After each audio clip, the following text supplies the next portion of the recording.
Okay.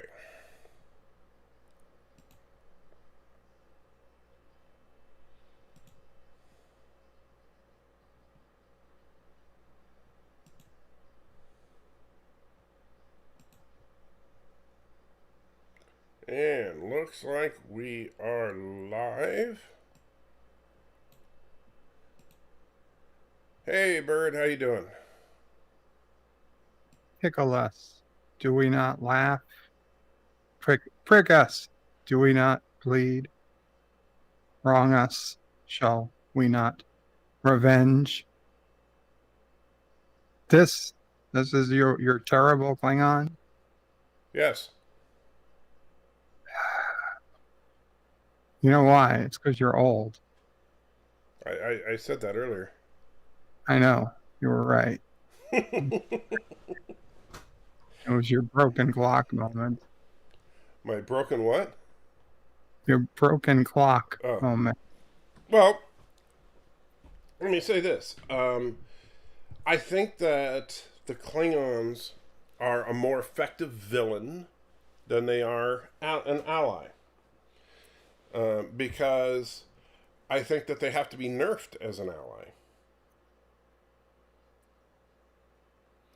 Uh, wouldn't you agree that the Klingons, based on, for example, Worf's indomitable spirit, that we see wonderfully put on display. And I'm sure you can name the episode. I always forget it because I'm horrible with episode names in the TNG era. What's the name of the episode where they're on the in the Jem'Hadar prison and Worf goes up against warrior after warrior after warrior? Oh, it's a two-parter Mhm.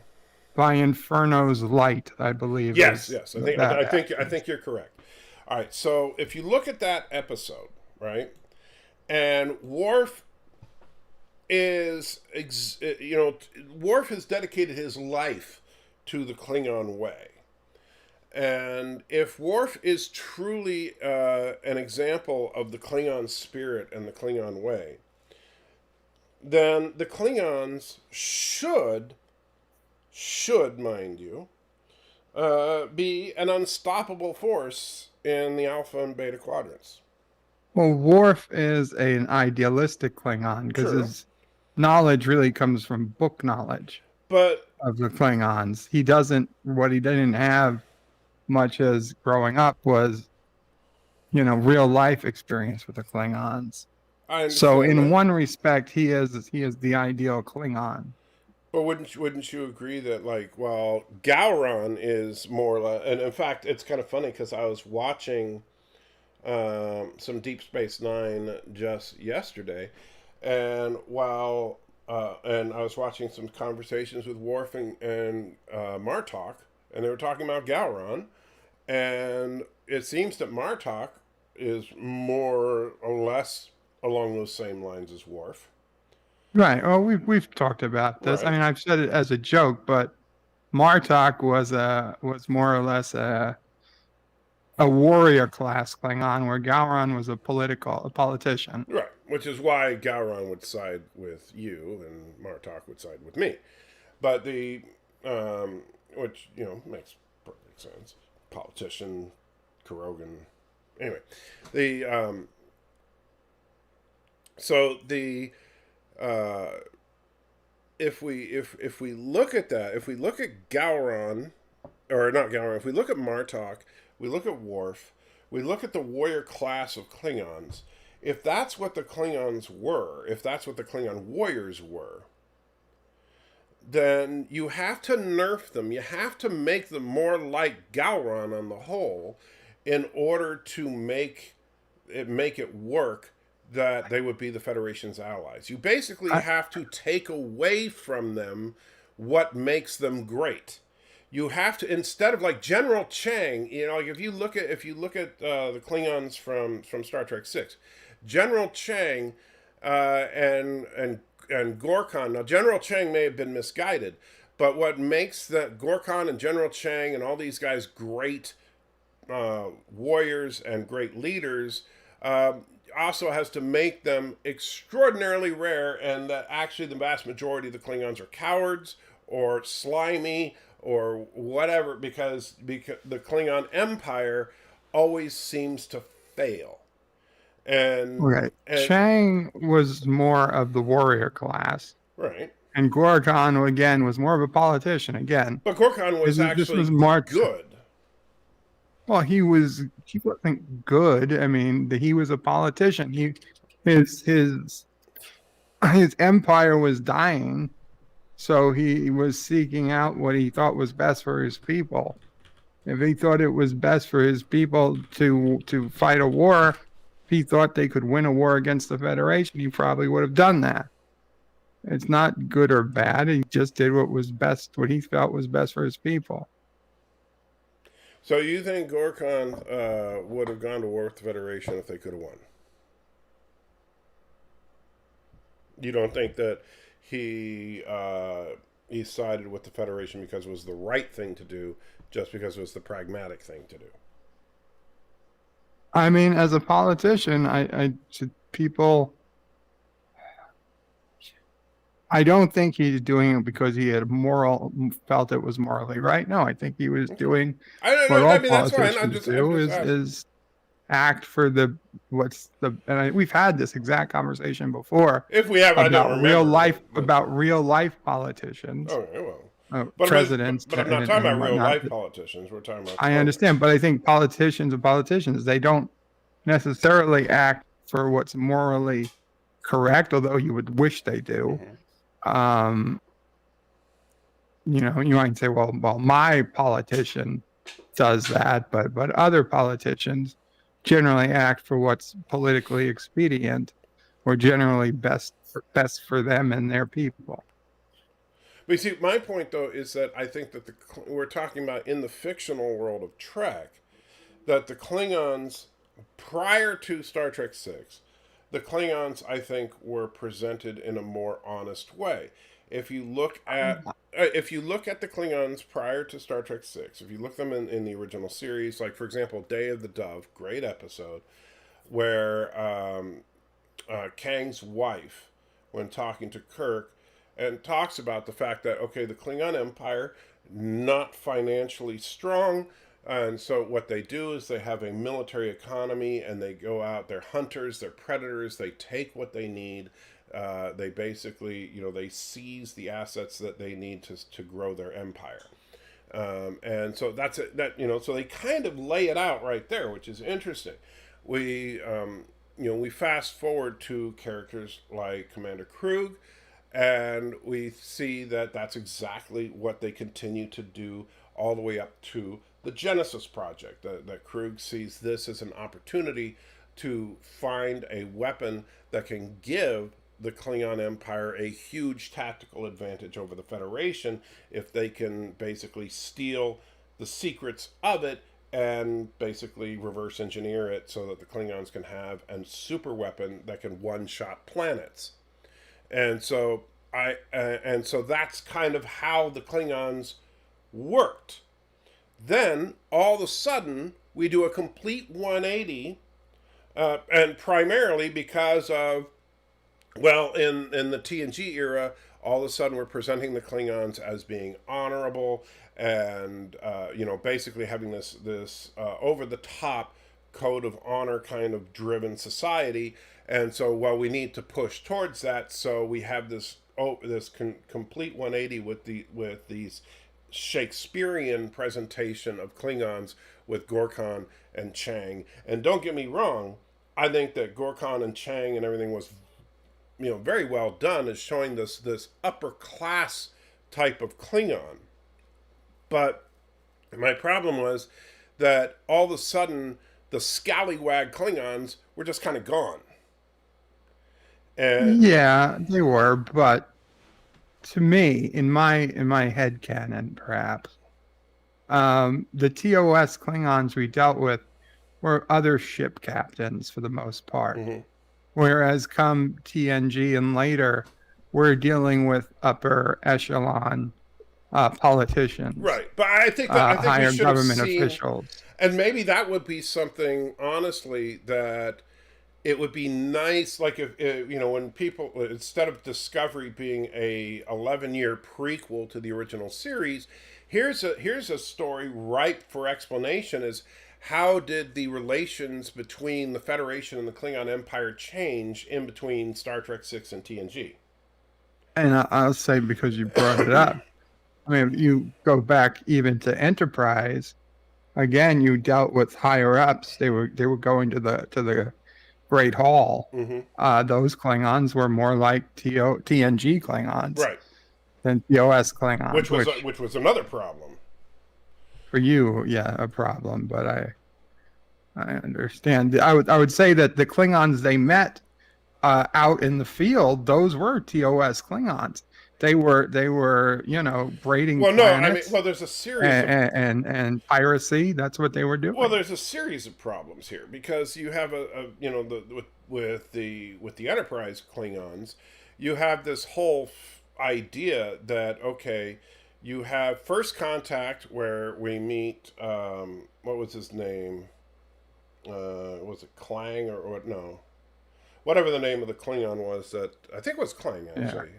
But the Klingon that they find in Broken Bow, and the Klingon, and the Klingot, and Archer takes him to the Klingot homeworld, right? And Archer has this whole thing with the Klingots, and then the Klingots let him go, and then Archer has other misadventures with the Klingots when they abduct Phlox, and they help them with this whole virus that accidentally has the side effect of making them have smooth skin. And then 80 years later, all the Klingots have smooth skin, and then another 20 years after that, the Klingots all get their ridges back. But then another 80 years after that, somebody sees a smooth-headed Klingot, and they're like, "What? What's that?" Like they're completely shocked. Because history isn't one of the courses they teach, I guess, Klingon history. Well, not one of the courses they teach. Yeah, but the way that Worf was like, "Oh, we don't talk about it," and I understand. See, the problem is it was just a cute line in Trials and Tribulations, but then in Enterprise they wanted to try and flesh it out as this whole story, and I think that. Yeah, they could have gone either way. I was glad they I honestly, though, I'm happy they did address it, because there's no way to dance around the fact that the Klingons look absolutely nothing like they did in TOS. Well, so they had to give a reason. Yeah, honestly, I think that, I get it. I think the big problem was at the time they did Trials and Tribulations, they weren't planning on doing a prequel series, and so had they just never done a prequel series, that would have been fine. Once they decided to do a prequel series, they probably should have just never involved the Klingons, because for me, and when I first saw Star Trek: The Motion Picture in theaters, and I saw those three Klingon, and by the way, when we saw Star Trek: The Motion Picture, nobody used the word Katinga class. Those were just 3 Klingon D7 battle cruisers. Katinga didn't come around until the novel for the movie came around, but at any rate, we saw these beautiful D7s on the screen. We were like all excited about that, and then we see Mark Leonard in the Klingon makeup barking orders in a language we've never heard before, and nobody freaked out. It was kind of interesting. It wasn't like nobody freaked out like they did with the Klingorks. Nobody was like, what is it? The reaction from the fans at the time was, oh, so this is what the Klingons always would have looked like if you had the budget. That was the That was the reaction from the fans. Now I get it, because the Klingorks seem like change just for change's sake. It wasn't change because this is what we wanted them to look like. It was because they could have made them look like that if they wanted to, when TNG came out. because the Kling-Orc makeup really was feasible in 1986. Granted, it would have been more expensive, but it was doable. Um, it was just, And certainly into the 90s, if they wanted to do it, right. they could have. Yeah, There was never any intent to make them look like that, to right. make them bald, Just because, they needed to have their own brand of Klingons to sell Klingon merchandise right. and get money off of it, although you still disagree with that theory. What, that the reason they changed the Klingons to the Kling-Orcs was for toys? Merchandising reasons. I'm not saying that's not part of it. I'm not saying that they're not trying to sell more toys. I'm just saying that I think that a lot of it has to do with the fact that creatives want to make their version of everything. That's what writers and set designers and crap like that's what they like to do. Everybody, and that's a problem is with franchise work. That's something that we see all the time with franchise work is that's like Ryan Johnson and J.J. Abrams and Alex Kurtzman and all these people, whenever they get handed the keys to a franchise, they say, okay, but I want to make my version of Star Wars or my version of Star Trek or my version of Ghostbusters or whatever the franchise is. And the problem with that is no, you need to make something consistent with the product. And most studios don't have the balls to sit there with a director with talent and make them do that. And so they say, okay. Or the studio thinks, well, yeah, we want something different because that's what the kids want. And so, one of those two things tends to happen. The only studio that I've seen really push hard and say, no, we're going to make a consistent brand is Marvel Studios. And guess what? Marvel Studios, most successful franchise on the planet. And I think for good reason. They've put out a consistent product for the last, what's it been, almost 20 years. 15. Coach Clearfloss says, what happened to the figurehead? I think he means Kahless. Kahless is still technically emperor of the Klingon Empire. It's just that they consider that ceremonial. It's like Queen of England. It's a powerless position. Like the Queen of England doesn't really have any authority in England, but the Queen of England technically is the richest person on the planet. And they, like legally, she owns England. Is she? Yeah. If we're gonna go to richest person on the planet, I think the Pope would outrich her. No, I don't know that the Pope is legally considered to own anything in the Vatican. But the Queen of England is considered to own Buckingham Palace. Yeah, and so I think the Queen. Really? Yeah, I think the Queen of England is considered the richest person in the world. At least that's how I read it at one point. I don't know if that's still the case or not. But as far as Kahless is concerned, last I heard, Kahless was as at the end. As at the end of DS9. Yeah, as at the end of DS9, Kahless is still the official emperor of the Klingon Empire. But that position. It was the final time I remember him being mentioned was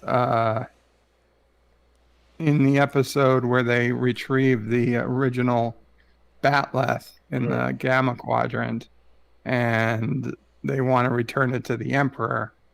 Originally, Worf's plan was to return it to the Emperor, right, so that they could rally around him. But and Super Blubberpuss, the Vatican is not the Pope. So we're talking about individual person versus a state. Just like the President of the United States doesn't own the White House. And so, in a similar vein, the Pope doesn't own who owns the White House? The people. The people. Yeah, it belongs to the people of the United States. And so, as far as who owns the Vatican, I don't know what the legal answer to that is. but Who owns the U.S. Capitol? I would assume the people. The people. Okay, just I mean, curious. dude, I'm not a lawyer. I'm just making that No, assumption. I agree. The people Yeah. own the White Yeah. House. The people own We the the Capitol. people. I mean, we the people. We the people. Right. Absolutely. But um, anyway, but the yeah, I know, and Sci-Fi Nation. I know. Star Trek Online is not canon, so I wouldn't use that as a source. Um, but I don't think that Kalis is mentioned in Picard, nor Discovery, as far as the 32nd century portion of Discovery. So as far as I know, chronologically, DS9 is still the last mention of him. Um, so Anthony McGregor says the royal family's collective wealth of 28 billion, nowhere near as much as people who made a fortune from business. I'll take your word for it, but I'm trying to remember when I read it, but let's see.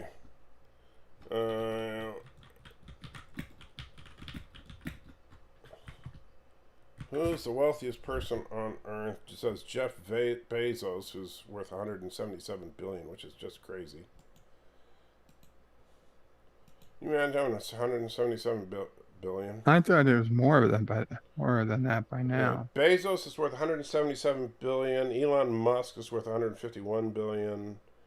Bernard Ars, I can't even pronounce his last name. Don't even know who he is, but Those are the ones you really want to watch out for. worth 150. Bill Gates 124. Mark Zuckerberg 97. The names you've never heard of, but are on the top of those Yeah. lists. Because they're doing something right. I've seen him, but I didn't know his name.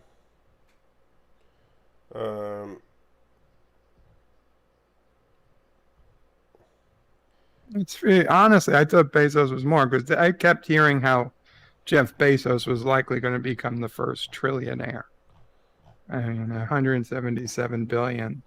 Well, Although, wait, didn't he lose half because of his divorce?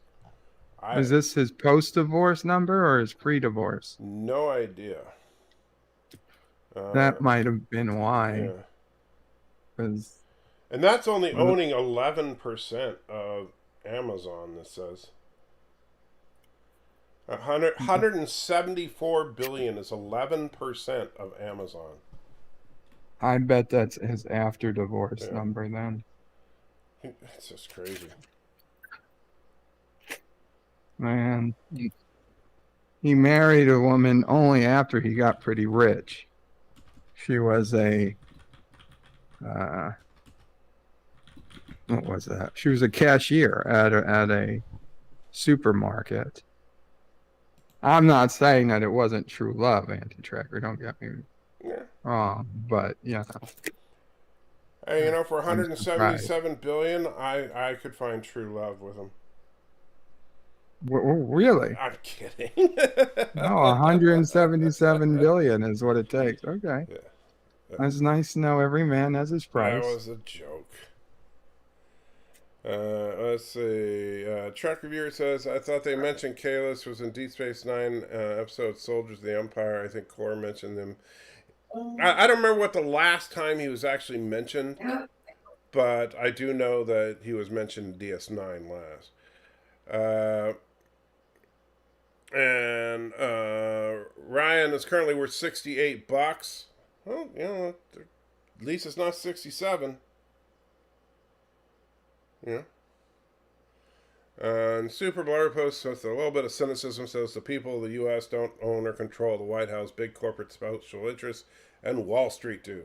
People are living in a fantasy. Well, this is not a political stream. Maybe we'll argue about that on another stream one day. However, Bird didn't ask me who was in control. He asked me who owned it. Anthony says, 28 billion. The royal family collectively, the queen is supposedly worth 500 million. Fed Doc says, so Mrs. SALTYtrekker is worth 177 billion noted. She's worth way more than that. And Yosef, good to see you, says, good morning, the most entertaining YouTuber. Well, it's nice of you to say that to Bird, but, you could just say that on his stream instead of, embarrassing him on mine. Thanks, Yosef. And Ryan says, that's true, things are looking up. Yeah, you know what? It could always be worse. If you're able to see this on the internet, your situation could be worse.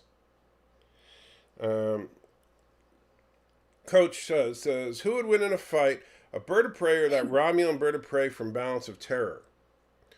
Klingon bird of prey. No, not even close. Well, that's an interesting question. It depends on, first of all, are you talking about the Klingon bird of prey like from Star Trek 3? Because if you want to be fair, like get close to the same time frame,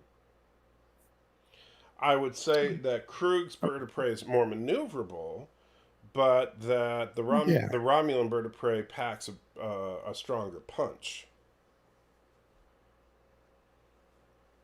So, the main weapon yes, but you'd have to be, an idiot to take that hit when you can just it seems fire, move, and warp around. And remember, that ship may or may not have had any type of warp capability. Well, I'm just saying, I think that Krug did kind of prove that the Klingons of that era were kind of dumb.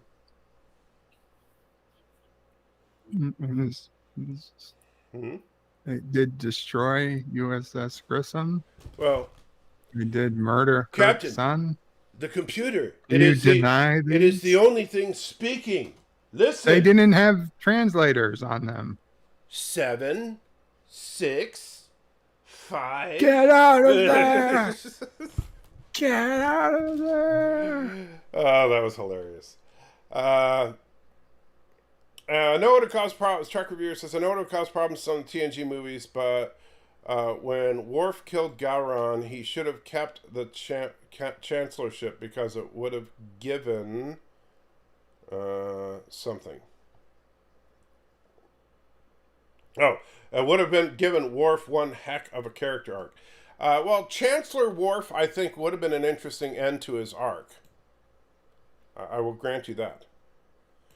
And thank you, the Trek reviewer, for saying, I deny nothing.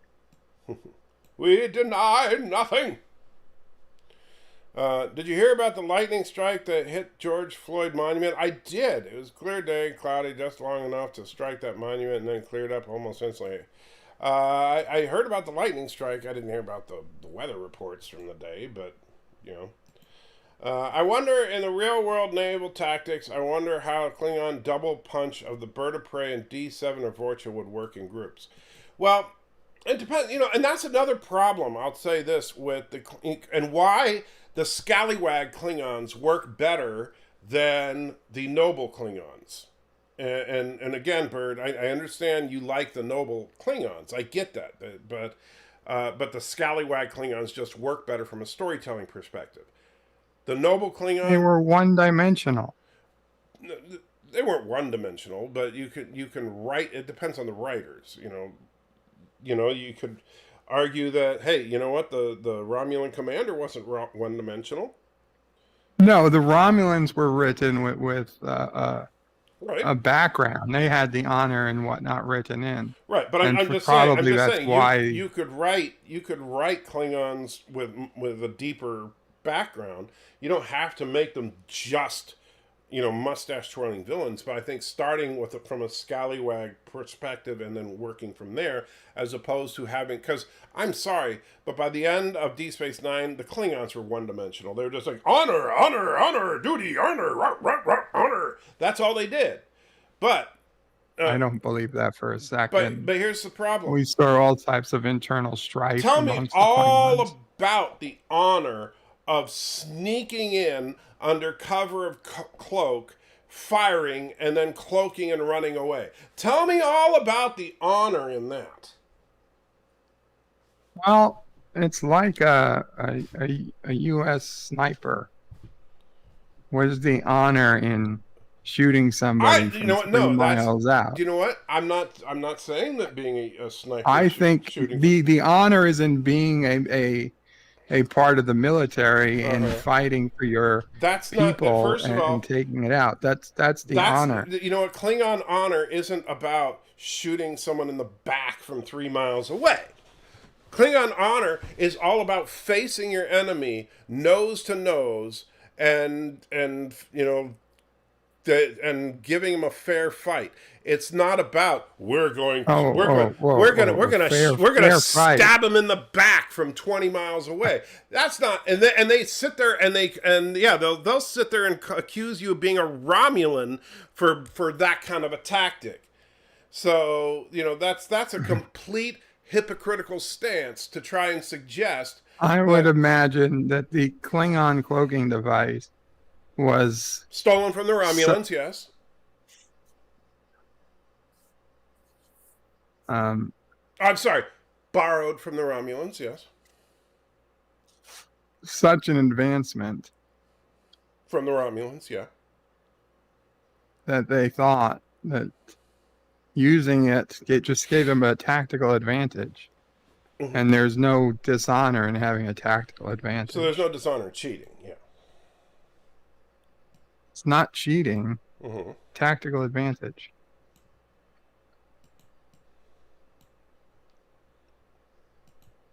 Arabic Sonder says anti-tracker.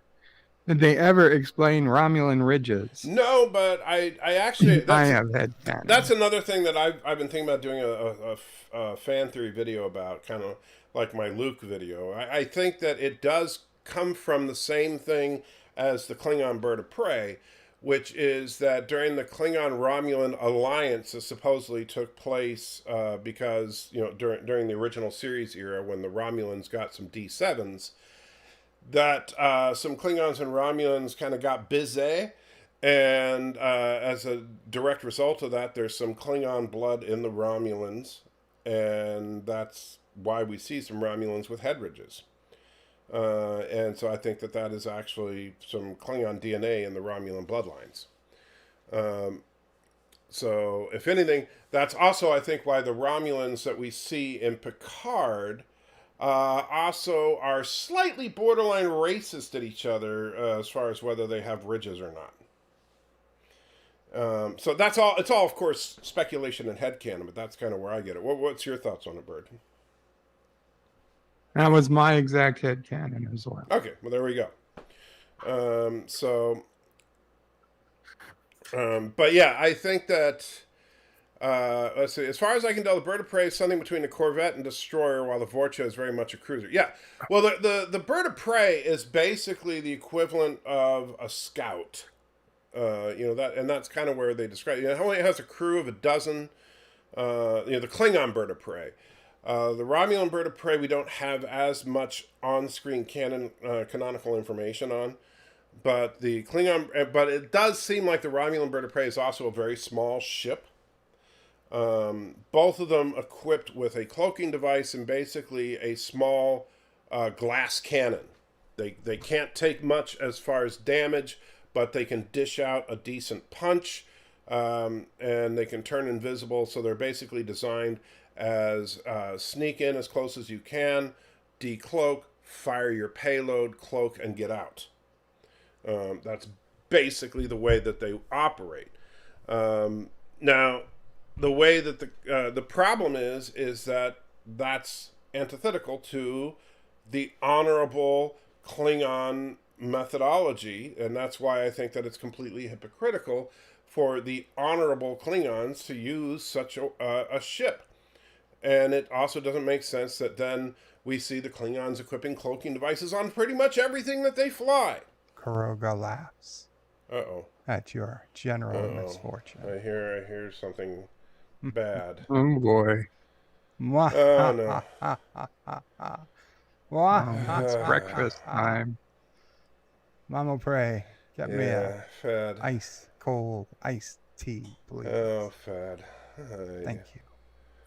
Consider my initial deposit for the discomfort you're about to... Oh, okay. To anti-trackers. So that's for... Unending Or initial misery. deposit for the discomfort you're going to deal Theft Doc $73.68. So, Consider my initial deposit for the discomfort you're about to deal with. Come that live stream.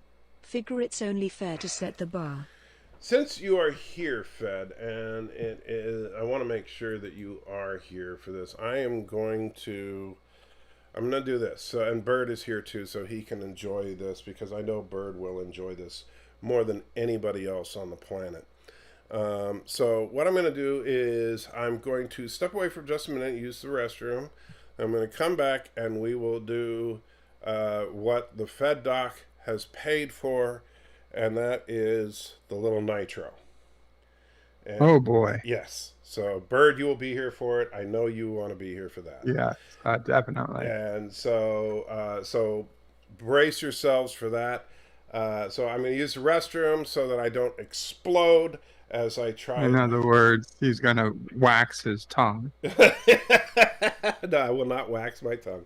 But we'll be right back. And so, Bird, keep the troops entertained. Yeah, I'll be back in just a minute.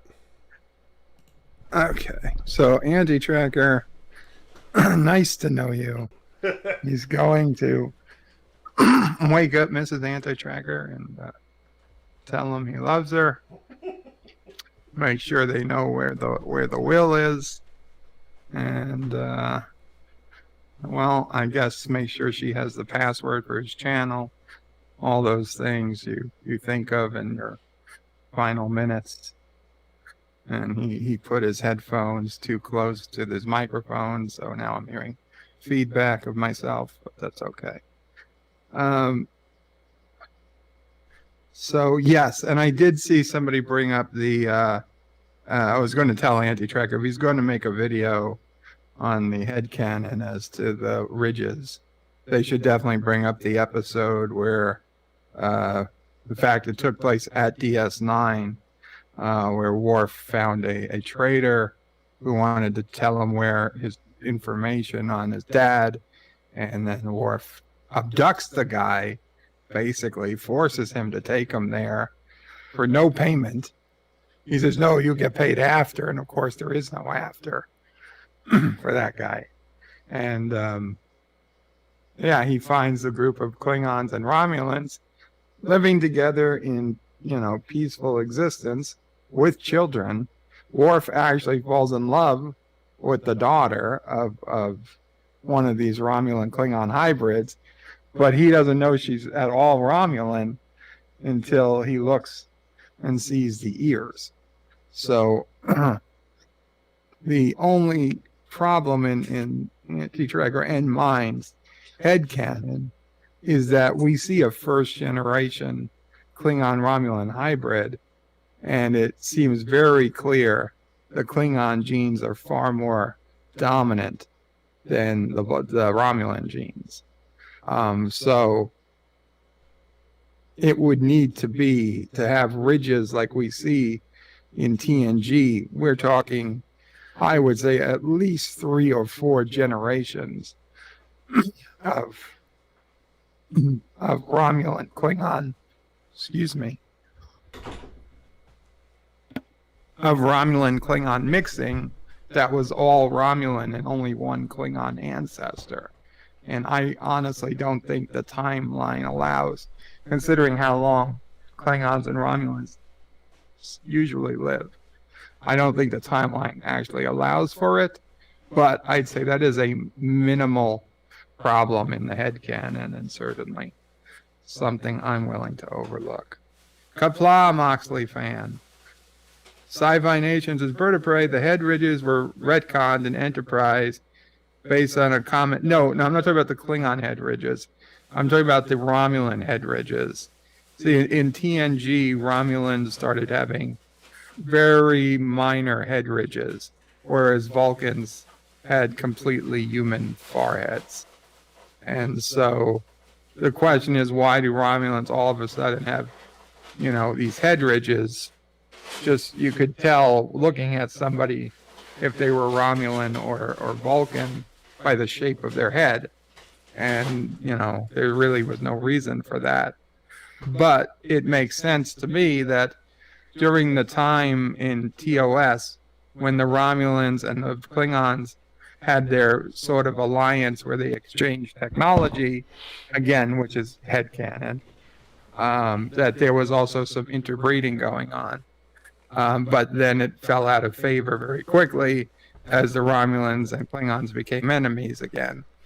So the Romulans that were partly Klingon were the ones that had the head ridges. And to point out to that as well is the fact that in Picard, they actually acknowledge that Romulans are both of the ridged and non-ridged variety.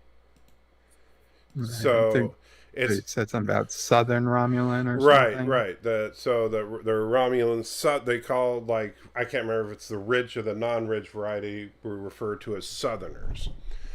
And so whether they meant them as literally geographic Southerners or that was just, a remark that they said about, Romulans with ridges, Considering they also heard in Picard that Romulans are so into subterfuge that every Romulan house has a fake front door. Right, which and the makes real no door is sense. the back door. Then they would never actually say something they mean. Mm-hmm. They would always mean something different. Yes, and I see you remember to bigify yourself. Yes. Good. I'm getting... Okay, so what are we... Is this a 10-minute timer?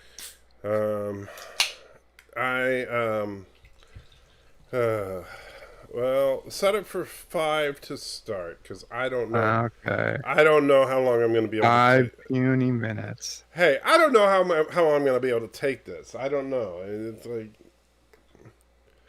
I'm not pretending to be as manly as LDG, right? So... All right, so I have... now, the funny thing about this is it does look like an ordinary gummy bear, except that if you look very carefully at it, it's holding a little flamethrower.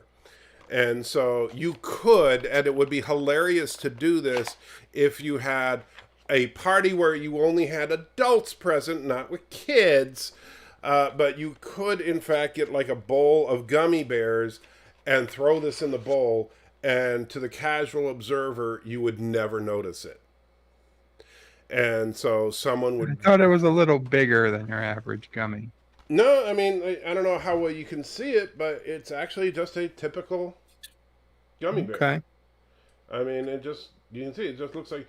I mean, at a glance, it might be slightly different in size to a gummy bear, but not enough of a difference to where if it was sitting in a bowl, you would notice it. Like, it wouldn't jump out at you. So... to give you an idea here, let's take a look at the box label here. Oh, Lordy. I'm going to get myself in... Ryan Landy says, don't do it, SALTYtrekker. Don't choose violence. Well, I'm not doing violence. I'm just... Doing violence to your insides. Well, that's kind of true. Let's see, get rid of that garbage. I could have sworn I had some reading glasses here. I probably knocked them on the floor when I was writhing in pain earlier. What are you looking for? Oh, my reading glasses. I had them right here earlier. Oh. I have this little desk that I have is actually on wheels, which is very handy. But sometimes You hit something on your keyboard, and there's a menu showing on the screen there. See that? My bad.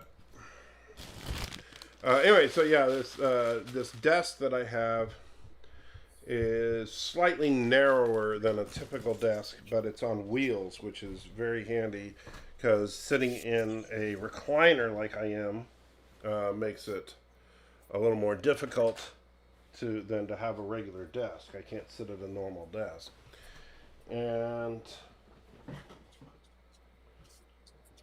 But I don't see what I did with my stupid reading glasses. However, that doesn't mean I can't cheat. Because sometimes you gotta think like a Kurogan. And when in doubt, you just think like a Kurogan and you take a picture of something and then you can zoom in on the picture. All right. I tell you what, while you do that... I already did it. Oh, I was going to say, let me You need to do something? Let me Jaloja All right, go ahead. too, so I don't have to stop during your No, yeah, countdown. go ahead. Yeah. You got like a 2 or 3 minute stay of execution. Yeah, it's okay. You go ahead. I'll take Okay. pictures of each side of the box so we can go through this. And let's see. We got that side. Anything on that side? No. All right. All right. See anything on that side? No. All right. So obviously we know that.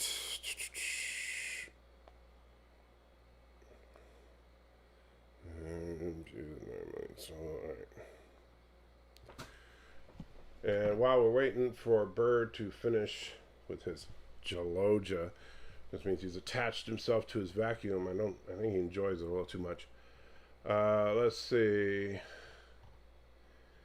Moxley saying good morning. How you doing? Valor says, well, at least if SALTYtrekker dies, Dr. Alex will be able to comfort her over his passing. Very true. Kind of mean. And in case Miss SALTYtrekker is about, this wasn't my idea. She is sound asleep right now. Valor says, don't worry, Dr. Alex will be there for Mrs. SALTYtrekker should the bear be your end. Wow. I saw a video that said the beginning of the Dominion Order Starfleet only had 600 ships in service with another 300 in the reserve fleet.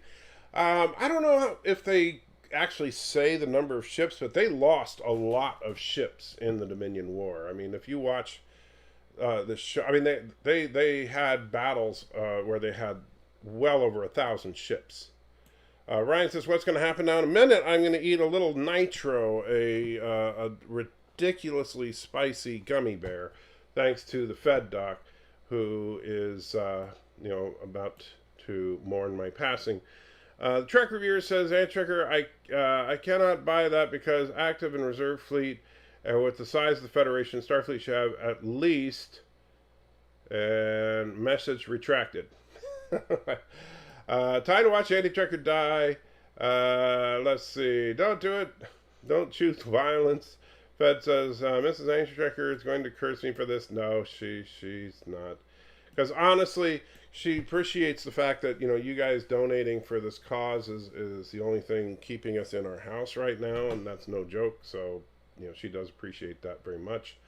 Sci-Fi Nation says SALTYtrekker is going to feel like he has a belly full of Magog babies growing inside him very soon. Andromeda reference, so I don't get the reference, so I'll be okay. And Q's a mock time score. Yes, indeed. Trek Reviewer says, I left the link to ship I mentioned you last stream in Twitch Whispers. I will check it out.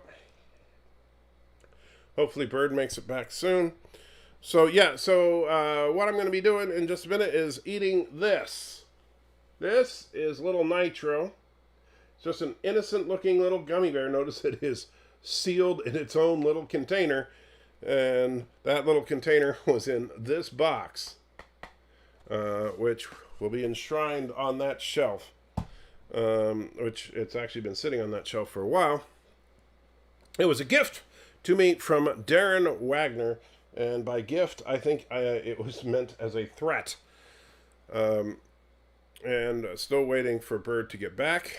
And so that we... Okay, I'm back. All right, there back. he is. Sorry about that. No, that's all right, buddy. I understand. I had literally woken up, put the headphones in, and, All right, so this is from the box. It says, Little Nitro, the world's hottest gummy bear. Consumer beware, this is not your ordinary gummy bear. From Flamethrower Candy Company comes the next experience for those who seek the heat. Little Nitro has been infused with our signature 9 million Scoville unit chili extract, making this 900 times hotter than jalapeno peppers. Do you dare this fiery gummy bear? That's what it says on one side of the box. Let's see, we go. Helps if I go back here. Warning.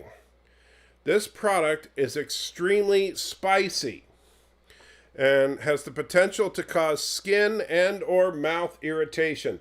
Yeah, I guarantee you it's going to cause some mouth irritation. Little Nitro, the world's hottest gummy bear, is intended for adults only and should be kept out of reach of children and pets. You know, the sickest thing in the world, and I know that some people do this, is when they do this, they think it's funny to give it to like their dog or something. That is, no, that is disgusting. You do not do that. It is intended for adults only. Should be kept out of reach of children and pets. Little Nitro is to be consumed by those with is not intended to be consumed by those with any heart or respiratory conditions. Consume at your own risk. Oh, there goes me. I'm out. Well, you'll be okay. Heart condition, can't do it. Once your heart shrinks down, you'll be fine. I'm sending you a case of these things. Don't worry. I'm just kidding. I am getting you just a case of regular old gummy bears for you to I'll have. give it to the orphans. Yeah, you probably They'll like some gummy bears. All right. So, let's open this up. Oh, boy. And I do agree. I think the Federation fleet would be way bigger than 600 ships. I don't know what they say in canon, but yeah, I think that the Federation fleet would be significantly larger than that kind of a size. Doesn't smell like anything. All right, so you got the timer ready? Let me double check it. You said 15 minutes, is that correct? That is not what I said, and you know that. 5 minutes. Yes. It does feel slightly tougher than a gummy bear, but that's probably because it's been sitting here for a while. Okay, we are set with the timer. Shall I count down? All right. Or you just want me No, to? you can go ahead and count down. Okay. 5, 4, 3, 2, 1, go. Okay. So far, it just tastes like a regular old gummy. It's probably, probably is a gummy. They probably forgot to put in the Scoville unit. A little chewier. Oh. A little dehydrated. It's just to be expected. Oh. Just put some extra saliva in it. You'll moisten it up. Oh, there it is. Oh. There's that camera white balance off again. Oh. It's funny how only SALTYtrekker's color's changing and not the white in the books and stuff around them. It's a very localized white balance problem. Woo. Man.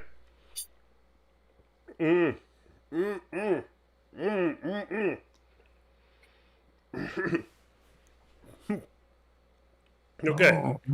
Oh. All right. 1 minute. Oh. 1 minute in. Oh. That is rough. Here's the swallowed. Uh-huh. Oh. Okay, that's bad. Oh.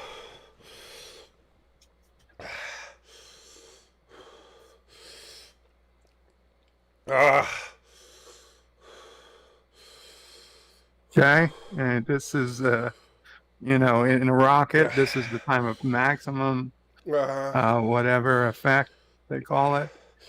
The stress on his esophagus. It's bad. And stomach is reaching max Q, whatever that means.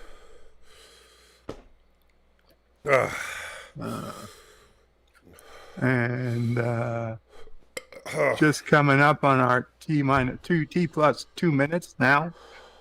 2 minutes in. 3 minutes remaining in this burn. Assuming the burn actually ends at the end of the timer, which it probably will not. Yeah. We are getting some gases coming up. Regurgitation, that's fine. It's to be expected.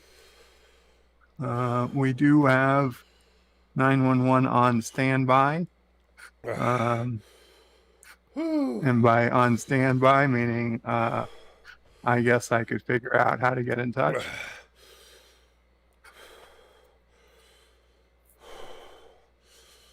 You Wow. have passed the halfway mark.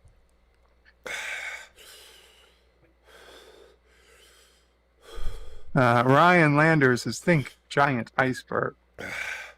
Or just nice cold iceberg lettuce, Chris. My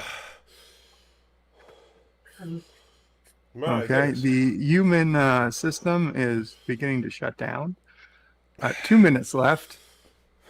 2 minutes left. A little less. The boosters will be returning to Earth through a small opening in the back of SALTYtrekker's body.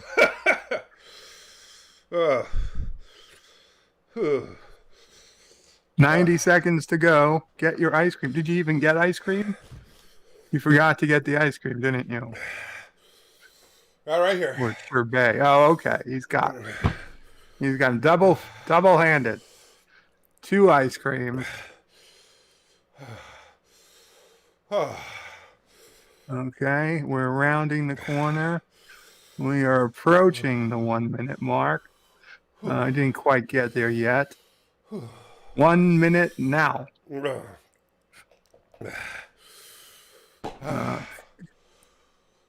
Coach Clearflaw says SALTYtrekker wouldn't have given up any intel in the Hanoi Hilton. Oh, yeah, they would have stuffed a couple more of these.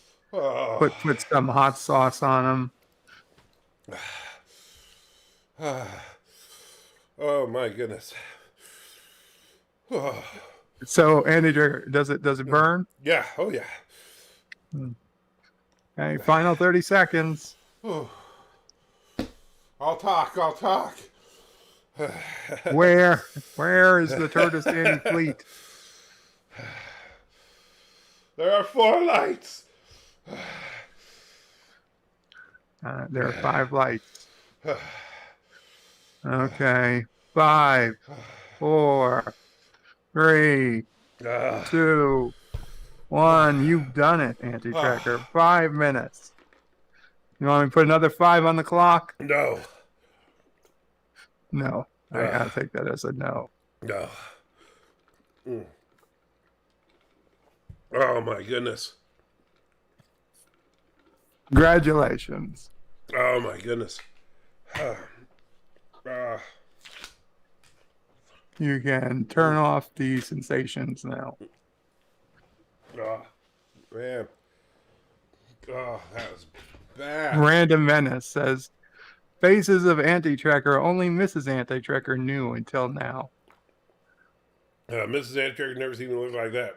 I don't know if you can tell, but these are tears on my cheeks here. Oh. The FedOx is now, shall we do it again? The problem is I don't think he has any more gummy bears. I do not.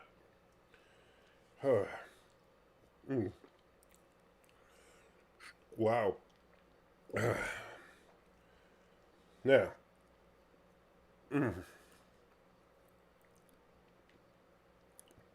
Now, the question is... he only had that one. He wouldn't risk this happening twice in a row. The question is, would I do it again?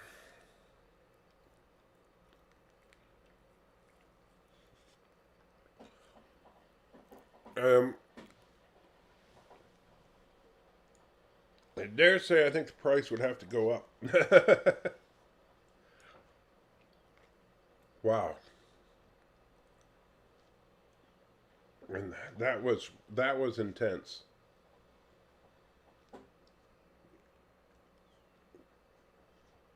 That was ridiculous.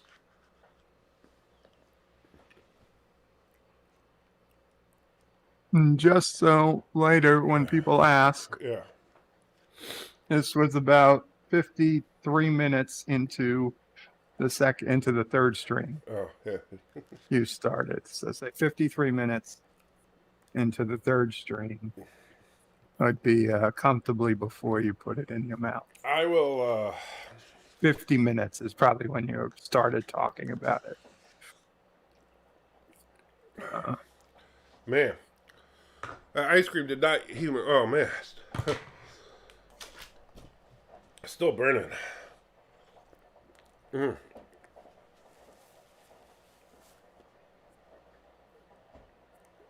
It's like not even slowing it down. No, the timer's over. You can stop now. You have permission to stop You're feeling the traveling through burning. the desert on a horse Oh no. with no name. There's a signpost up ahead. Oh, It Coach. says it's a twilight zone. But Oh, bite those into cheese balls will get the some taste out of your mouth. orange Oh, Coach. cheese balls, and your tongue This is the jumps out punishment of you your asked throat. for, it, Trekker. It's replaced Right. by the fire of a billion burning suns. And you've You know, a little realized later, I'm going to you've have taken a a turn tasteful to the breakfast turd of zone. scrambled eggs, Mwah. Oh man. maybe a Coach Clear croissant, Frost some $20. butter. I'd love to know what a Oh, it's cheese going to ball be is. delicious. Well, You'll be eating spicy orange cheese balls and still burping up from your ridiculous hottest gummy bear ever created. I'll tell you what. All right, just a second.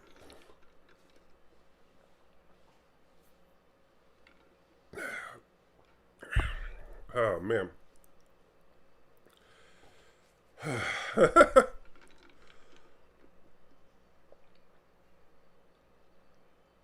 Here's the irony. Cheese ball, not gonna even feel it. I'll betcha. We'll try it right now. You got the timer ready? Let's load it up. I guess the hardest part is that you're not going to be able to drink anything for 5 more minutes. Okay, we are ready to go when you are. You want me to count you down? All right. 5, 4, 3, 2, 1. Consume.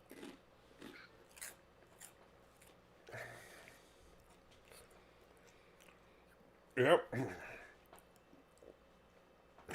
Yeah, he's successfully killed all of the nerves, all of the taste bud receptacles in his mouth that respond to capsaicin and Scoville and all that types of stuff. Here's the interesting thing about the cheese balls. So, it literally, with the burning going on in my mouth now from the gummy bear, that literally just tasted like I put a Cheeto in my mouth.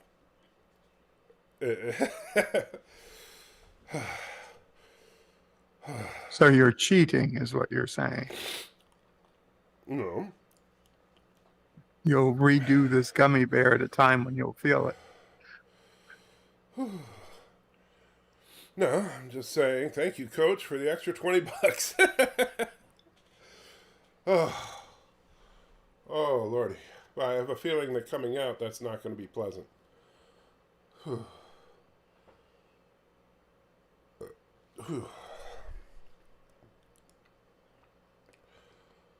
Oh man, oh man, oh man.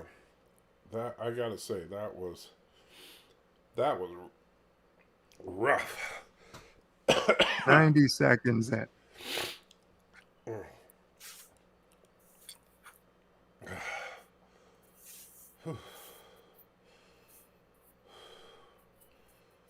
You still with us? I'm alive. You need to tap out? No.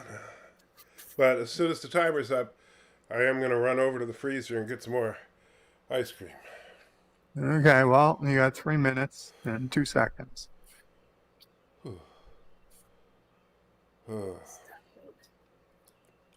Man, oh man. Tomorrow is going to be an interesting day. Today is going to be an interesting day.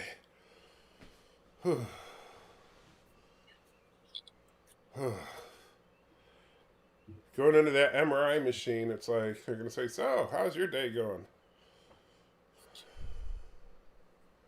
You know, I do believe Scoville has like small bits of iron in it. So I don't know if you might feel it. Don't make me hit you. Have you ever seen the House episode of House MD? where the guy had to get an MRI, but he had prison tattoos, which had little bits of iron in them. Nope. Let me ask you, none of your tattoos are prison tattoos, are they? No. 2 minutes left. It was extremely painful. And it destroyed the MRI machine. But House got what he needed. Yeah. Taco Bell, Sci-Fi Nation, he wouldn't even know what he was eating. This is going to be, Bird, this is going to be my third MRI in the last couple of months. Right. Is this a different part of the body or? This is going to be my second one for the brain. Oh. Well, whoa. Too deep of an inhale.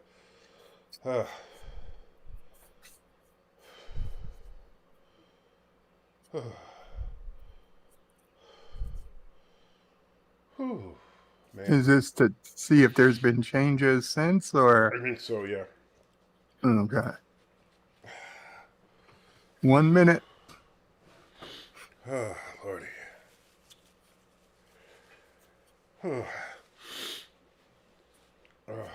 Oh, yeah, I guess they wanted to make sure that operation was a success in your. No, this isn't for the sinuses. This is for the lesions. Oh. This was ordered by the neurologist. Well, let's see. Was a man who willingly ingested about 10 gazillion Scovilles of hot foods. Yeah. Is his brain any different for having done so? It's a good question. You'd make a good scientific paper. 10 seconds. 5, 4, 3, 2, 1. There you go. Congratulations. Too bad there's not fireworks I can shoot off on your screen. It's okay. I will be right back. Keep them happy. Yes, definitely. We'll go to the chat. What do we got? Ryan Land says this is just YouTuber abuse. Valor says to me, we got a cat and Viv called him Ep03 because he reminds her of you. Oh, that's so nice. Big, dominating cat. Clearly a cat of, unquestionable taste. I'm happy Viv sees some of me in her new cat. Carlo Albanese is saying that you're a cheater. Yeah, I would say he probably should have offered a refund once the ball didn't really affect him, or do a second one later for free. Aravic Saunders says Chester cheats. Coach Clear Floss is lolling. The Fed Doc says SALTYtrekker, it won't be pleasant whichever way it comes out. Carlo, that one was red. The Fed Doc says this is how the SALTYtrekker makes corium. I don't know. I don't get that. I'm not sure what that one was either. The Trek reviewer says when they come out, SALTYtrekker could propel himself to the moon. To the moon, SALTYtrekker. Very possible. Carlos says, so SALTYtrekker already has a plan to visit the hospital after this stream. Well played. He does. We knew that. In fact, he told us yesterday. Yes. He would be ending the stream to go to the hospital.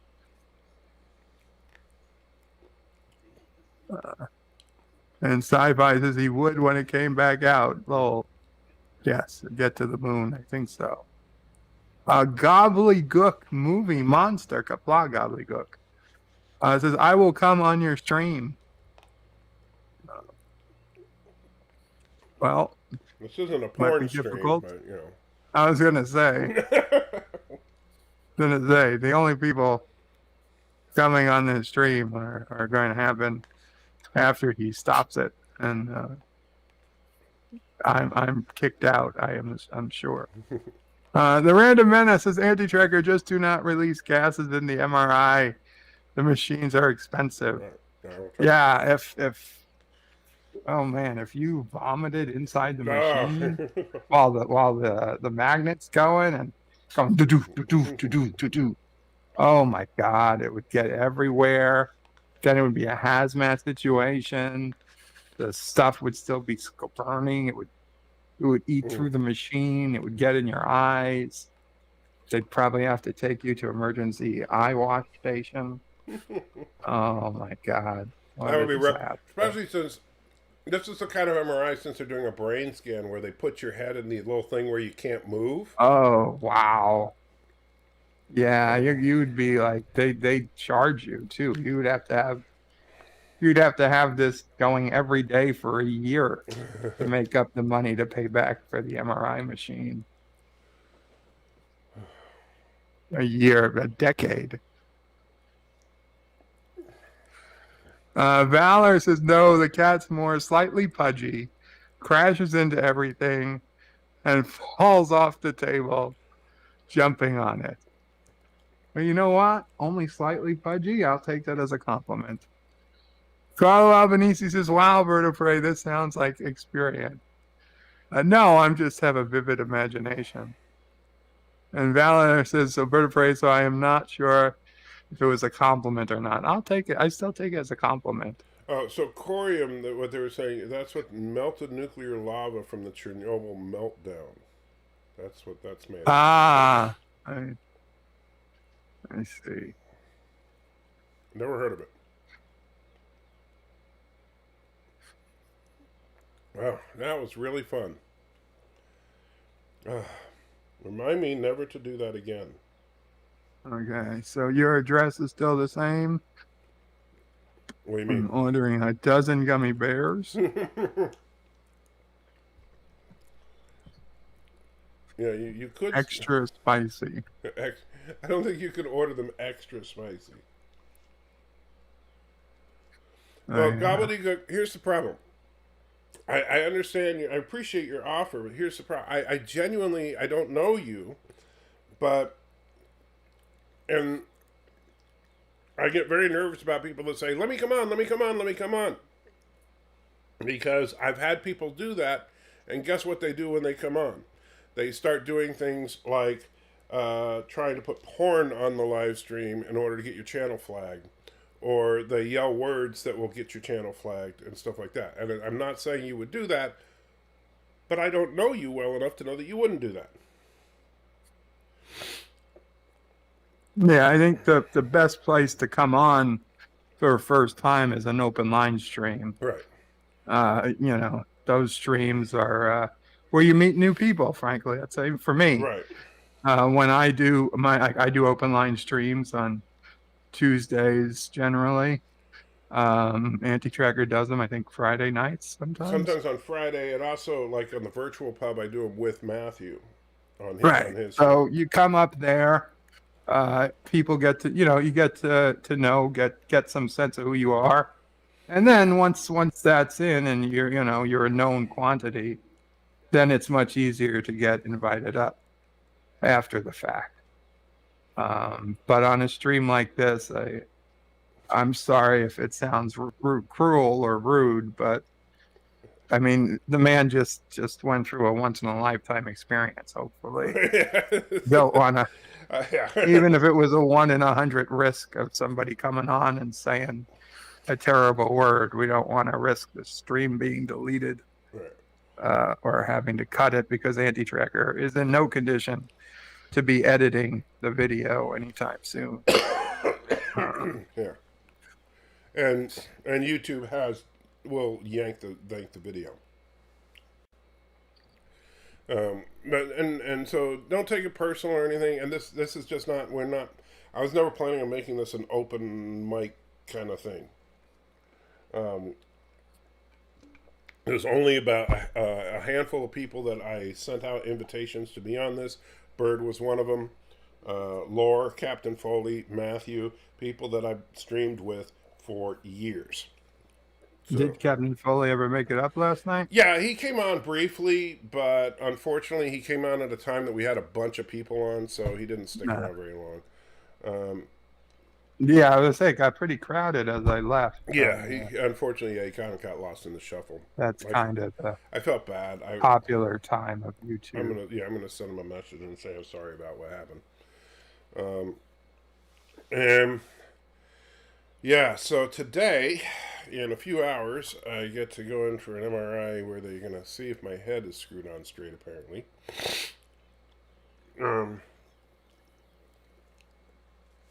and then tonight I'll be streaming with Matthew, continuing the torture. If people want to continue the torture, man. And if I can stand it. Ryan says Q will show himself in his true form. So what do you think they're going to do with Q in Picard? I think if they're smart, they will make him appear, de-age him or whatever, for a quick second.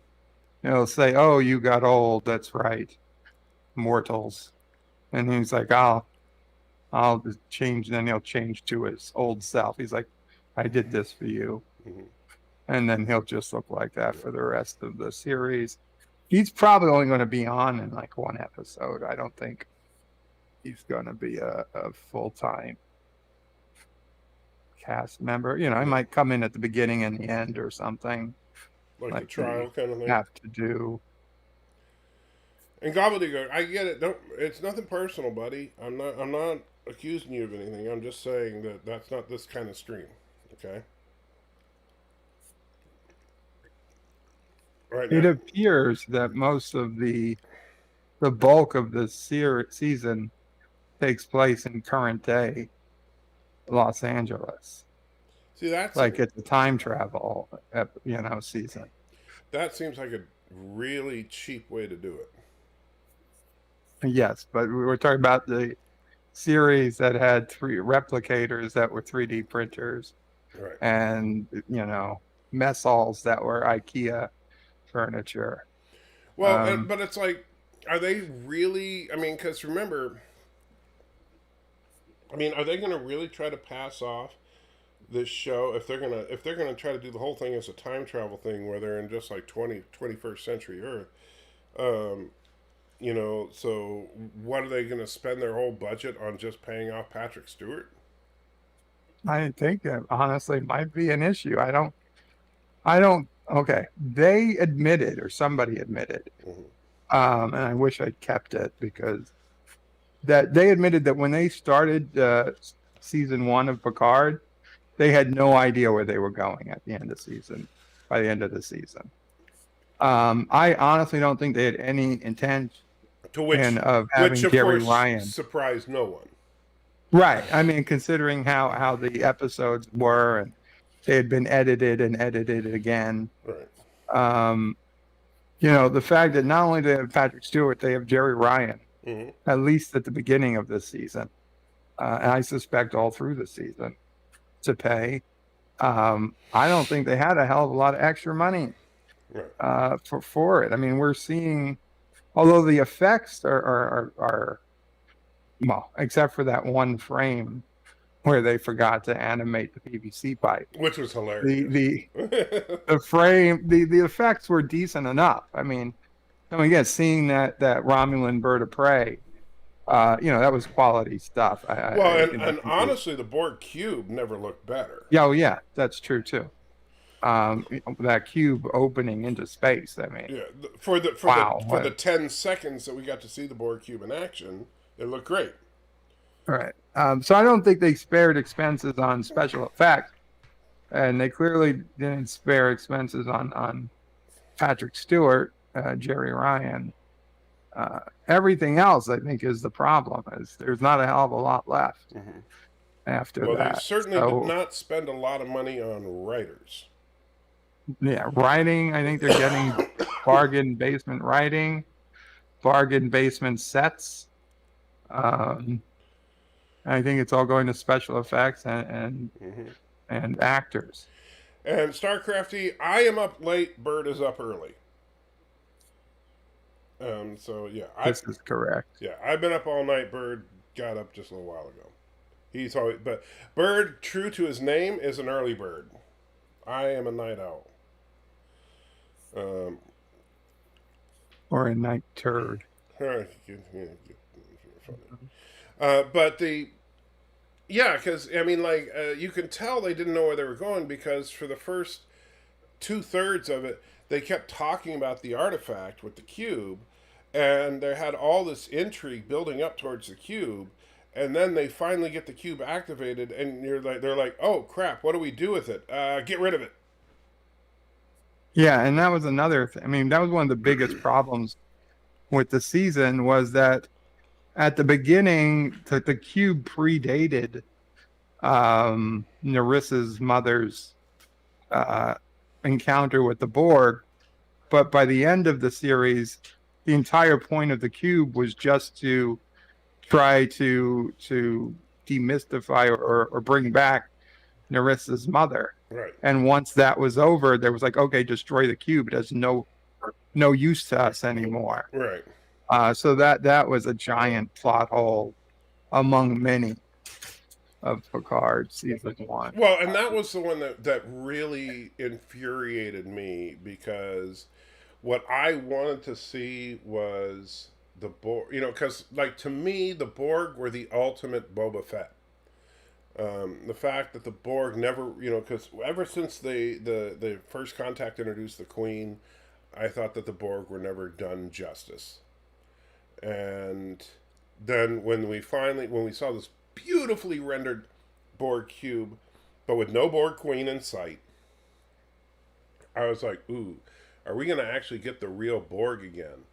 And then the whole idea of like 7 plugging in to activate them and they were isolated from the collective, I was like, ooh, this could be interesting.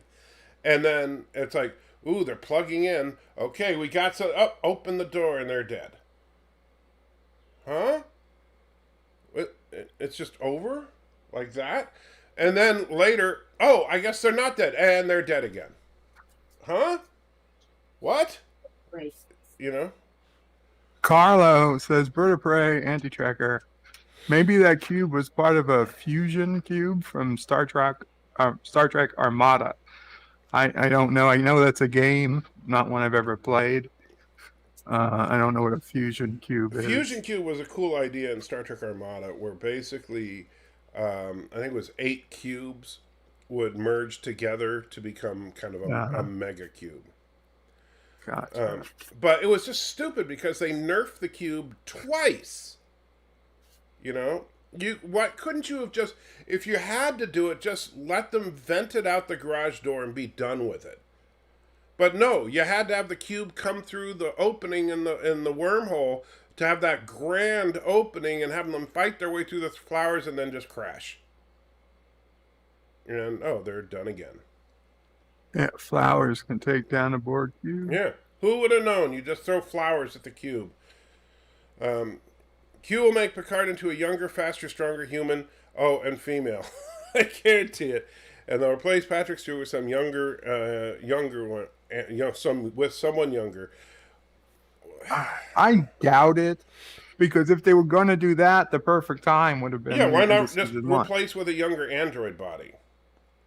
Not that I would have been a fan of it, because I'll tell you, I would have been screaming to high hell, but that would have been the logical time to do it. Right. We'll give you this sexy new 20-year-old body, but you'll have all the knowledge you always had before. And Valor, I agree that TOS and TNG prove you can do a lot with a shoestring budget and good writers, but the Star Trek Discovery and Star Trek Picard forgot. Yeah. Instead, it's like Star Trek Discovery and Star Trek Picard just showed that, when we don't have the budget, we'll just pretend we do. And that's why, I mean, like, when you have scenes like Riker in the cabin going shields up, I'm like, what? Yeah. Really? That, but, and yeah. I got a Anti-cloak scan. yeah, I got a bucket for a shower, but I got deflector shields and anti-cloak scanners. Whatever. Uh, Um, Ryan Land says, what are your season 2 death count predictions? what was your final total for season 1? Oh, I forget. I think it was 160 something, 150. Uh, I'd say probably about the same. Not counting, of course, all the space Borg. right. Not counting. Okay, so barring any big event like the Borg thing,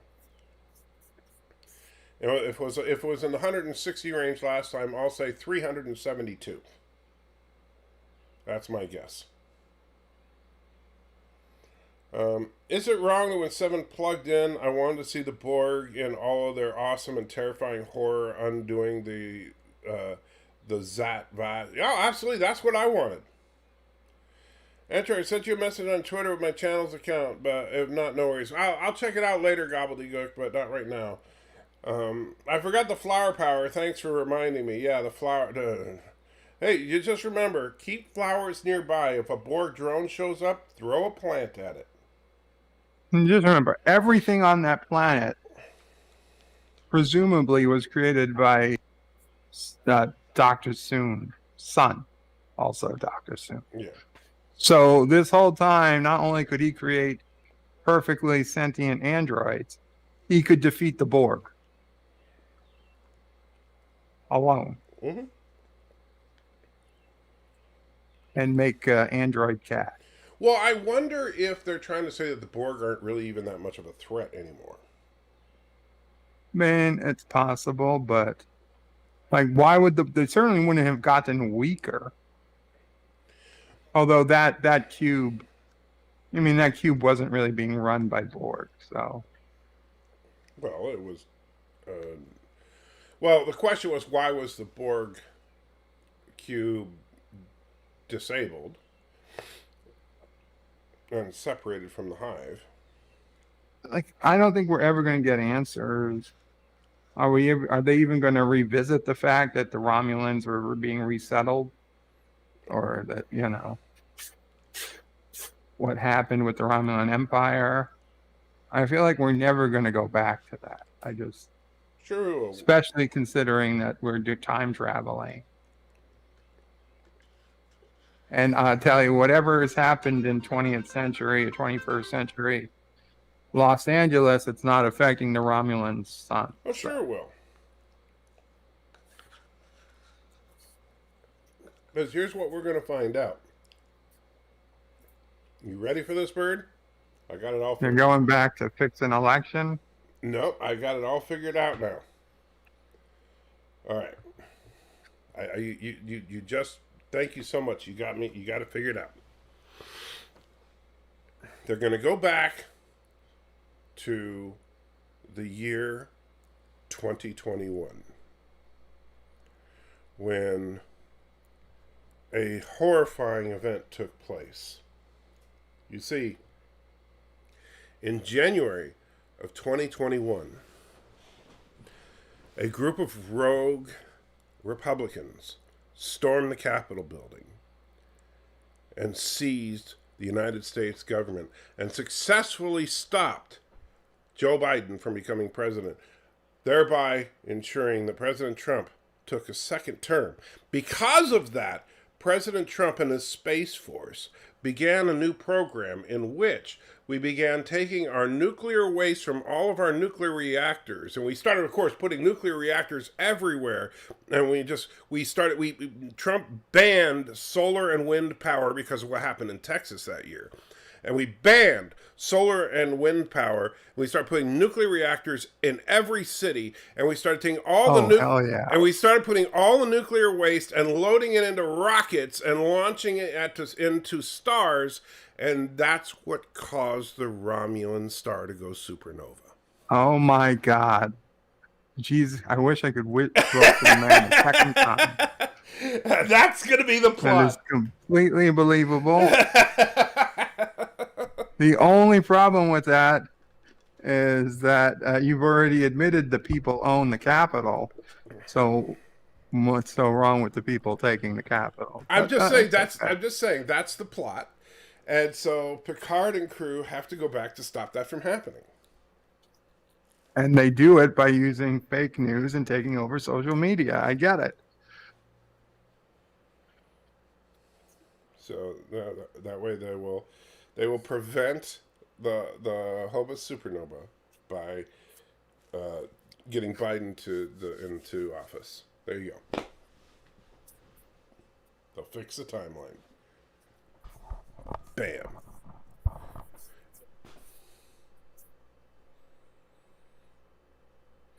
Come on, admit it. It's brilliant. Marx 47 says they can just use transwarp beaming to beam the waste to the Romulan sun. That's probably it. Well, they won't. It's They won't probably do that Section 31 has been beaming all the nuclear waste on Earth to the Romulan sun. Yeah. And that caused the supernova. I like it. Honestly, SALTYtrekker, I would say print it, whatever. Go film it, print it. You know what's funny? Is I could just see right now, like Alex Kurtzman sitting at home. He's bored, scanning around YouTube. He stumbles across this live stream. He's like, "Holy crap, that's great!" And then taking some notes. Okay, we got to redo the entire season again. We did this last year. Don't worry. And yeah, Guinan will be there, of course. You know, because Guinan is living in the 21st century as an actress. She calls herself Whoopi in this time frame.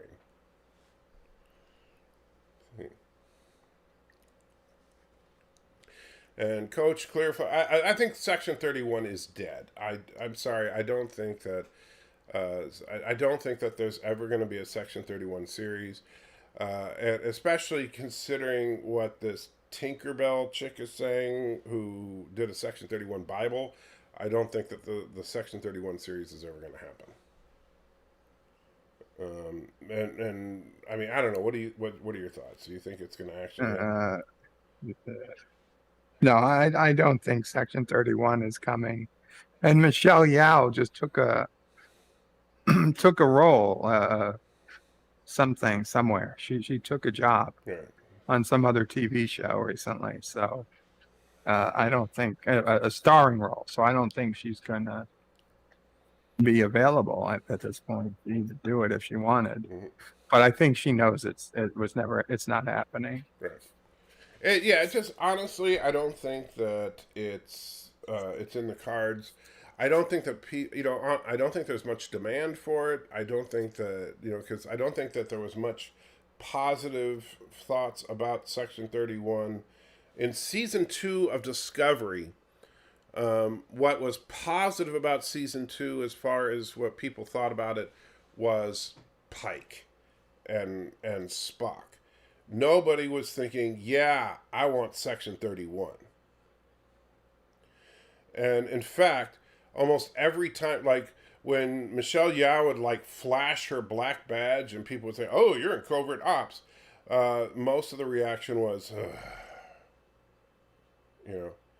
because to anybody that's been a Star Trek fan, particularly a fan of shows like Deep Space Nine, where Section 31 was relatively prominent, they groaned because they knew that that's not how Section 31 works.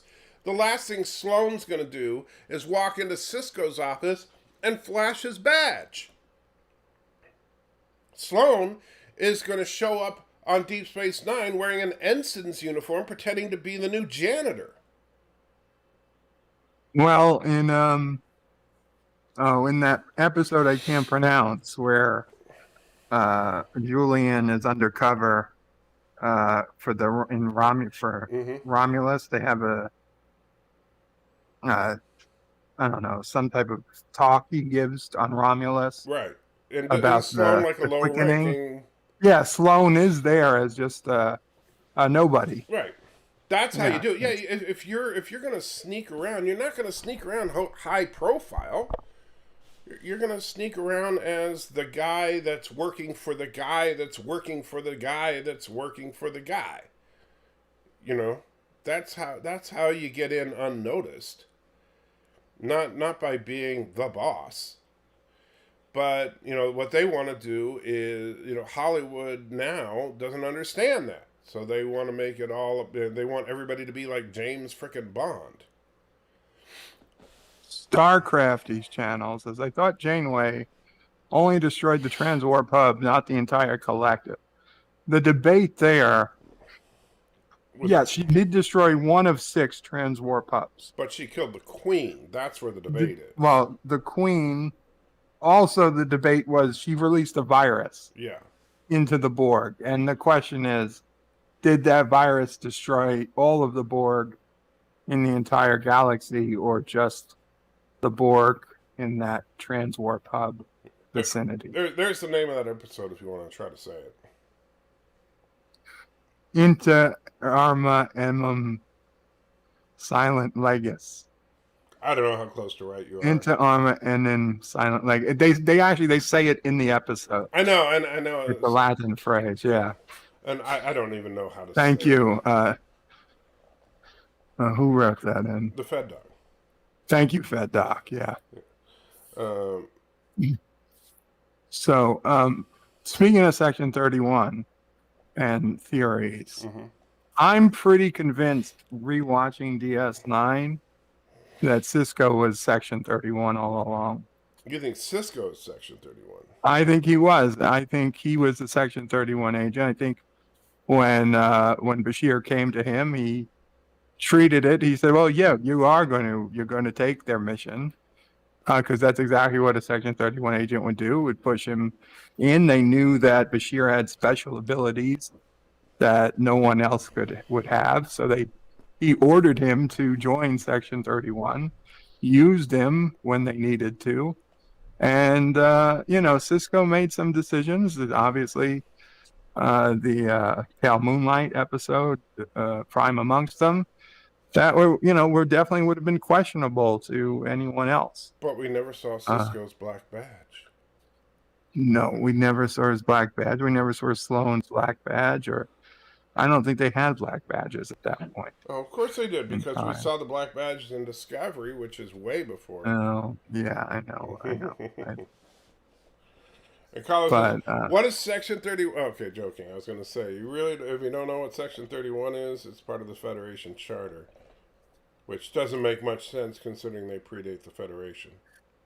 I think it's the Starfleet Charter. Is it the Starfleet Charter? It must be, because they predate the Federation. Although, and at least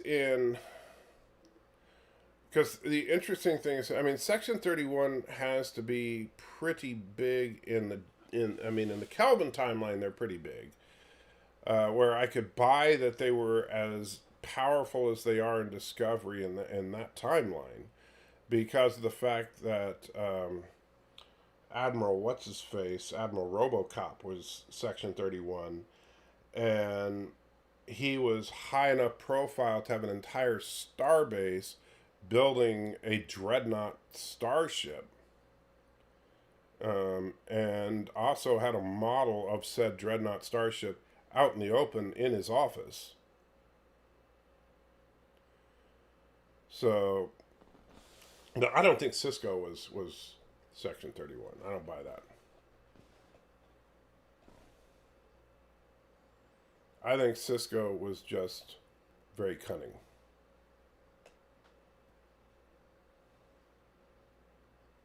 Okay. Well, I don't know. Watching DS9, yeah, Admiral Marcus. It makes sense to me, but I get it. It's not for everybody. Just head theory, head canon.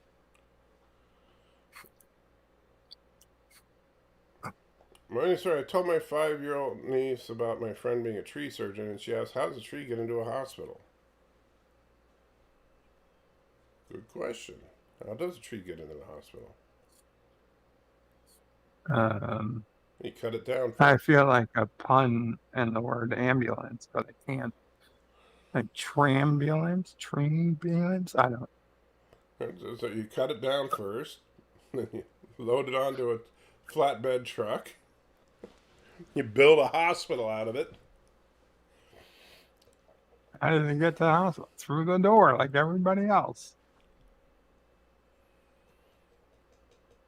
Ba-dum-bum. Are there tree surgeons? Is that a real thing? Oh, I think that, yeah, I don't, obviously they don't, like, perform surgery on trees, like, in the traditional sense, but yeah.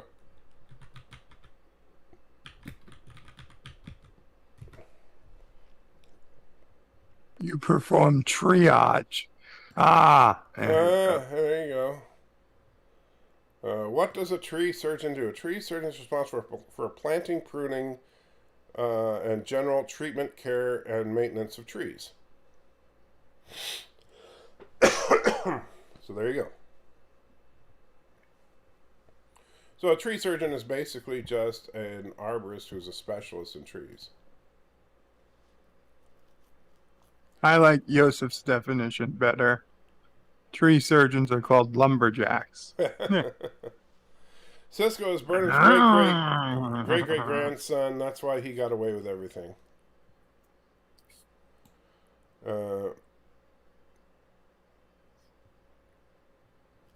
And Gobbledygook says, in pale moonlight, Cisco sent the message and then deleted it, knowing Section 31 would intercept it, so he could tell them not to F with him anymore. Well, he didn't send it. He recorded it and deleted it. Yeah, but he didn't send it anywhere. No, he knew there could be no evidence of it. God forbid that ever got out. Yeah. Which I thought would be actually a good plot for if Cisco ever returned from the prophets, that in fact Cisco would tell Picard that they had to come clean, and Picard would be like, "Oh my God, devastated that this had happened, that it was a lie to get the Romulans in the war to begin with," and that would have been a source of mistrust between the two guys, because Picard would have been like, "This is going to destroy all the work he did to get the Romulans that far." That was before season 1 of Picard destroyed the whole Romulan Federation alliance to begin with. Now, Coach Clearfoss says, Bigfoot, real or fake? And I want to say this. I don't really take a real or fake stance on Bigfoot because, I'm not a Bigfoot believer, but I'm not a Bigfoot denier, so to speak. I'm not really a conspiracy theorist kind of guy. But while I'm not a Bigfoot believer, I also can't deny I'm talking to Bird. I mean, have you ever seen Bird? Wow. Like, I know Bird's stuck in the hospital bed, but imagine him kind of slouchily walking through the woods and then try to take a picture of him with a camera a little out of focus. I'll be honest, if I was not wearing clothes and you just saw the body hair, you might mistake me for a Sasquatch. See? I ain't lying. Now, what would be really scary would be like if you saw Bird walking through the woods, lumbering along through the, slowly, and the camera slightly out of focus, but he was following an equally naked, hunched over Laurie Loaded, who was also naked walking through the forest. You would swear you were looking at an evolution of man picture, just missing the monkey at the beginning and the Homo erectus at the end. You realize it's Homo sapien at the end. Sorry, Homo sapien. Yeah, you're right. True facts. As for my thoughts on Bigfoot, I really want to believe that they're real, but I think that it's pretty difficult for them to actually exist with so little physical evidence so far. Well, let me ask considering that the hundreds of people that search for them. Yeah, and can only get a few blurry pictures. I mean, we've never gotten anything as close to that tape from the 1960s or whatever it was, that one famous video recording of the, what looks like a Bigfoot walking past the camera. And if somebody was able to get that, why could we not get anything else in the next 50 years? Well, Considering it's in, we have drones, we have all types of people going out looking for video evidence of Bigfoot. what if Bigfoot is just smarter than humans? It's possible, in fact, that maybe Bigfoots are aliens, and they talk directly to the alien UFOs that land. But even still, if they were smarter, you should still see some physical evidence they existed. Bodies, dead, the occasional dead one in the forest. I watch a lot of shows on, Science Channel, History Channel that delve into Bigfoot and Sasquatch, and I just wish there was more. There's nothing even close to definitive. Yeah, I would have to agree that it seems a little odd that, in the last 50 years, people have been swearing that there's Bigfoot, and all we can find are, the occasional very, very blurry long distance photo. And it's like, yeah, are you telling me that nobody has been able to get a good picture?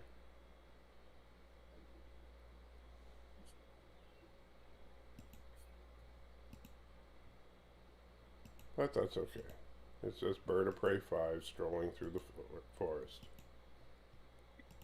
Now, on the other hand, I have seen things, other animals, particularly mangy bears, that if walking on their hind legs, I might mistake for a Bigfoot. What Quick, was if you this take mangy a quick look. bear's name? They didn't have a name. It wasn't like Yogi. I'm just saying I've seen, and hairless bears look exactly like a werewolf. A hairless bear walking on its hind legs is an effing werewolf. That's how I'm 100% sure that's where the werewolf started. Google hairless bear. Well, hairless bears look a lot like you. I mean, I'm just saying, there's some pictures of hairless bears.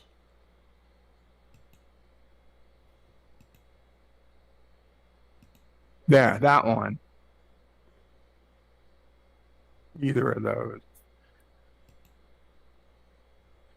Oh wait, I'm 5 seconds behind because I'm watching it on the YouTube feed. Okay, maybe not. Let me go to the actual live feed. That's scary. I don't know what the hell that is. That I could see somebody thinking that's a werewolf in transition. Yeah. I could definitely see some of these, like, people thinking that it's some kind of werewolf. Or a really messed up dog. There you go. What the hell is that? It looks like a hairless cockatoo. Well, the featherless one.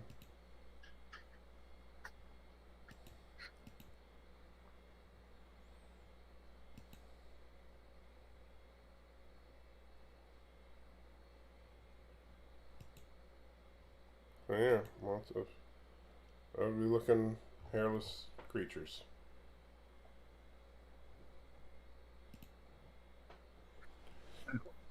So what did we learn today?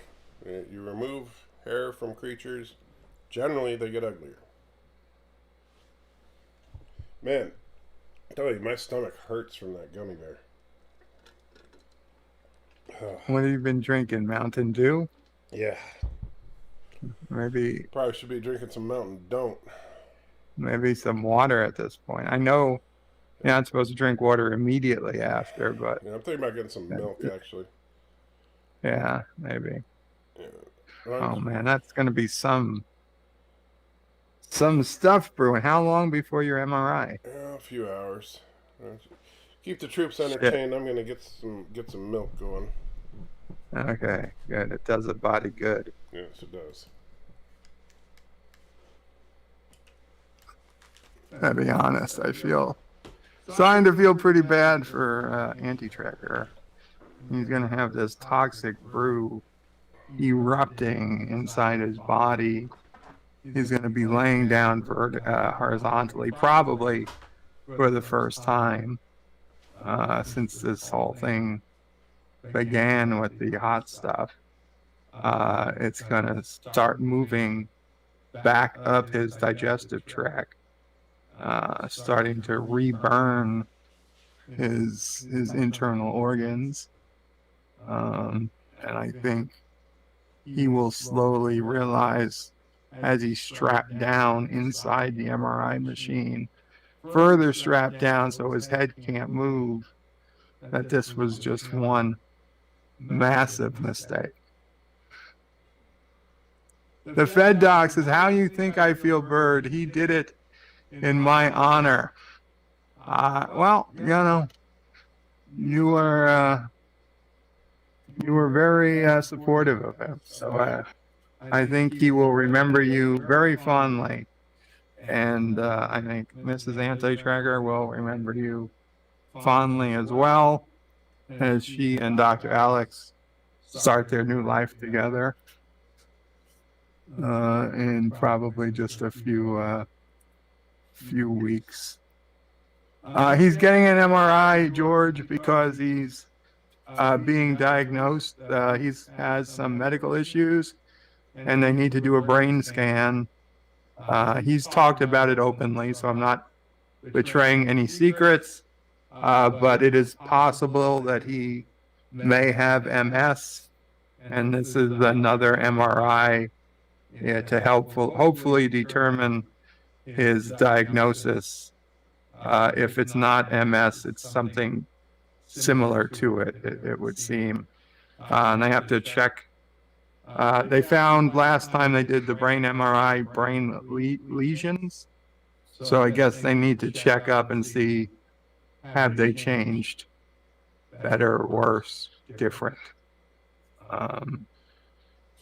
So I'm not putting it on you, Fed Doc. No. And honestly, I mean, I think Mrs. SALTYtrekker and Dr. Alex will both be happier in the long run. So I think even SALTYtrekker will be okay with it because, the needs of the many outweigh the needs of the few or the one. Carlos says, is it because he lives in Kurdistan? Carlo, we can't say for sure, but I think it's pretty clear the fact that he lives in Kurdistan is not good for one's brain. Karoga seems to test your heart, but Kurdistan seems to test your brain. So, I mean, you figure out which one is better. I mean, in theory, you could get a heart transplant. I don't believe brain transplants are anywhere near reality. And even if they were, would it really be you?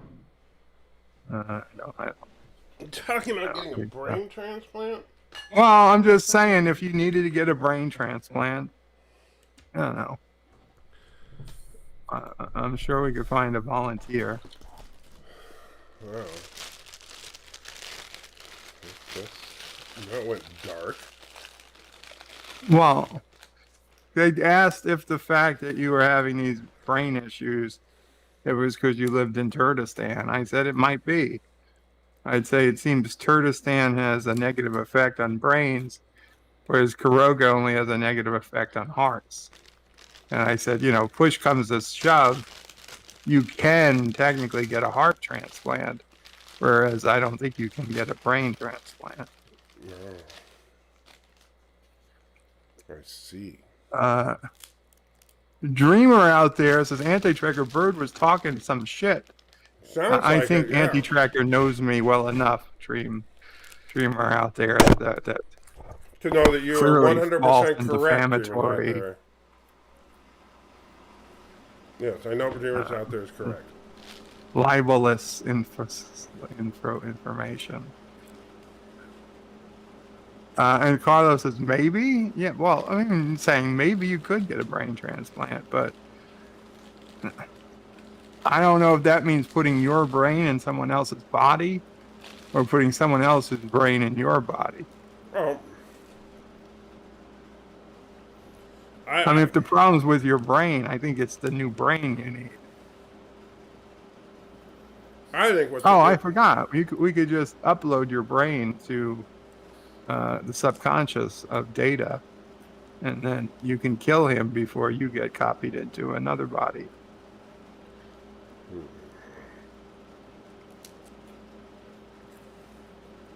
Is that what you want? Would you want an exact duplicate copy of your body with all the physical ailments it currently has, except the brain issue? No.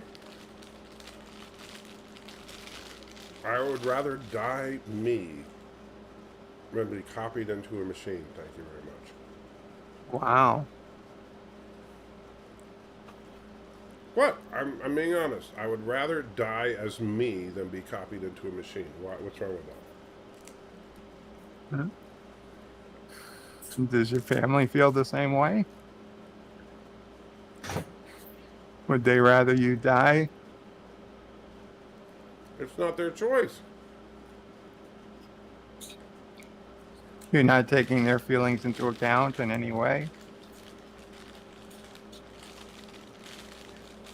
I mean, if there was a way to bring you back, not as Picard, but as RoboCop, would you say no to that? Well, you see, RoboCop is different because RoboCop's brain isn't transferred to another, into a computer. So you would take RoboCop? If it's my brain in a super cool robot body, I would probably take it, yeah. Yeah. And Joseph, no, if you want to check to see if I'm okay, yeah. F you on First Contact and F you on Beyond. There. See, it's still me.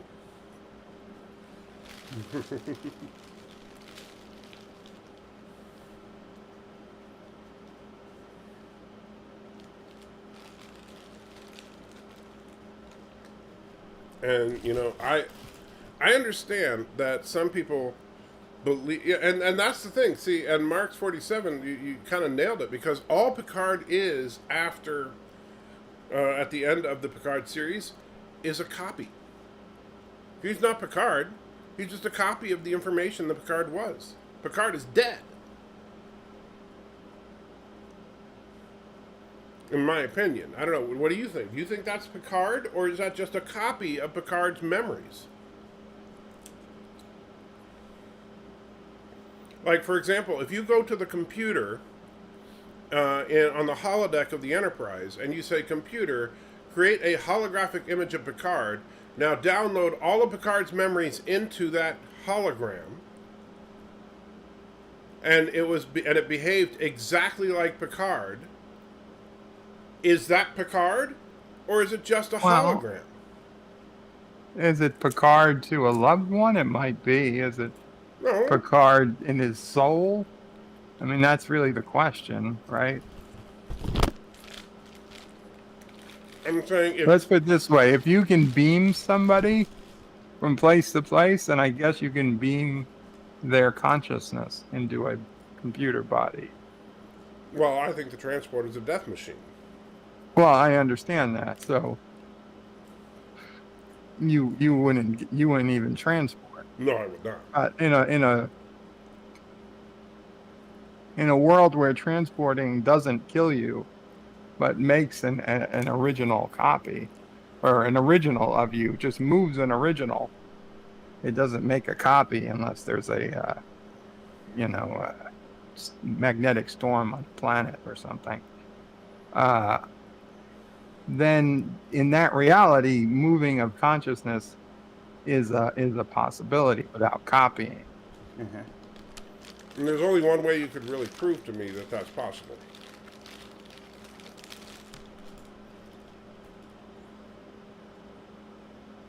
It would have to be not a simple transporter like we see in Star Trek, but a portal device.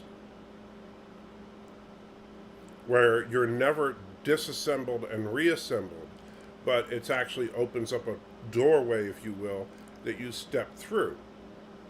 That you're never physically disassembled.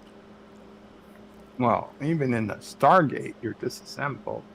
Well, and I wouldn't go through a Stargate either. You wouldn't go through a Stargate. I would go through. If you went to Cheyenne Mountain right now, I would not go through any device that disassembled you. What if they're like, we've all done it here? Great. We've all been to this alien planet, and they have a cure for what ails you. If all your friends are jumping off the Golden Gate Bridge, are you going to jump off with them? Probably, because they're all my friends. Well, then you're an idiot. I don't want to live alone. There's also a netting here, so. No, you don't know that. I think I read it somewhere. They put a netting so they could catch the people who jump off the bridge. Plus, I would see them if they fell into the ocean or if they just got caught by the net. And Dree was out there I and said that I wouldn't be the first. That I was going to die and Mrs. SALTYtrekker was going to elect with Dr. Alex. So, is that what you were saying? Yeah, well, I mean, that's the well-known plan. I mean, I wasn't keeping any secrets, betraying any secrets. So Spock died in Wrath of Khan. Did he come back or a copy? Good question. The Genesis effect? Don't know.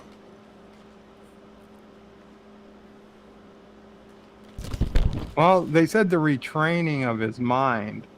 So I would say it was a copy. Yeah, it's a good chance that it's just a copy of Spock.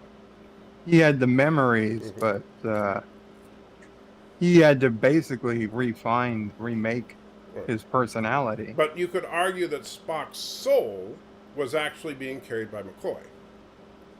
Well, that's true. Yeah. But I guess the question is, are we more than just a collection of memory? Well, I would obviously answer that in the affirmative.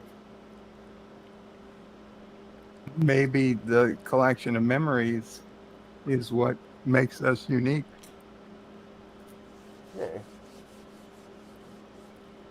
Valor, yes, and Stargate, they said everything that goes through the Stargate is, I think they said demolecularized. Right, that's why. Molecularized. That's why putting a door on the front of a Stargate blocks anything from coming through.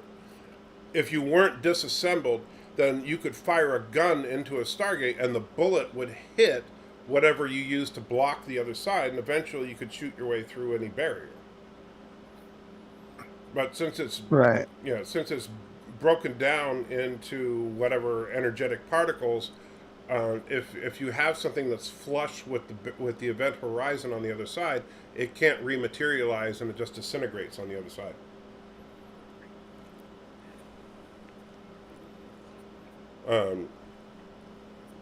So while Spock and random, Spock was a clone, but he was a clone that was then infused with Spock's actual original soul. Carlos says, could you swap the position of atoms with other atoms somewhere else for transport, like quantum entanglement? Don't know. I don't think so. I don't think so. And that's the thing. It depends on, and this is where you get into the metaphysics of it. Do you believe, and again, this comes down to a philosophical question. It's not something you can answer simply based on physics or anything like that. It is a purely philosophical question. Do you believe that there is a spiritual component to man? If the answer to that is no, if we are simply what we can observe in the material world, if the brain is all there is to consciousness, if our conscious thought is an emergent property of the neurons and everything in our brain and the electrical reactions that we can observe, which is fine if you believe that. I'm not suggesting that that's a bad answer. There's not a right or wrong answer here. It's a belief. It's not a yes or no absolute. But if you believe the answer to that is yes, that's all there is, then absolutely you can simply copy that, paste it, and there's no difference between that and the original. But that also means that if you make 10 copies, which one's the original? Doesn't matter. They all are, or none of them are. There's no difference. However, if you do believe that there is some spiritual component, a soul, if you will, something that is beyond the material world, then a simple copy-paste formula no longer works. And that if you dematerialize, materialize, something didn't transfer over. Possibly. Maybe it did. Maybe it didn't. And I'm not willing to take that chance. And I don't think, and that's why I personally do not believe that computers can achieve consciousness. I don't think it's possible. Because I don't think that consciousness, what we understand as self-awareness, as conscious thought, is simply an emergent property of electrical impulses. But I understand something. Very smart people both agree and disagree with me. And I'm not saying that I am the absolute authority on it. I think we can all agree the worst example of copying a human being in all trick was Enterprise with the clone of Trip, who somehow had his memories. Well, most The cloning, Doctor created. most cloning that we see in movies and TV shows is horribly inaccurate because a clone would be an infant, Right. an embryo. A clone would not be like, if I made a clone of you, that clone would not be 40 years old. And that's something that I can't stand, is that whenever in the movies somebody makes a clone, the clone is always the same age as the person being cloned.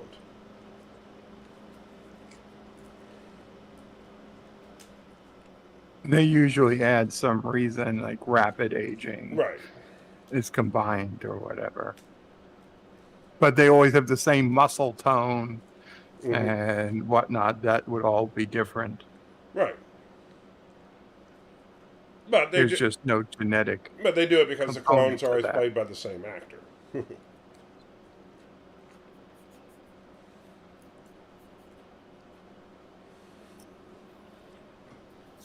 And John Connor says different. Not sure what you mean. John Connor from Yeah, from the Terminator franchise. Terminator.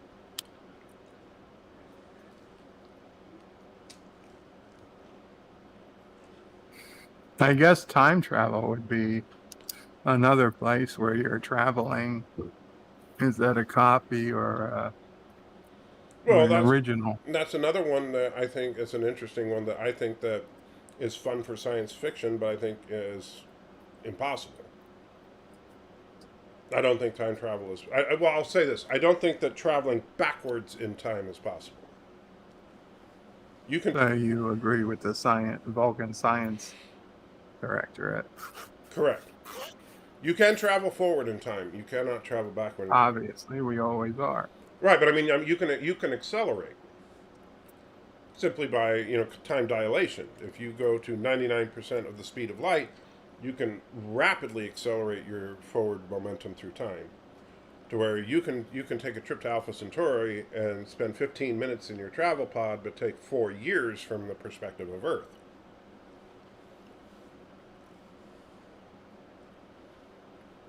Yes, yeah, obviously, yeah. Basic relativity. Right.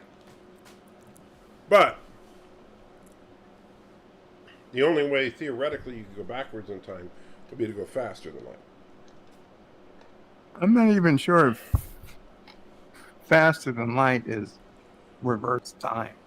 I'm not convinced of that either, but mathematically, I mean, it kind of works. But I don't think that proves it, and I don't buy that it's possible anyway, because I think it's a logical absurdity.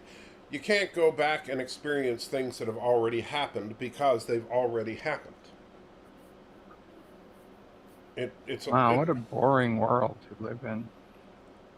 Well, it's a logical absurdity. Don't you wish you could go back in time and kill your own grandfather? No, not that specifically. I would love. I mean, honestly, who wouldn't love to go back and relive their life knowing what they know now, right? Like, no, that's different. That's putting your current consciousness into your young self's body. well, not even that. I mean, just going back and reliving it. I mean, okay, but that's not. I mean, time travel, presumably, if the way I look at it, is that if I go back in time, it's me at 42 years old going back in time.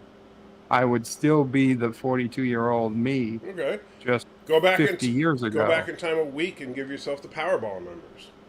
Yeah, well, possibly I would do that. Or just go back in time a week and buy a Powerball ticket. You know? Even better.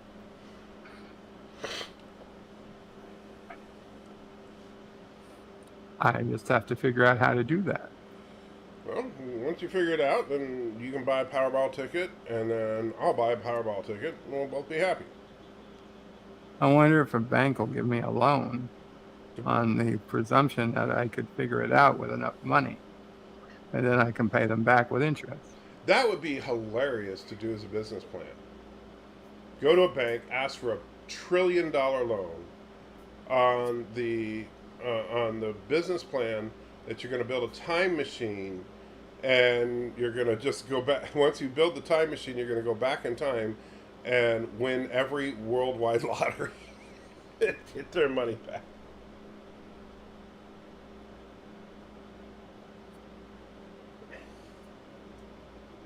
And while I'm at it, I'll make sure whoever approves the bank loan gets a nice raise too. Sure.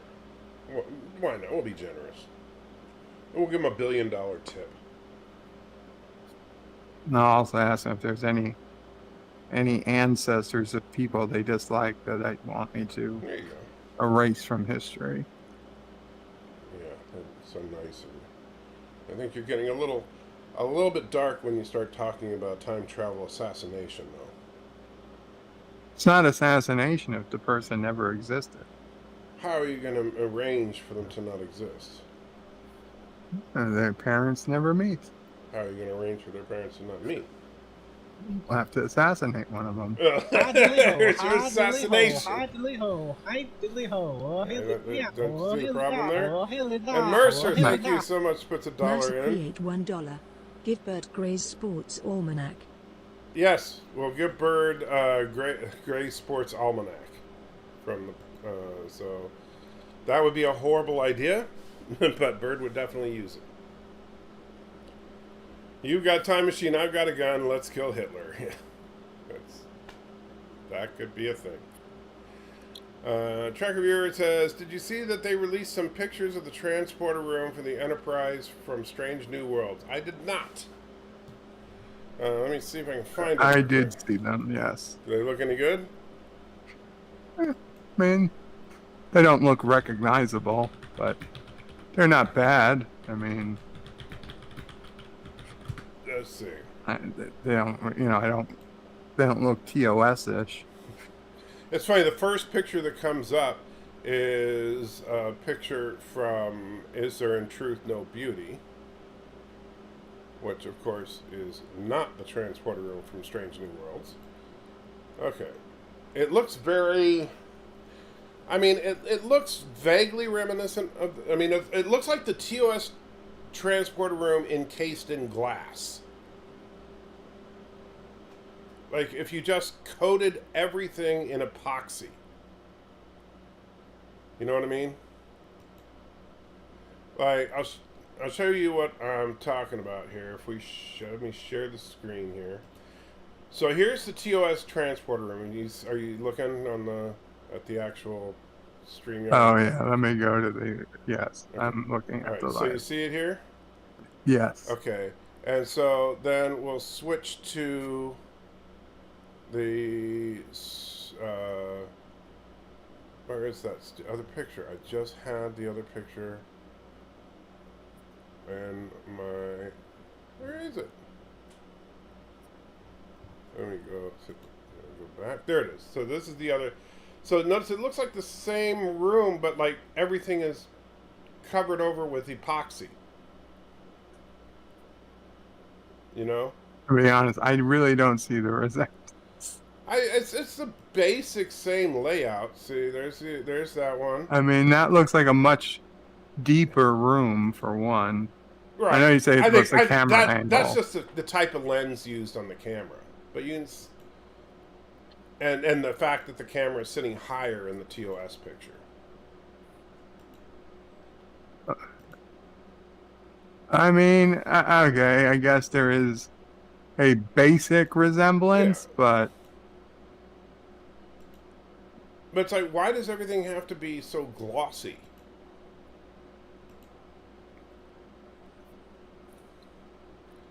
And it's like they did the same thing with the bridge, you know? It's like they don't have to cover everything with epoxy.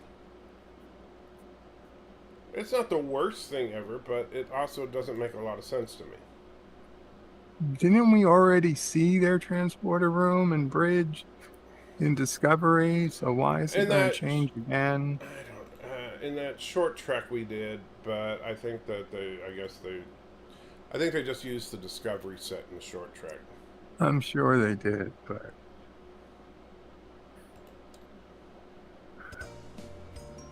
I was like, what the heck is that? And it's like a tabletop simulator.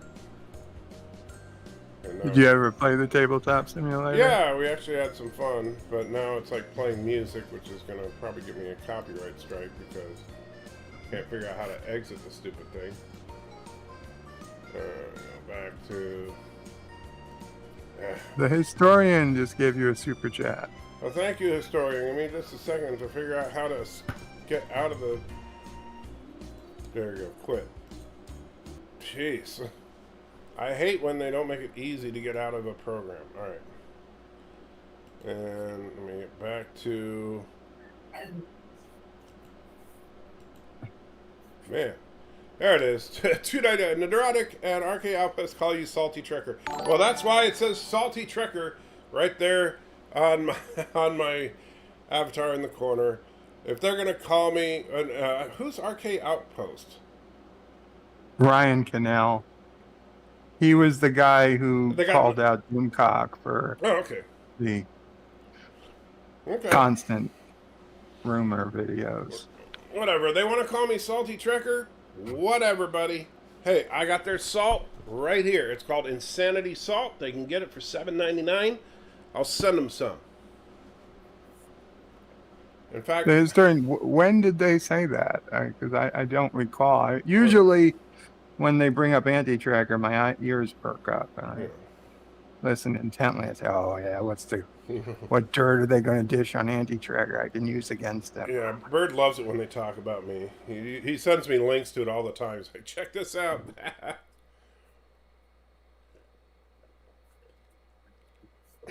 Guess you're never going on this show again.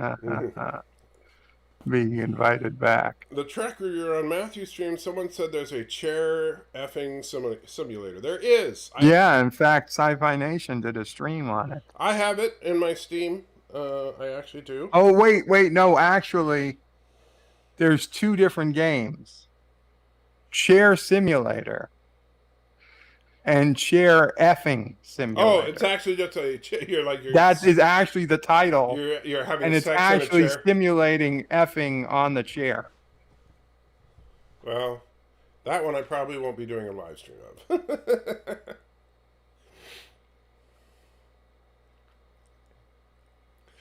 of.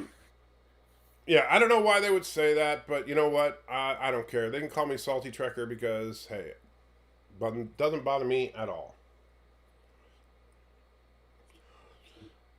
And you know, and I've heard that people been making memes about me. That whatever doesn't bother me. I haven't seen any of these Yeah. memes. So, but if people want to do that,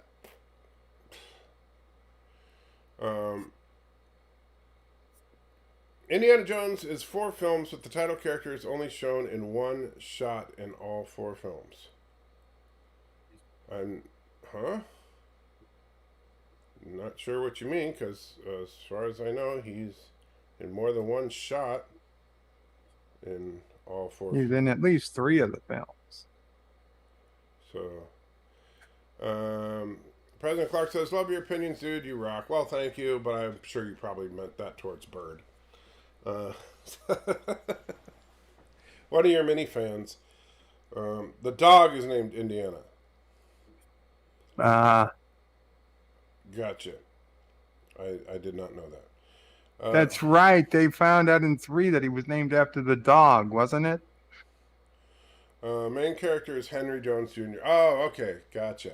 I forgot about that. Let me see. I want to take a look at what time is my appointment today. So I don't want to lose track of time. It's about 6:23 right now. Murfreesboro Medical Clinic. That's appointment on Wednesday. That's for my prescription. Thank you for confirming your appointment. Radiology. Okay. So radiology is at 1:45. So I'm going to have to be at the pharmacy a little afternoon. So I'll probably have to stop streaming by about 11. Just trying to make sure I get... So let's see, just in case I lose track of time. Hey Siri, set alarm 10:30. I set your alarm for 10:30 a.m. Thank you. I say thank you to Siri like it doesn't care. Siri has no soul. Hey Siri, tell me a joke.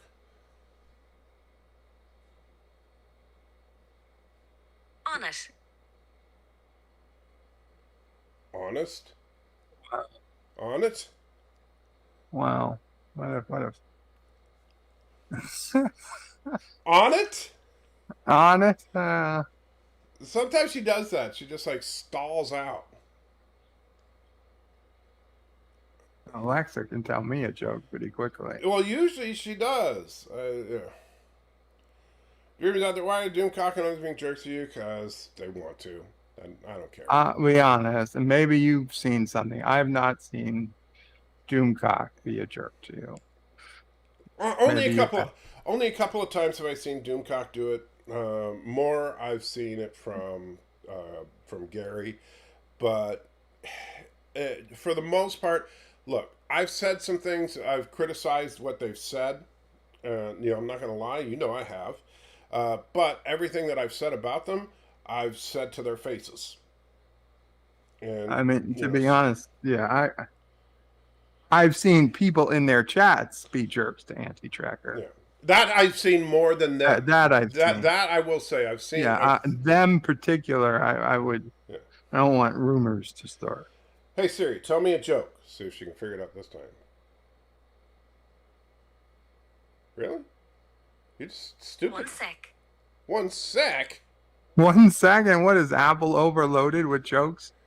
Yeah. She's got to ask Alexa for a joke. Still on it? Yeah, what is her problem today? Alexa. Something went wrong.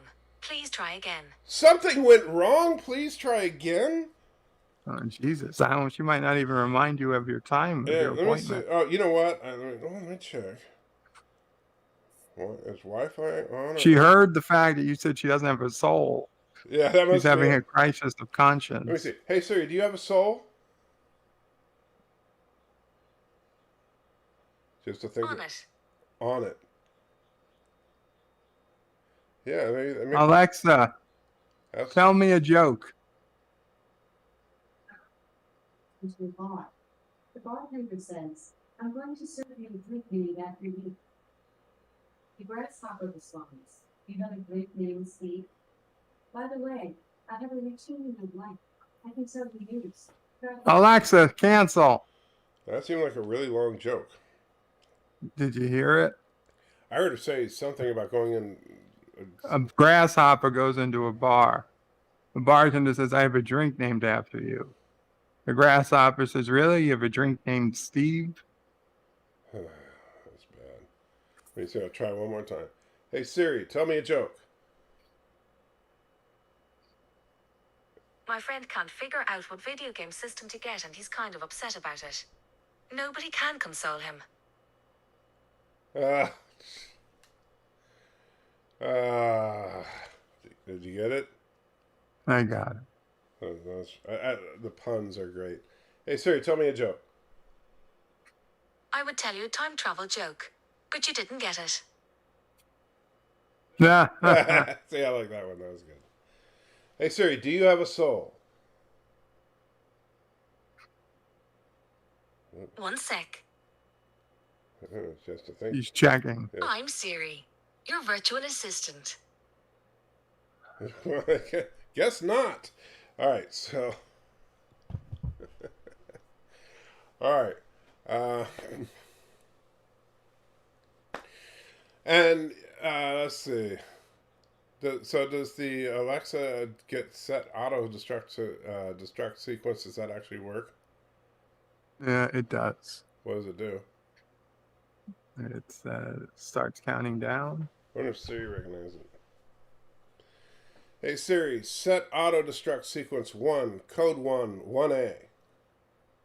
Sorry, I can't operate the car in auto destruct sequence 1 code 118. Well, guess not. You don't like Star Trek, do you? You suck. Hey Siri, what's better, Star Trek or Star Wars? Here are matches for Star Wars. Oh, you. Star Wars. Ask her who the best captain is. Siri, who's the best captain on Star Trek? Hey Siri, who's the best captain on Star Trek? Here are matches for Star Trek. No. Yeah, I hate. It used to be Siri was like the king of the natural interactive stuff. What if you say Star Trek captain? What do you mean, like who's the best Star Trek captain? Yeah, instead of captain on Star Trek. Hey Siri, who's the best Star Trek captain? Okay, I found this on the web for who is the best Star Trek captain. Yeah, Check it out. Just found articles. Hey Siri, does Bird of Prey 5 suck?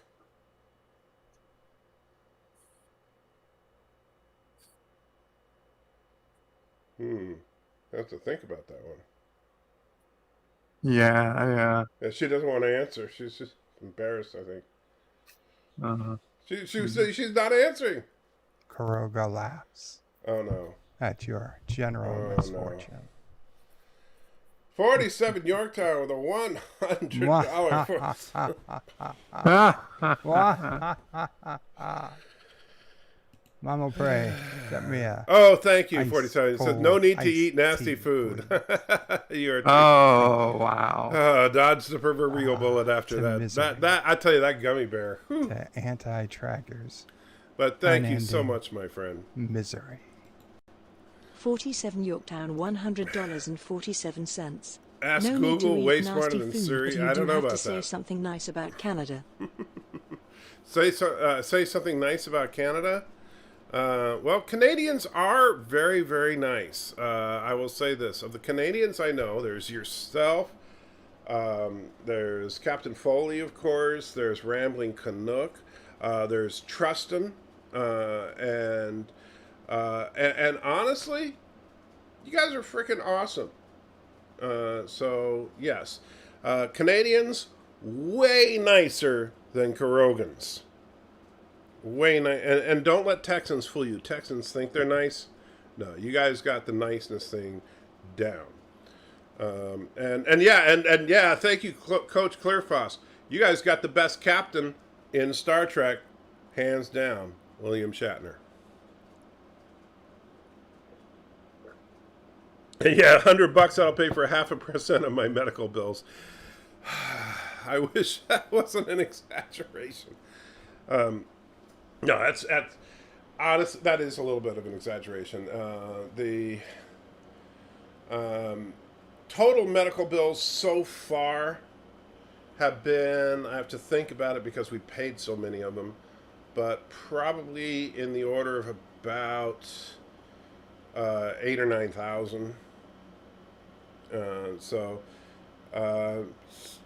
it's, I don't know, what was $100 in percentage of that? I can't think. But thank you so much, man. Thank you. Mercer says, Ducks walked into a bar. Got any bread? No. Got any bread? No. Got any bread? No. Got any bread? If you ask me again, I'll break. If you ask me again, I'll nail your beak to the bar. Got any nails? No. Got any bread?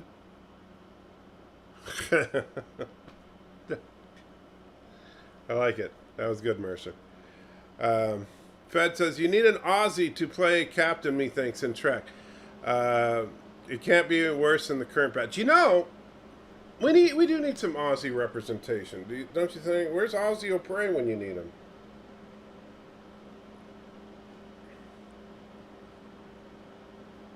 Bird?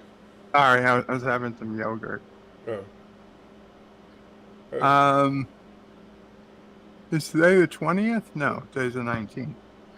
Okay, so it's not till tomorrow. What's tomorrow? 9 a.m. Eastern tomorrow, Jeff Bezos is supposed to blast off to space. Oh, okay. But what does that have to do with Ep03? Nothing, but on the news they were showing it, so I was curious. You need Ep03? I'll go get him. Wasn't the Romulan in Star Trek 09 an Aussie? No, but the captain of the USS Kelvin was. Oi! Who goes there? There's Ep03. Hey, Ep03. So we got a question. Got a question for you. How come we haven't seen a true-blooded Aussie as the captain of a starship, or even a prominent officer on a starship in Star Trek? Why? Because they're all racists in the future.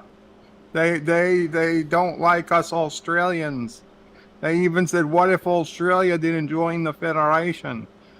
Because, you see, in the future, they've come and they've taken Australia away from us.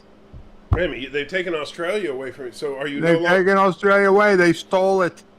It was our land. We stole it rightfully first, and then they've come and they stole it back.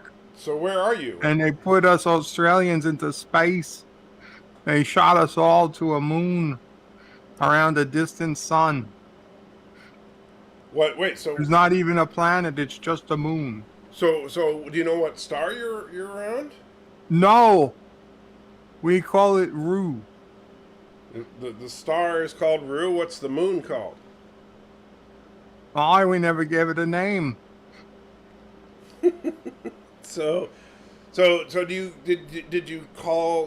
you call your sector of space something like, you know, like do you have any? Oh, it's the Aussie sector. The Aussie sector. And was the Botany Bay Australian? Asks Marks 47. No, but they did travel through our sector, and we said that, okay, you have to pay a toll. So we went up to them, but they were all asleep. So we let them keep sleeping, and we got off. And Fed says, oh, sweet, merciful Christ, give us one of those gummy bears. It's preferable to this.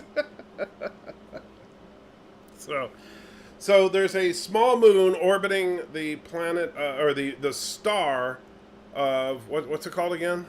Rue. The star of Rue. And the sector is called? The Aussie sector. The Aussie sector. I believe we're in Beta Quadrant. In Beta Quadrant. And so so who's it near?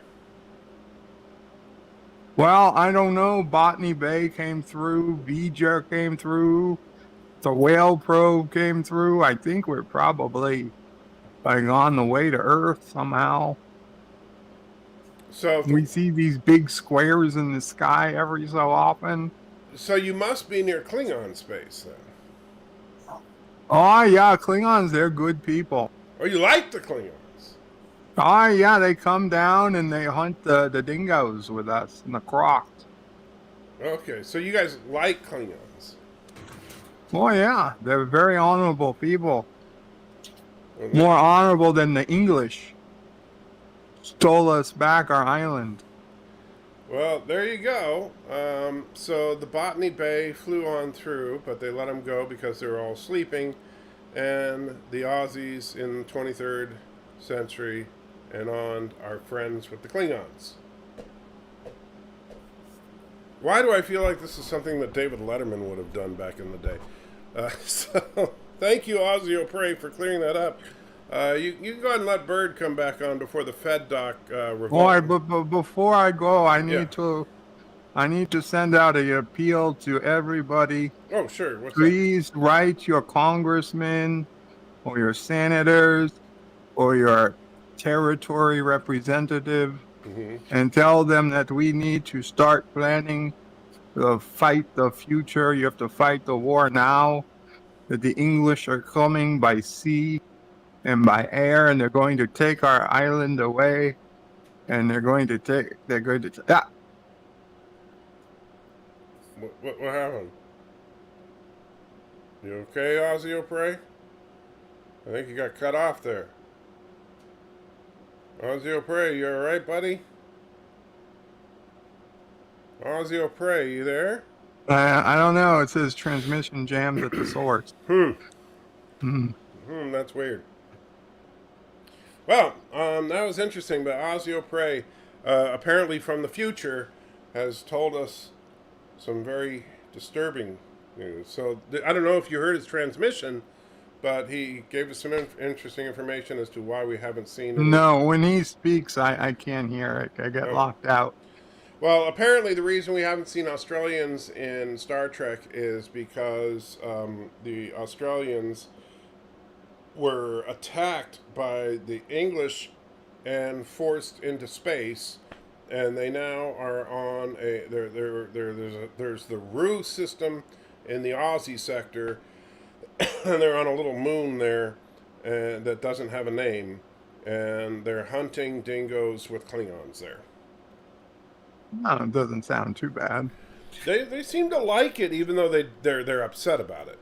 Yeah, I'd be mad too. Yeah. You know, we built some beautiful things like an opera house and Ayers Rock, and then the English just came in and took it all. Right.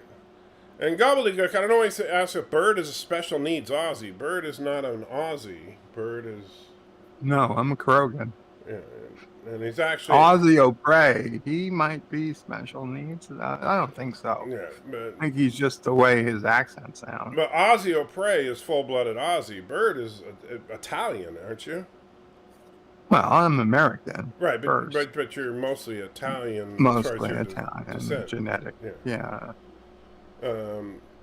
And Fed talking about the Botany Bay. Random Menace says New Zealand's penal colony, so Australia must be a supermax prison. Well, I don't know the whole history about Australia. I just know that Australians seem like a friendly, if not roughnecky kind of people. You know, they and the thing is, it's like the guys in Australia all either look like toadstools or freaking Thor. There's like nothing in between. And so I don't want to go there. Because I don't want Mrs. SALTYtrekker to see all these guys walking around looking like Thor. Botany Bay was the site of James Cook's first landing, the HMS Endeavour, in the landmass of Australia. I did not know that. Botany Bay is on the Aussie East Coast. Mercer saying it was Agatha all along. What the hell have you been smoking, Bird? That wasn't Bird. That was Ozzy O'Prey. Bird of Prey, say this and tell me what it means in Australian. Rise up lights, not dirty a trick. I don't know. Rise up lights? No idea. Why was I thinking of the namesake to Kirk's bird of prey? What, the HMS Bounty? That's what he was thinking. All right, just bring beer and don't be a tosser. We'll be all right, and she'll be all right. Mur says the Kobayashi Maru scenario frequently works havoc on students and equipment. As I recall, you took the test 3 times yourself. Your final solution was, shall we say, unique. Well, it had the virtue of having never been tried. The thing I really didn't like was that I do like from the deleted scenes that they cut out that's where they revealed that Saavik was half Romulan. I think they should have left that in. Mark says razor blades. Not sure why. Fedsec, he's speaking of the First Fleet landing upon Australia, the first batch of colonists and convicts, effectively the first arrivals proper to Australia. We celebrate on Australia Day. Well, it seems to me like on Australia Day, that it would be like what in America, what we would call the fictional holiday, the Purge. Like on Australia Day, do you guys just like take to the streets and beat the snot out of each other? Because it seems like that's what Australians would think is a good day. Rise up lights equals razor blades with an accent. Oh, so like razor blades is rise up lights. You get it, Bird? Oi, rise up lights. That's my Ozzy O'Brien impression. Starfleet. He's not really here. Yeah. Starfleet computers are made out of rocks. They explode out of everywhere. That is true. It is very strange that it seems like every Starfleet console is loaded up with rocks. And not just any rocks, styrofoam rocks. Dark gray styrofoam rocks, to be specific. Fed said, well, no, that's a Tuesday. Oh, okay. What we call the Purge, you guys call Tuesday. Got it. Actually, it should be Thursday because that's what we call, what Thor's Day. Because half of you guys look like freaking Thor. So that would make sense. Yeah, they should have left Saavik canon half Romulan and made it clear she was pregnant with Spock's kid. I tend to agree. Mercer says there's a new picture of Bortus on Twitter. Is it really new? I mean, other than the fact that it's Bortus, does it look any different than Bortus looked before? And I'm just saying. Yeah, he's got a beard now. Okay. No, I'm kidding. I have no idea. You haven't seen it then? No. Okay. We just need more beer and barbecue in that instance. And Marx is smiling. Robert says, so does Saavik and Spock have a kid then according to that one scene in Star Trek 3? Not canonically. Razor sharp styrofoam rocks. Well, only in the advanced version of the Kobayashi Maru test. FedSec, no, Thursday is a good day. Everyone is on the piss. Which I'm sure means something wonderful in Australian. But that sounds horrible. Indy Tiger says, Kirk is a creative genius. That's why he was fast-tracked to the captain's chair. That's why he got missions that others failed, and he followed up on other starships. But you see, here's the problem, Indy. Kirk may have gotten to the captain's chair relatively fast, but he didn't go from a cadet to captain. That's where I have a big problem with the 2009 Star Trek film. It's one thing to get fast-tracked to the captain's chair. It's another thing to go, hey, Cadet Kirk, guess what? You're the captain now. That makes no effing sense whatsoever. And I'm assuming Mercer puts the link. Okay, yeah, that's a cast picture there with Bortus getting a massage on his head for reasons. Even though he probably can't feel the massage on his head because of all the makeup. But I'm sure he's enjoying himself as he's messing around on his smartphone. Let's see. Bird, do your Chinese accent. Gobbledygook, do you really want my channel to get flagged? I don't want my channel to get flagged. And I'm pretty sure that Bird's Chinese accent will get my channel flagged. I can see who Seth is dating this season. Really? You think so?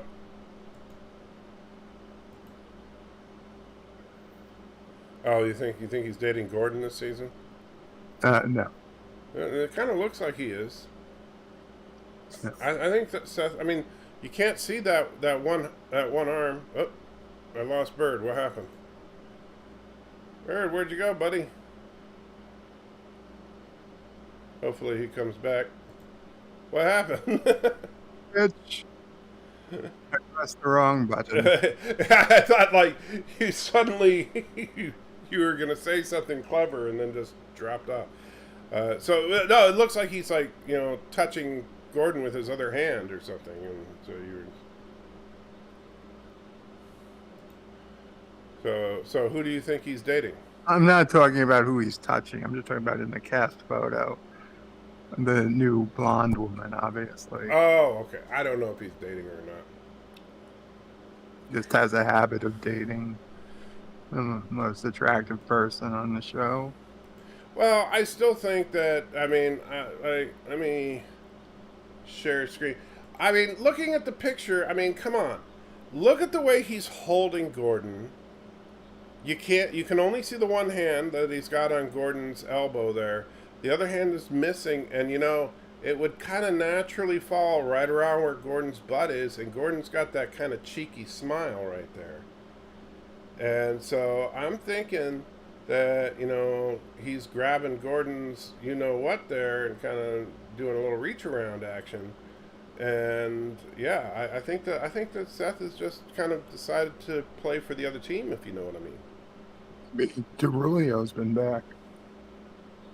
So, and just saying, he not saying there's anything wrong with that. He could do what he wants to do. Seth strikes me as the, type that could go either way.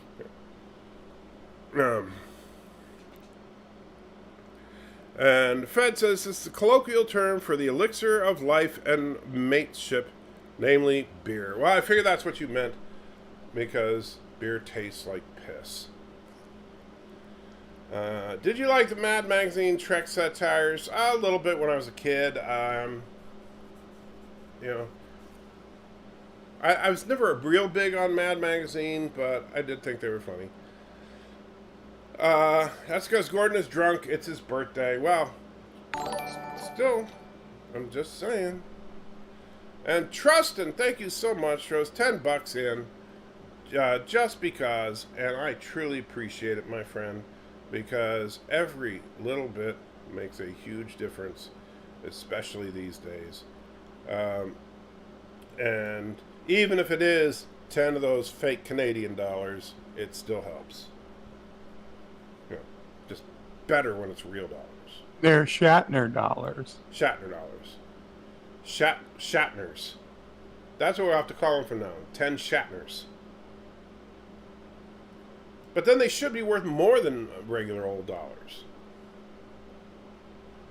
Don't you? Actually, I think the Canadians, you can actually turn one of their figureheads into Spock with a few pencils, creative pencil markings.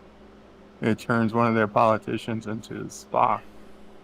And they had to ask people not to Spockify. So I think it's their $5 bill. Bird of Prey 5 is now encouraging people to deface Canadian currency. Way to go, Bird. Oh, it's not defacing, it's enhancing. So Bird of Prey 5 is now encouraging people to deface Canadian currency. I'll pay $5 American for a Spockified $5 Canadian. So that's increased the value. So now, Bird of Prey 5 is offering to do money laundering internationally for defaced Canadian currency.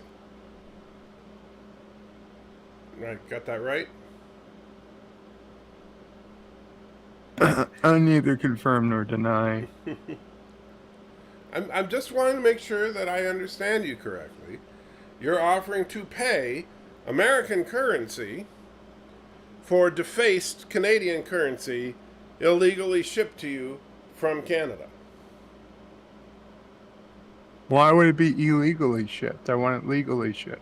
Wasn't it illegal to send currency through the mail, especially international? It's no longer currency, number one.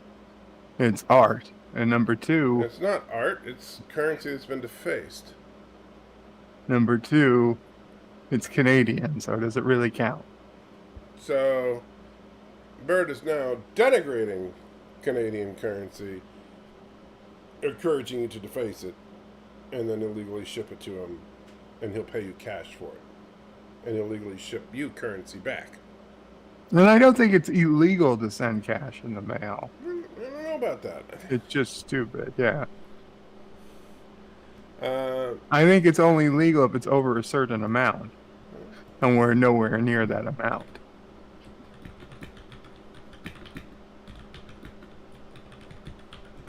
let's see. I mean, there are a lot of places that still say you could send $1 to an address to get something. Let's see. It's not illegal to send cash through the United States Postal Service unless it's being done for illegal purposes such as money laundering. Now, if an example of money laundering would, of course, be if one person is sending you one form of currency so that you could then in turn send them another form of currency. That is not money Well, laundering. it sounds like it's money laundering. No. It kind of sounds Money like laundering is you take ill-gotten gains Uh-huh. and then you try to transform them into legitimate. Such as trying to take a Canadian currency and exchange it. If somebody robbed a bank in Canada Mhm. and then sent me all of their Canadian money, Mhm. and I sent them back 50% as American dollars Well, that have been wouldn't you be taxed and obligated then whatnot. to, instead of sending them $5 for $5, that if they sent you $5, you'd have to send them like $4.83? Well, exactly would define the fact that you can't be money laundering if you're making more money than you're sending. Well, who's That's- doing the laundering? You know, it depends on, maybe you're doing the laundering or they're doing the laundering. It depends on, you know, who's making the profit here. Maybe they're making a profit because you're offering to pay them for currency, which seems illegal.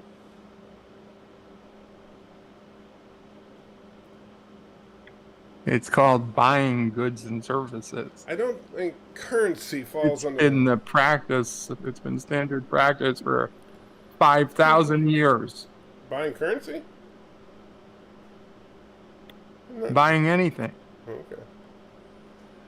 Indy Tiger says, I agree. I mean, TOS Kirk, 2009, Kirk should have been already working in the Mars to Earth Space Service. He should have had already graduated university. Yeah, if you were going to try to make him become captain during the 2009 film, yeah, he should have already graduated. Or you should have had him not suddenly rise to command in that film.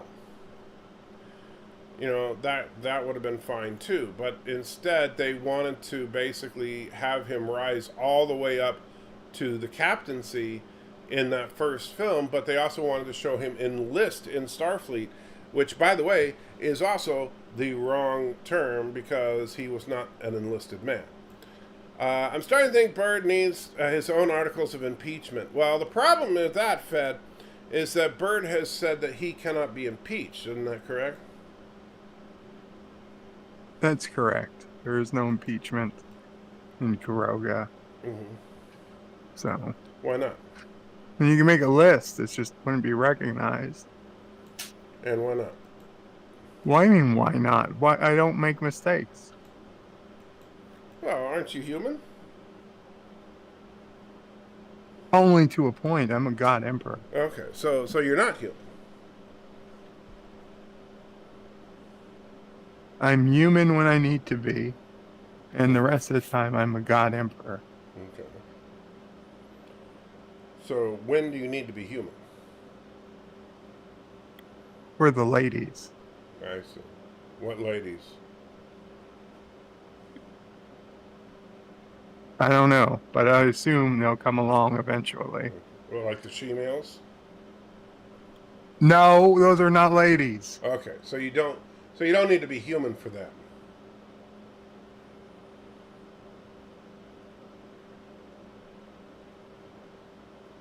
I think it's time for another gummy bear. I'd like to buy a vowel, please.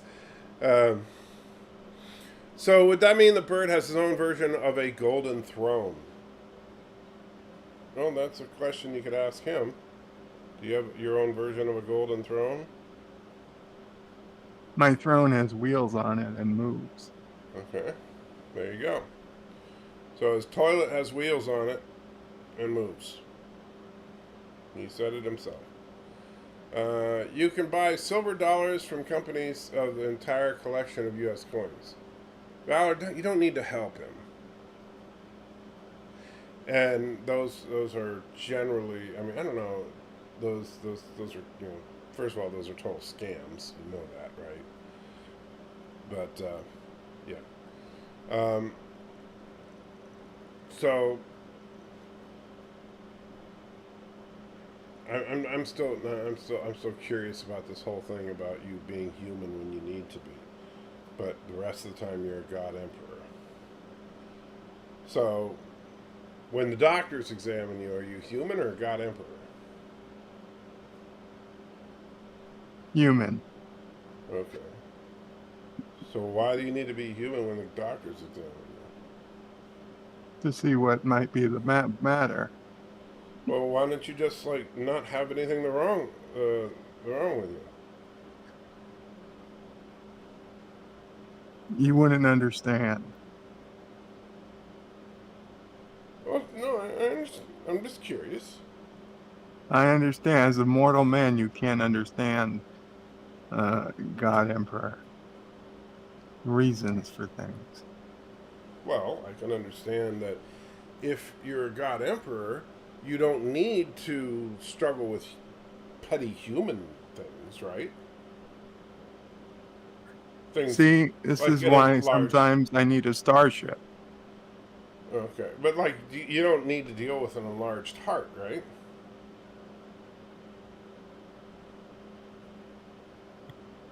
My heart's enlarged because of how much I love Kuroga. Hi diddly ho, I hi see. diddly ho, hi diddly ho, And thank you, Mercer. Throw us in a buck. Thank you. Mercer $1. Did you ever notice that in Kelly's office on the Orville she has the album cover for Journey's Escape album hanging there? I have noticed that, yes. And I don't know if you've seen that, Bird, but in the Orville, if you look carefully, in Kelly's office, you can see that she has Journey's Escape on the wall. Great album. One of the best rock albums ever. And if you deny that it's one of the best rock albums ever, I will fly to Kuroga tonight and punch you in the face. I've never heard it, so. Are you serious? You can't. You gotta be. Not a Journey fan, I'll be honest. Wow. Wow. I'm not even into music, and that's a great album. Let's see. Gobbledygook says, answer $100, 1% of your medical bills. You might have to go 72 hours. I thought Dr. Evil war with the Krogan ruler.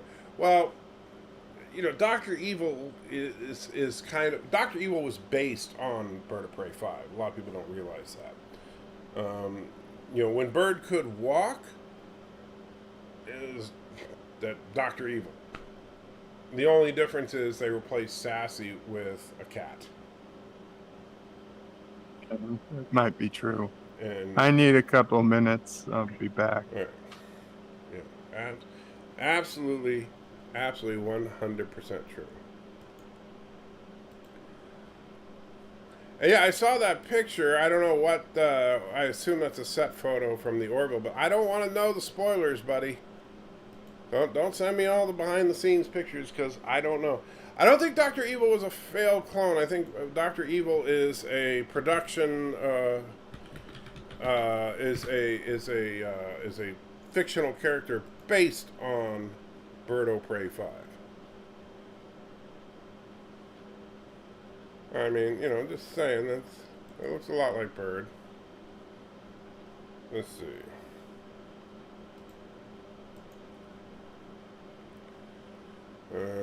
Save image as.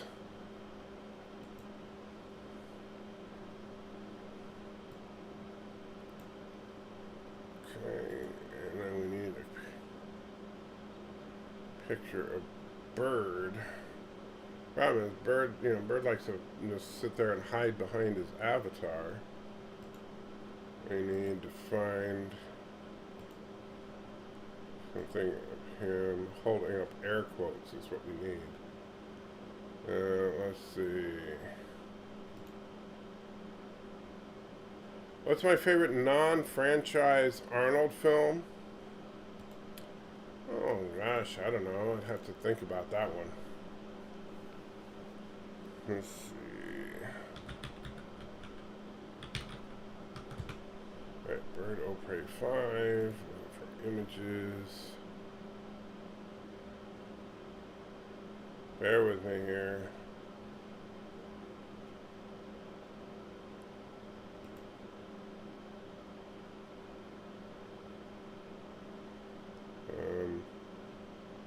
Okay, I don't know who that is. Let's go to Bird's channel.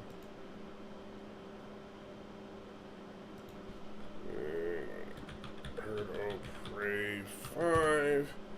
Hold on, guys, can't see the chat at the moment. And let's see, let's go to past live streams. I don't know if he's hiding.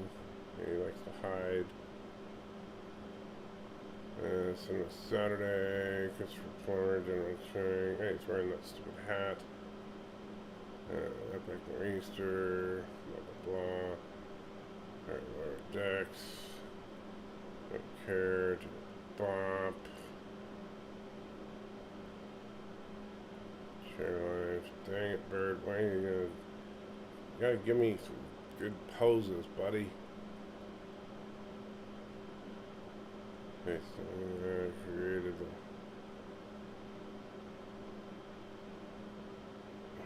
Okay. Whatever. You're a weirdo. Again, for tomorrow's stream. Alright, let's take a look. This is from 2 years ago. Let's take a look at this live stream from 2 years ago. And let's see if we can find a good.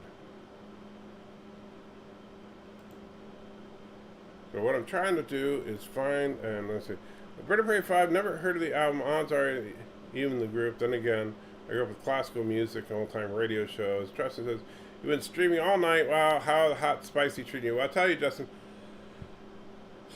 wow,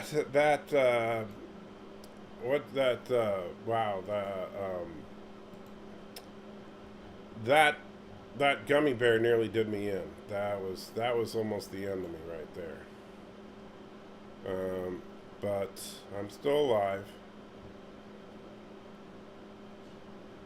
And right now I'm trying to find a good picture of Bird O' Prey 5. But Bird doesn't like to be in front of the camera. He instead prefers to hide, like the cowardly Kurogan that he is, and not show himself because, you know, he's afraid. You know, he's basically a chicken. Yeah, alright, let's see. So trying to find something that's close to the same picture as we got from. Alright, there we go. Alright, that'll have to do. I wish I could get something better, but oh well. Let's go. Oop. Snip.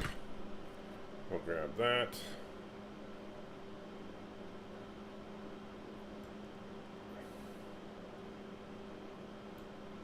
Alright.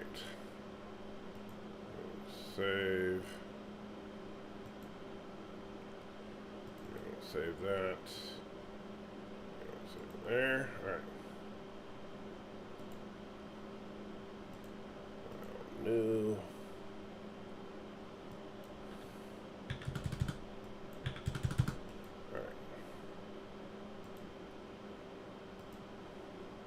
All right. So we got this picture here, and then let me bring up. Sorry guys, I know, very boring as I am grabbing this information, but it'll be worth it in a minute, I promise. At least I hope so.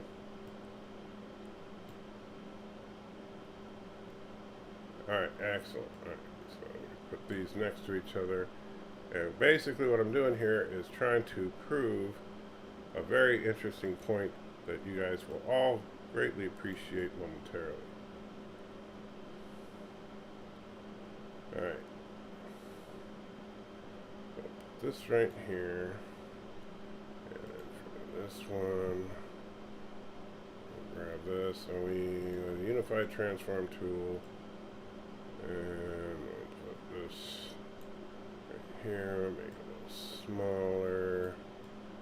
Right about here, and bing. And then we make this right here.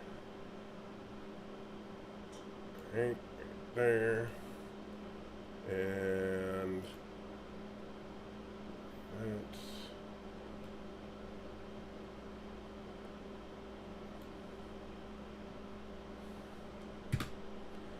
okay, and then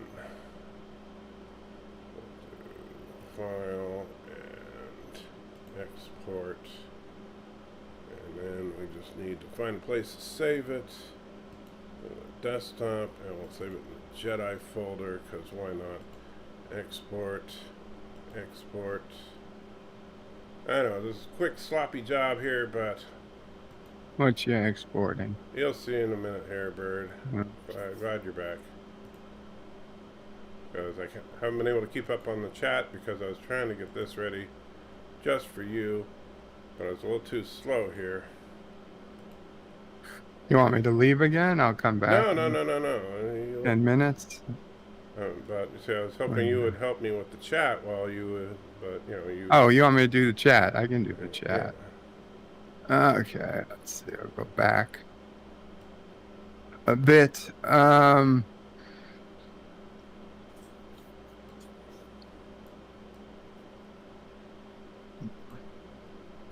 Marks47 says, my Wi-Fi controlled thermostat is named life support. Is that wrong?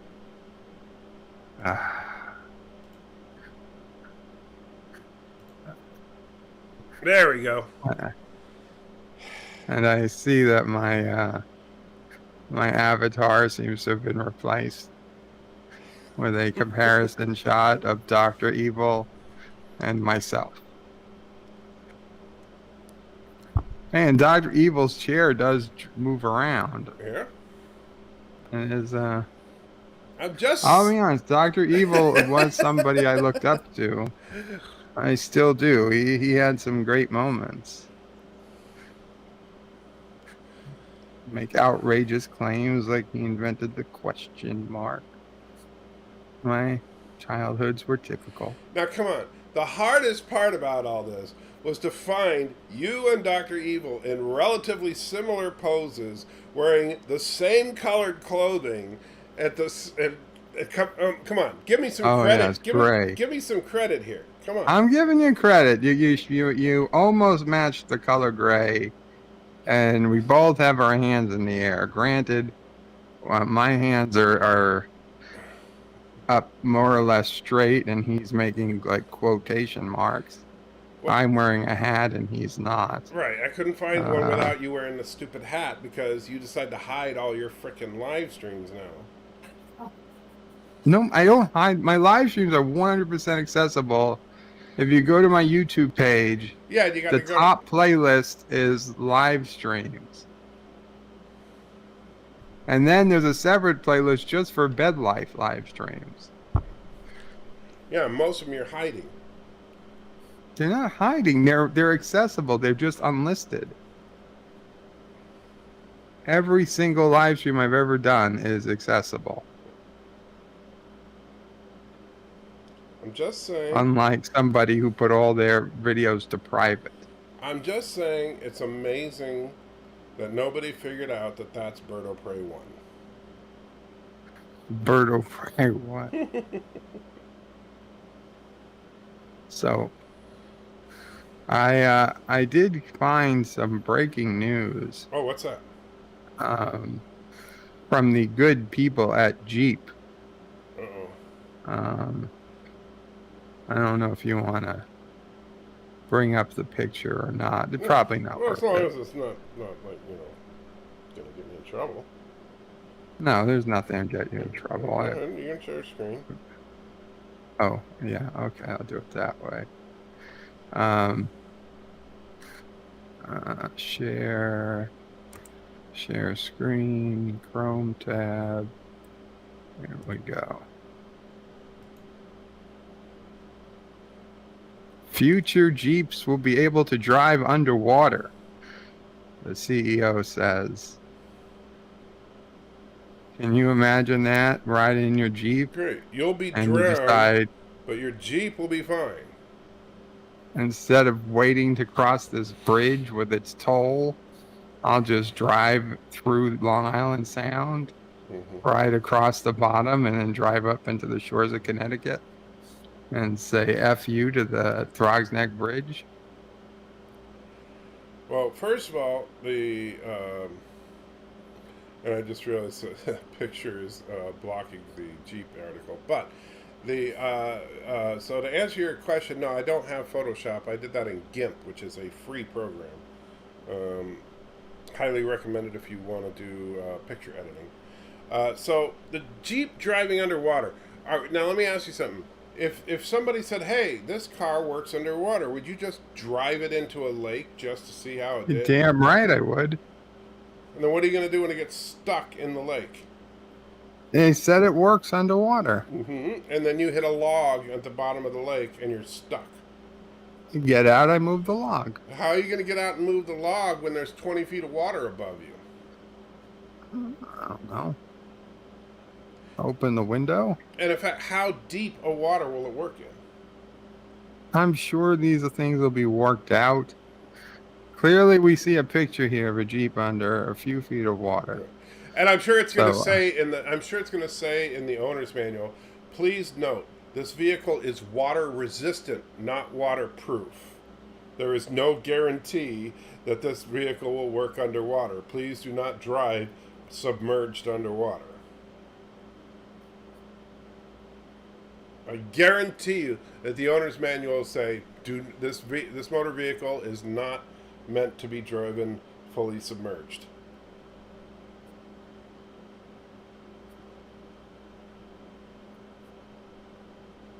Let's see. There is a little wink we have at the end, which is probably post 2030. Oh, that sucks. Post 2030? Jeez. Yeah, it's just a decade away. Well, because it needs to be all electric for it to work. Well, of course. You can't have an exhaust system on a car like that. It have bubbles. Electric vehicles don't have air intakes or exhausts, so as long as the equipment is sealed, they can operate underwater without any issue. Of course, the drivers may not be able to breathe, but that's okay. In fact, the currently available Wrangler Rubicon 4E plug-in hybrid, which has all-electric range of 21 miles, is equipped with a waterproof battery pack and rated at a fording depth of 30 inches. Ooh, 30 inches. Not quite going submarine, is it? It might be useful even without scuba equipment. Also teases future off-road autonomous capability that will allow Jeep owners to have their vehicles drop them off in the wilderness and meet them at a location at the end of a hike, rafting trip, or other activity that could involve a body of water along the way. Gee, who the hell would want Jeeps going through the forest? unescorted autonomously. Oh, this is interesting Idiots, news. that's who. Athletes to sleep on anti-sex cardboard beds at Olympic Games amid COVID. What is an anti-sex cardboard bed?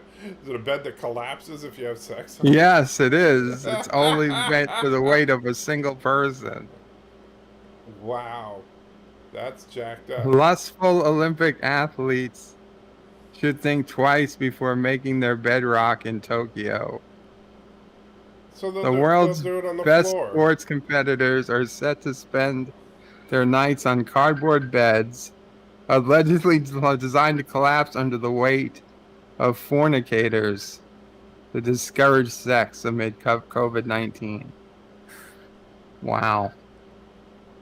That's pretty jacked up. You know, the Olympic Village is basically just one crazed sex palace.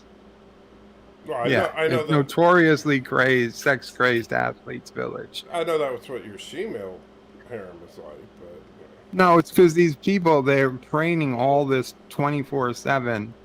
They don't get a lot of personal time.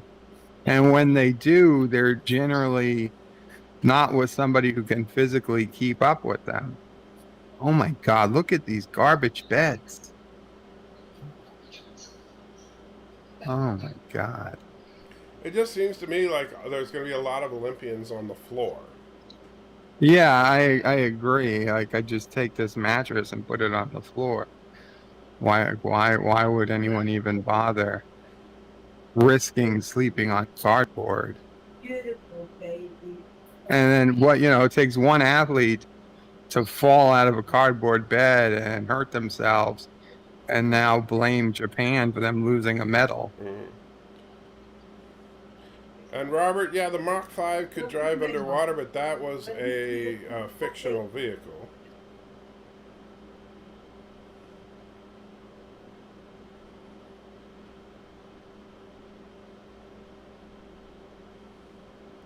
So, Bird, do you think I should make Matthew really suffer this Friday since he bailed on me early?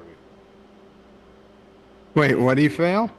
I said he bailed on me early. He made me, stream by myself for a while. He bailed on you early when? Yesterday? Last night. He and I Lauren, didn't know. I asked. he and Laura and I were playing the tabletop simulator for a while, and then he left, and so I was by myself until you came on. You thought Matthew was going to stay up all night with you till I got here? Well, I thought he was a loyal Kurogan. He said he was going to keep the night shift going until you came back. Well, I think the night shift ends at some point. Right, when you get up. No, we had no such conversation. So you don't think I should make him suffer? I mean, I think you should do whatever you were going to do because, A, it's what you're going to do anyway. Right, but I'm just asking you if I should give him a little extra. Just a little extra nudge. See, I don't understand this whole situation you have with Matthew, that he comes on Fridays just to seek some type of punishment. Is this like a religious thing for him? Is this is it he getting some type of paying penance so that he cleanses his soul or something? No, that's an interesting idea, but no. Because I really can't understand the why of it then. It's more or less just to try and make sure that his brain is free of any foreign control. You're going to make Matthew watch Brokeback Mountain, says Gobbledygook? No. The Brokeback Mountain was no. I would not make him watch Brokeback Mountain. And Darren says, lots of people don't get the movie night thing. Yeah, I also am not... I don't get the why of it. I mean, okay, it's funny. Sharknado I can get. I can understand you're ripping on some Sharknado movies and the occasional really bad movie. Right. Well, that's what we generally go for. The either bad movies or movies generally that for one reason or another have their entertainment value is not necessarily in their high caliber. You say hi, Grandma? Like we I watched, don't know. like we watched 2012 this last time, and 2012. Have you seen it? Yeah, I've seen 2012. I Right. wouldn't say it was the worst movie. Right, but 2012. Now the funny thing about 2012 has some spectacular visual effects, but one of the dumbest scripts ever put on film. Right? It's absolutely one of the most stupid films ever made, and it's just crazy that a movie with that kind of a ridiculously big budget and a ridiculously stupid script ever got made. No, I think it was.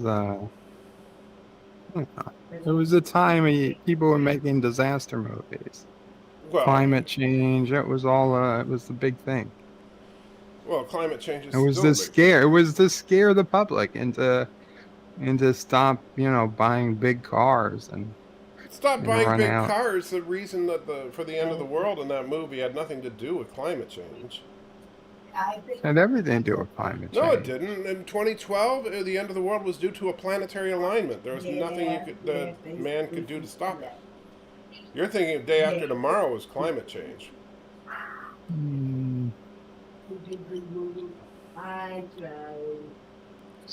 2012, there was a planetary alignment, and due to But that, it caused the climate to change, didn't it? no, Did it not?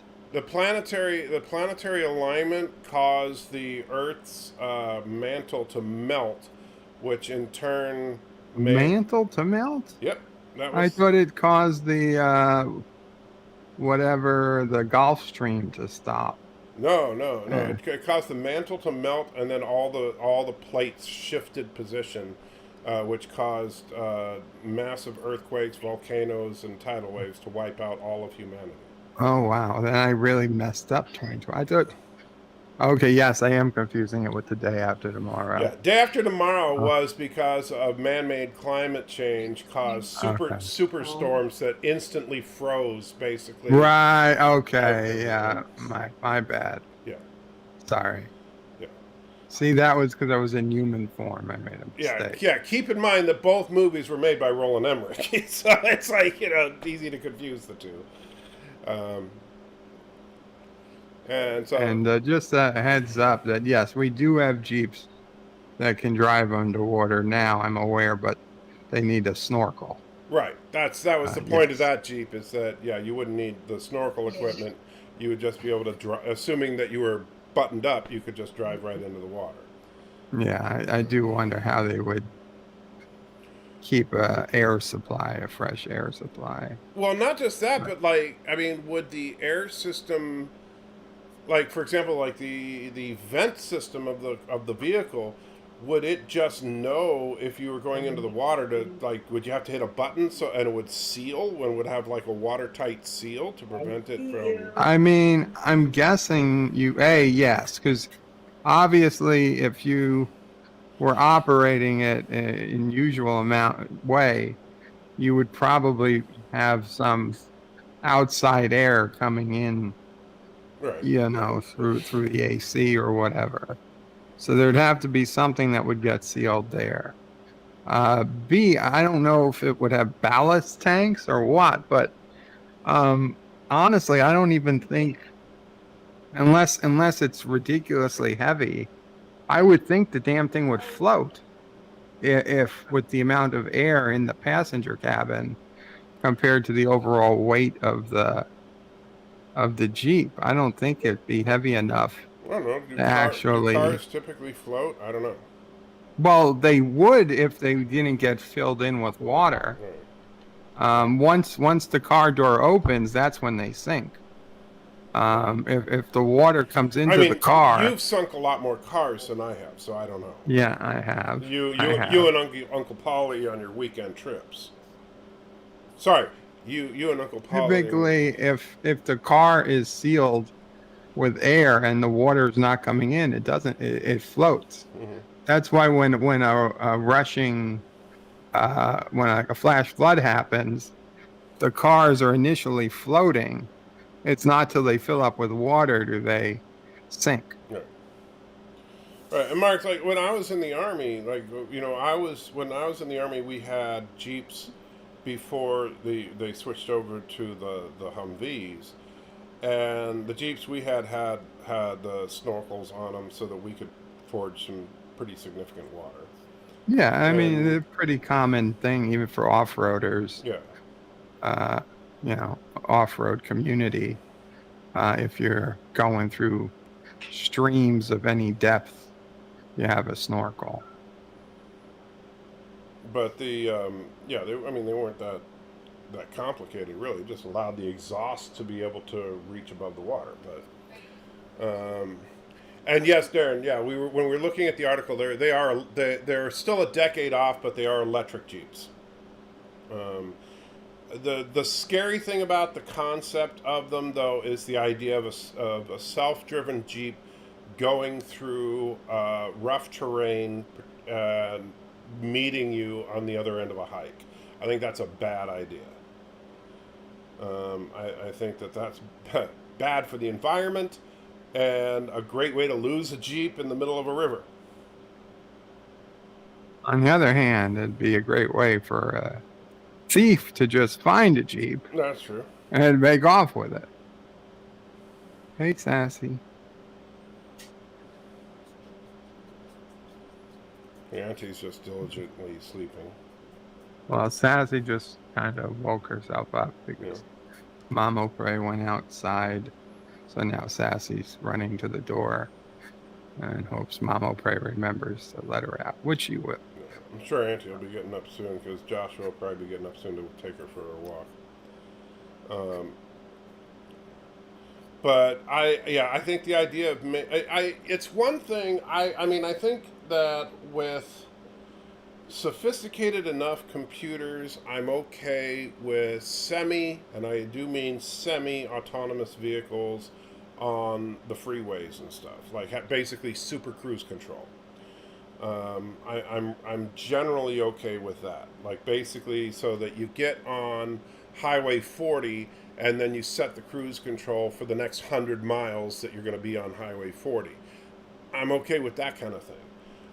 But the idea of setting an automated system to drive through rough terrain that includes crossing rivers and stuff, no, heck no.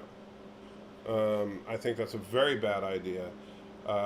And like I said, I think it's bad for it's a good way to lose your Jeep. It's a good way to do damage to the environment, because is that Jeep going to be able to detect soft things that are under the ground that could do damage to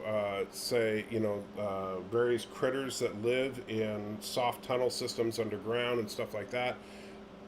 That's just bad. So, and so Yes, Darren, that's a great scene from yeah. Anchorman 2. But yeah, you know what I'm talking about with these super cruise control systems. I mean, some of them are actually very sophisticated, and they are fully capable. In fact, it's funny. My wife's stepfather. I keep wanting to say my father-in-law, but he's not. My father-in-law is a different gentleman. But my wife's stepfather, Bill, he has a fairly new car, and he hates it because it's got all those bells and whistles. Like the car will not let him change lanes if it detects that there's that it's an illegal lane change and stuff like that. He hates it. And so it's got all that built into it, and it also it has the adaptive cruise control, to where, like, if you set the cruise control on the freeway, and so you set the cruise control to 75 miles per hour, and it detects a car quarter mile ahead of you that's going 73 miles an hour, it'll slow you down to match that car. He absolutely hates that kind of thing. And it'll also detect if you're like drifting a little bit towards the line. It'll nudge you back over, stuff like that. That's just the way it's going.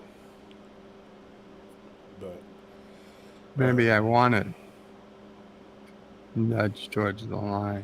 Well, maybe you want what? You want to drive on the center line? Maybe. Hey, Maybe I want to block a motorcycle from coming past. Oh, so you just want to be a dick? Okay. Should be my right. Well, it depends on if it's legal for the motorcycle to do that in your state. I mean, honestly, I don't know what the laws are in New York.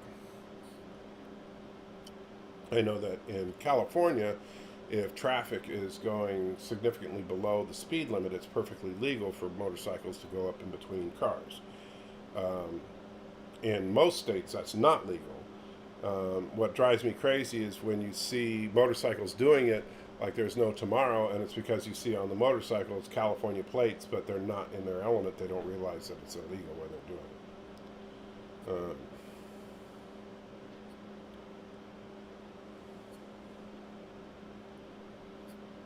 But as far as a fully self-driving car, my issue with it is that who is ultimately responsible if that car gets into an accident in self-driving mode? Right? Technically, it's the owner, but then if I own a car that's in self-driving mode and then runs over some kid, you better believe I'm going to sue the manufacturer of that car.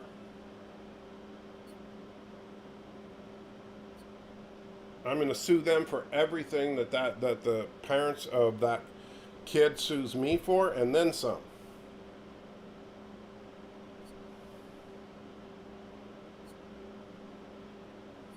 If you're allowed to. Well, if you're not allowed to, then I wouldn't buy the car. Yeah, but it wouldn't be your car. It would be somebody else's. What do you mean? If you were hit by someone else's automated car. Well, if you're hit by someone, you're going to sue somebody because you didn't cause the accident. I know, but the government could say we're going to give blanket immunity to car manufacturers. I doubt that because as it stands in all 50 states, you have to have collision insurance, which means that even if the manufacturer of the car has immunity, the owner is still going to have liability insurance. And so the insurance company is still going to have to pay out. Now, the owner may not be able to sue the manufacturer of the car, but the owner is still going to have liability insurance to pay the victim. So the victim's going to get paid. The question is, if you're the owner of a self-driving car, would you be able to turn around and sue the manufacturer?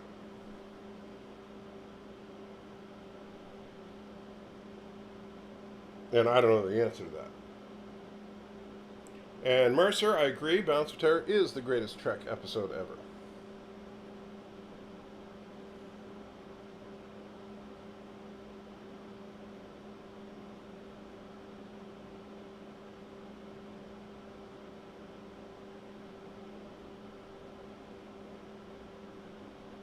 And, you know, Darren, the interesting thing, I think that if the computer systems prove themselves over time statistically, then you're right. I think it'll become less expensive to own. I'm sorry, I meant you're wrong. I think that eventually the statistics, if the systems prove themselves out, it'll become cheaper to own an autonomous car. It's all going to boil down to statistics. That's how insurance works. So eventually, you know, as early on, it'll depend. You know, the insurance companies will say it's high risk because it's something new. Eventually, as the numbers prove out, we'll see what happens. But I'll be right back, Bird, to keep the troops entertained, if you don't mind. Yeah, no problem. Thank you, sir. So let's go to the chat. The FedOx is anti-tracker, bird of prey, right? Been a delight, lads. Glad I could witness the nitro, but sadly I'm about to bow out. Getting old, I think. I hope the nitro doesn't cause you too much woe, anti-tracker. Thank you so much, the FedOx. I'm sure anti-tracker would be saying the same thing. You were very, very, very generous to him and greatly appreciated. And for those of you who got here recently and didn't know it, About 53 minutes into this stream, SALTYtrekker did take the Little Nitro Gummy Bear Challenge that Darren Wagner did purchase for him some months ago. So if you want to see SALTYtrekker actually eat the Little Nitro, you can scroll the stream back to the 53-minute mark, and he starts talking about it. And I believe it's about 2 or 3 minutes after that, he actually takes it, and then for 5 minutes, he just suffers before he's allowed to drink anything. So it is fun, something to watch, and yeah. So this is the third stream, and it was about 53 minutes in when it happened. And then you can refresh and come back to current time. Death by Rabies says, hi all, welcome Death by Rabies. Mercer Creates says, Mark, yes, the Enterprise incidents, I like the Enterprise incident a little better myself. I think the Enterprise incident is the best TOS episode.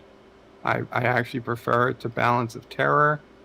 I think that Romulan Commander was super hot, but also played a female protagonist perfectly. Feminine, not just another man, but you know, a woman, and she used what she could to her advantage to you know, get what she wanted, and I totally believed her. She was a serious villain, or not villain, depending on your opinion. But yeah, I thought that was a great episode. Death by Rabies says, hi all again. Hello again. Coach Clearfloss says, Bird of Prey versus Whaling Ship. Bird of Prey wins. I agree. And that one scene of the Klingon Bird of Prey versus the Whaling Ship in Star Trek 4 is the when I close my eyes and I think Bird of Prey, that's what I see. It is a defining moment in Star Trek, a defining moment in all popular culture I've ever witnessed, and I use it in my outro videos because it just feels like something I want to remember over and over again. Darren Wagner says autonomous driving may go the way of the airship. It might, but I'm afraid it won't. I'm pretty sure autonomous driving is here to stay and only get worse. And by worse, I mean get more popular, because as a whole, frankly, we're lazy and nobody wants to be bothered paying attention to driving. People would rather be on their phone sending text messages and playing Forge of Empires on their phone than actually driving. What is Forge so of they'll Empires? be happy. It's just one of those many premium, pay premium, whatever games. Oh, you're talking about like if you're in a Like Candy self-driving Crush car Saga or thing. something. Yeah, it's just you see it advertised on television. Right. So if a free game can as money to advertise on television, it must mean they're making a ton of money Right. from their game. Well, and you know what scares me about it is I could actually see it where, like, if the self-driving cars became really popular, then some of those games would be like, hey, while you're driving, why don't you play this? You know, Mega Driving 2000. Or whatever their game, you know, the latest gaming craze is. I'm seeing reports that your gummy bear had expired. It wasn't as potent as Well, it should have been. You saw me change colors. I don't know about its potency. I did, but now I think we're going to have to put an asterisk in the record books Oh, whatever. until I don't know. I you don't see do it. I don't see an expiration date on it, but let's see. Yeah, they're not trying to see if there's one stamped on the box anywhere. I mean, I'll admit it's been sitting there for a while. Not gonna hide that fact, but I do not see an expiration date. I don't know that Capsian has a specific expiration. But hey, say what you want. Naysayers will be naysayers. I ain't worried about it. I'm not gonna lose sleep. Well, I did lose sleep, so I guess I shouldn't say that. Let's see. Any date on this? Nope, not a date on the seal pack. Yeah, there's like no expiration date on it. So sorry, I can't claim an expiration date on something that doesn't have an expiration date. So anyway, let's see. Sister says I trust a computer over a human driver anytime. Well, trust is one thing. I mean, like, would I trust a computer to always do the same thing consistently every single time? Sure. But does that mean that it's always a good thing? I don't know. Because can a computer account for certain things? I don't know. Like I said, I think that I would be okay with it for like on highways or freeways if there was a certain like minimum inspections and like, because here's the thing, how well will it account for potholes and stuff like that, or emergencies? Can we set it up, for example,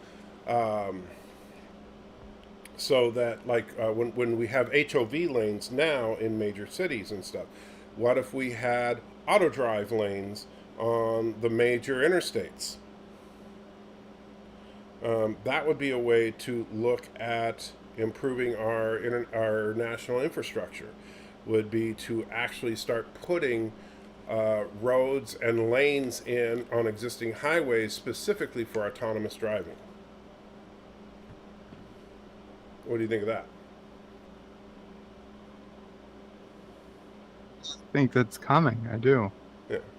I think autonomous lanes are coming, and eventually it's going to be tough, but eventually there's going to be a day they're going to say, that's it, no more self-driving.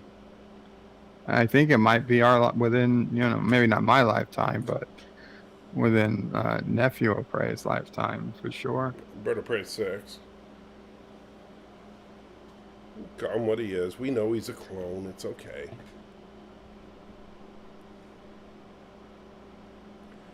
And LDG says that AI can drive better than any human. I don't know if I believe that.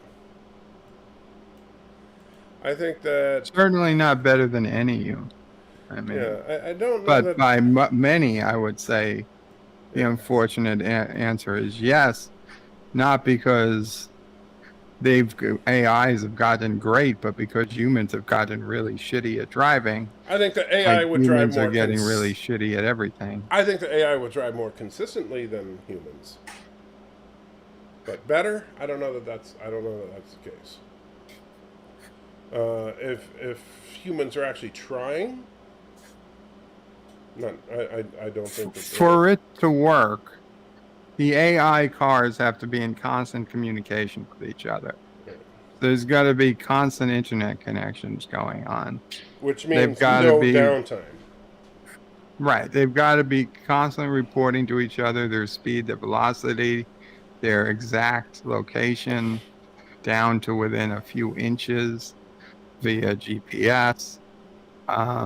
Which, you know, like when if you're driving down the interstate and you hear GPS signal lost, yeah, that can never happen. It's going to make every one of those things make them all the more vulnerable, not only to hacking, but just to errors, mistakes. Whether it's a electrical storm or somebody badly wires uh, their car or something that they're getting spreading interference, or God forbid creates an actual radio jammer. These could turn these what would not really be an issue. All it would do would maybe affect your cell phone today. You could literally be causing accidents And in the Trekker here, future. let me say this, because you bring up a very interesting point. So you mentioned that you have problems with depth perception, so driverless cars to make it easier for you to get around. Hey, Bird can't drive at all, right? So Right. Yeah. obviously, driverless cars would make it much better for him, right? He could get around. If you made a car that had like a docking station for his chair, and he could get into, Oh yeah. you know, If there was something I could just right. call up, come out front, a ramp come down the back, Right. I drive into it, So for people with tell it where I want to go. yeah, for people with mobility issues or with visual impairments, stuff like that, abso-frickin-lutely would self-driving cars be an incredible boon, right? That I'm certainly not arguing that wouldn't be an incredible improvement and improvement of the quality of life for those individuals. So, but what I'm saying is that if you take a healthy person who has good reflexes, who has good depth perception, is a relatively fit individual, there is no reason for them to have a self-driving car except for basically laziness. And I think that when we take away every little bit of effort that humanity has to put out, honestly, it's funny because Joshua, my son, says this all the time. He says, "Hey, Dad, why is humanity becoming just like the humans from what's that Pixar movie with the trash compactor robot? I'm forgetting what the name of the stupid movie was. Do you know the movie I'm talking about, Bird? The cute little Wall-E. Why is it that we're just becoming those people where we can't put out any effort for anything? And that's true. That's what we're becoming.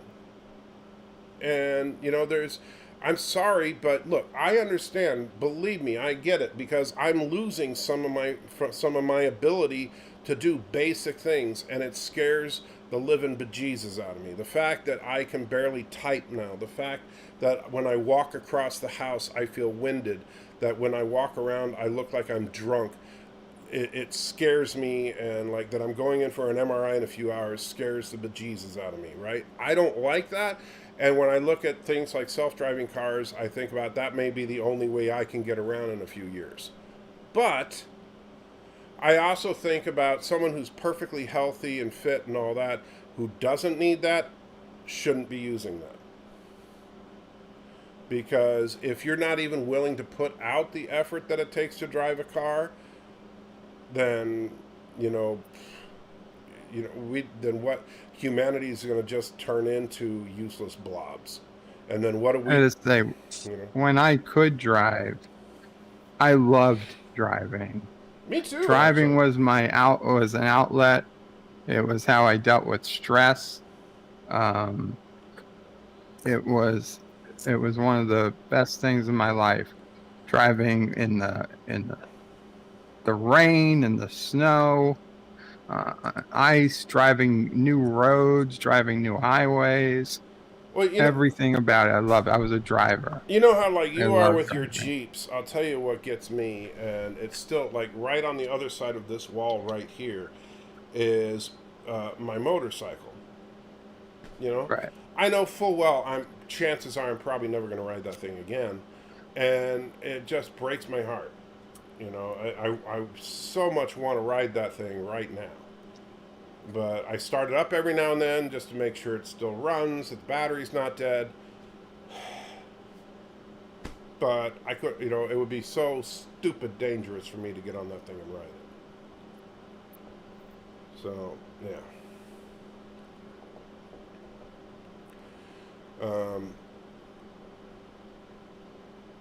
But hey, that's just the world we live in. And Darren, as far as the government being able to shut down vehicles on a whim, that's coming whether you like it or not. I get that you don't like that, but that's coming whether you like it or not. And regardless of whether you have self-driving cars or not, kill switches on cars, that's base technology that's coming. And yeah, I want my flying car too. I remember I was thinking, man, back in the 1970s, everybody'd say, oh man, in the year 2000, we're going to have flying cars, and, you know, everybody's going to have, like, teleporters, and we're going to have a moon base and all that. Where's my flying car? I can live without the moon base, right, and the teleporters and all. I just want my flying car. Is that too much to ask for? It's freaking 2021. We're 21 years late. Where's my flying car? Do you understand there can never be flying cars? No. Because people are too stupid to have flying cars. Hey, self-driving every person that you ever cars. seen pulled over along the side of the highway, they would be dead. Fine. Darwin Awards. They would crash into other innocent people's homes. Fine. Darwin Awards. Yeah, you say that. First flying tractor trailer or car that accidentally hits an elementary school, it would be over. They would never even get that far. I want my flying car. So you make a sanity test. Sure, you don't give LDG a flying car. Okay? I'm okay with that. I mean, I get that. Why would you give LDG a flying car? I mean, you know, I get it. We're not gonna go all crazy here.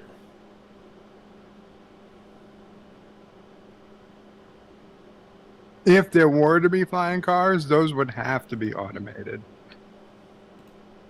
Because they wouldn't let you fly it like a plane. If you want a flying car, just get a pilot's license. Yeah. But I think that a flying car that's semi-autopiloted, that's what I think we should do. I think it's doable. I don't see why we couldn't do it. I think that it's absolutely realistic. You just have to have it so that it has auto avoidance systems, you can't crash into things, and you know, you have to have lots of fail-safe systems built into it. But yeah, that's granted. I agree, Trek Review. You don't want to give one to life. There's certain people that, like I said, you have to pass certain basic competency tests. Obviously, no Kurogans. You know, and Bert, did you see that message that I sent you? No, I did not. Yeah, sorry. That's okay. Anyway, you know, so you want a certain baseline. Yes, I can. Yeah, thank you. You want a certain baseline of person that you want to weed out. So no Kurogans. You know, LDG definitely off the table. You know, generally speaking, you know, you just want to keep the insane people from getting a pilot's license. But yeah, I think we could do it. Um, so there you go. Darren says the flying cars would help people see the flat Earth. So there you go. Oh, Darren, I love you, buddy. I love you. And so only if the flying cars flew high enough, right? So I mean, what if you had a flying car like right over your swimming pool?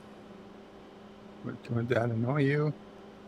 what if you had a flying car right over your I swimming? mean, if you had a swimming pool Uh-huh. and, somebody just said, "Oh, I'm going to fly my car right over your swimming pool and just have lunch as I watch your family swim from 50 feet overhead."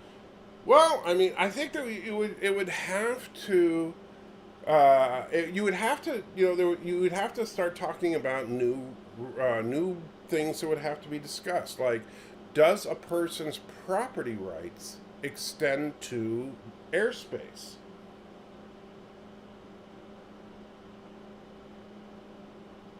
That would become an interesting question, and if so, to what altitude?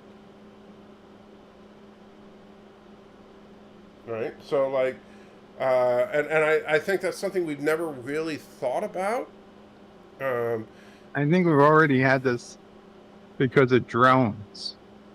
well, Like how low can a drone fly over your house right, before it's legally a problem? right, and but has there been I don't know if there has been. Has there been a landmark decision on that? Like, is there a federal standard as to how much airspace do you own above your own property? Well, I know you can't shoot a drone down, even though you should be able to. If it's over your property, I say go for it. But It seems like, well, seems like that would kind of be a stand your ground kind of thing. Like, why wouldn't it be the same as like shooting like a clay pigeon?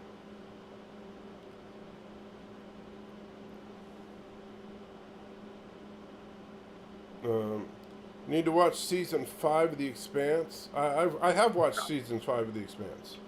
if you claim you thought it was a UFO and you were defending yourself, it was coming right at you. I'm not sure. So I'm not sure what you're hinting at as far as the season 5 of The Expanse.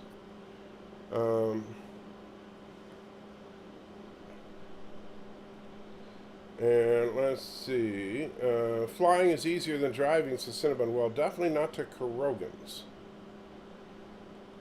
Does insane mean no Democrats? I assume you mean Democrats? Not necessarily. I think there are sane Democrats. Autoland, the tech already exists. You're probably right, Mercer. I'm not gonna watch YouTube videos while I'm live streaming. I saw the one you sent me. I saved it, but I'm not gonna watch it while I'm live streaming, buddy. Let's see. Let's see. And I do think it's interesting as far as drones. Eventually, I think someone's gonna have to. I don't know if it's ever gone to the Supreme Court as far as what a person's personal property rights are. Was that Avery Brooks in that commercial, Mercer? It sounded like him. The link Mercer sent is a link to a commercial saying somebody was promised flying cars. But it sounded like Avery Brooks, but I couldn't make it out if it was him. Yes, LD? Yeah, LD, check your Twitter. There's a wealthy couple sued Google for showing their property on Google Maps. Their property is now blurred out on Google Maps. That was years ago. That's true. I vaguely remember that. So maybe we should all just sue Google. Make lots and lots of blurry spots on Google Maps. But,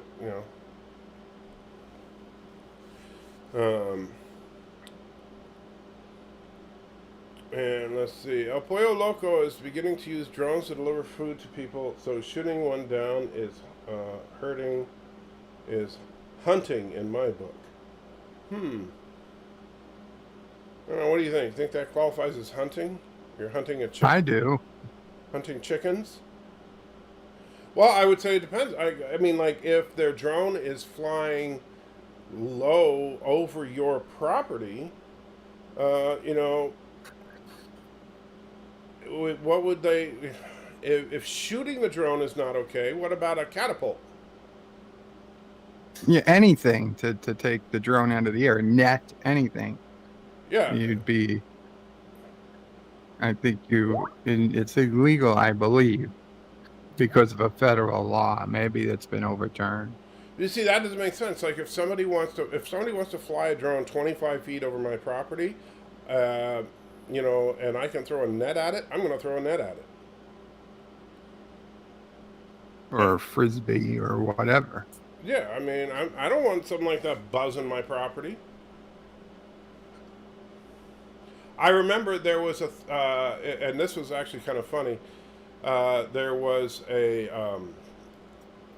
in Portland, Oregon, there was a tram that was built that went. It was very insulting to a lot of people because the city spent $100 million on this tram. It went up a hill from at its base in downtown Portland. It went from a facility called OHSU, which was a medical facility, to the top of a hill to another facility that was also owned by OHSU. You might $100 million city money spent from OHSU to OHSU. The facility was put there so that the surgeons could park at the lower facility and take the tram up to the upper facility where the surgery center was so that they didn't have to drive up the hill during the winter and risk their expensive cars. And so Sounds like a perfect use of taxpayer money. Yes, a lot of people were not happy about it. Now, it gets worse. This tram that cost $100 million taxpayer money went directly over several people's property. It's a tram, you know. It was you know, so it's gone directly over people's homes, and you know, people couldn't say anything about it because it's, you know, going over there. So so this guy got really pissed off about it because he asked the city for compensation because he felt that his property value was severely diminished by the fact that he now has a tram going overhead where people can see into his backyard, and he no longer has any privacy. And the city said, you know, go pound sand. We ain't giving you anything. And so this dude was upset about it. And so he said, okay, I understand. So he decided, and this guy, I put it as gently as I can, he looked kind of like if you were to imagine a hairier version of Lore Reloaded. Kind of picture that. And so that's kind of what he looked like. And he decided that as a hobby, he was going to start taking up nude sunbathing. And so that's what and he would particularly take up nude sunbathing whenever the tram was in operation.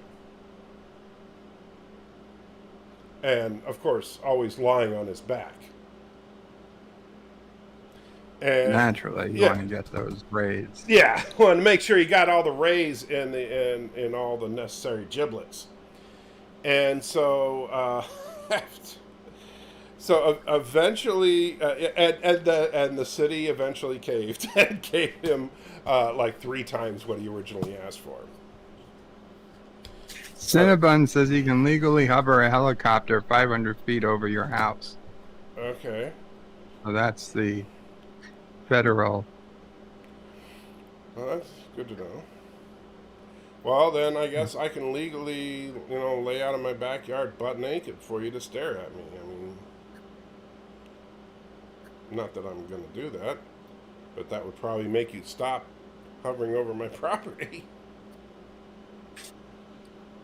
Or I'll just take pictures of, you know, Bird of Prey 5 naked and, like, blow them up to 500 times. I was going to say, wouldn't it have been more effective to just blow up a photo and then use that as your roof? Yeah. And then when Google would take pictures You of know, your house, it would also be I wonder what would happen. visible. And this is a horrible thing to think of, but I wonder what would happen if you took, and no, Darren, I do not have pictures of Bird of Prey 5 naked. But I wonder what would happen if you took a super high resolution picture of, say, a set of male genitalia. And I mean like super high resolution, like whatever the highest resolution camera in the world you could get was. And then you printed out this on paper. You had to print it on some kind of stock, like a plastic, reinforced plastic stock, so that you covered your entire backyard, one piece of paper per pixel. All right, and you covered your entire backyard basically with this picture. Basically turning your Google Maps image into the world's largest dick pic.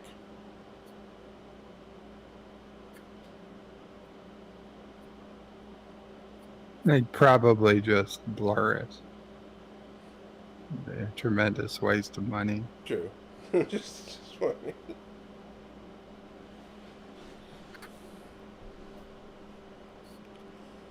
Just curious.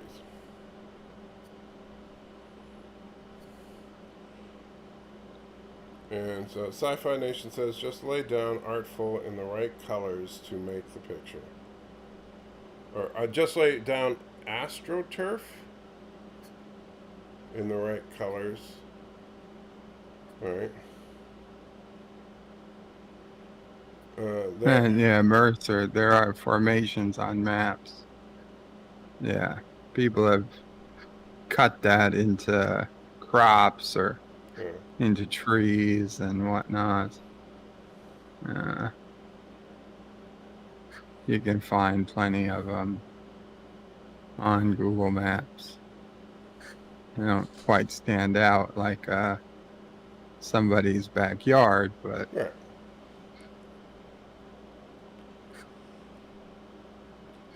Right.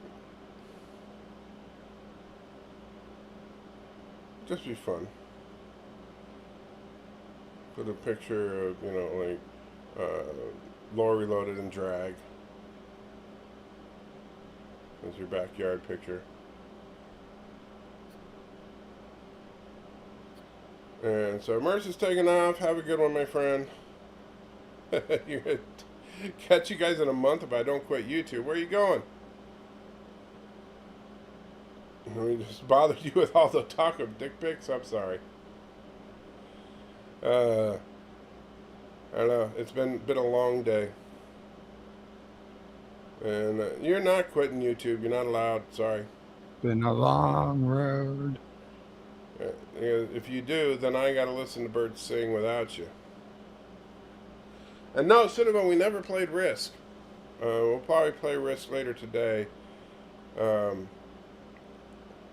After the lovely MRI, which, of course, the thing that sucks about the MRI is after the MRI, then I gotta wait for them to tell me. The thing that will suck is if they say, "Oh, well, we still haven't found anything." That's the worst thing that I could hear.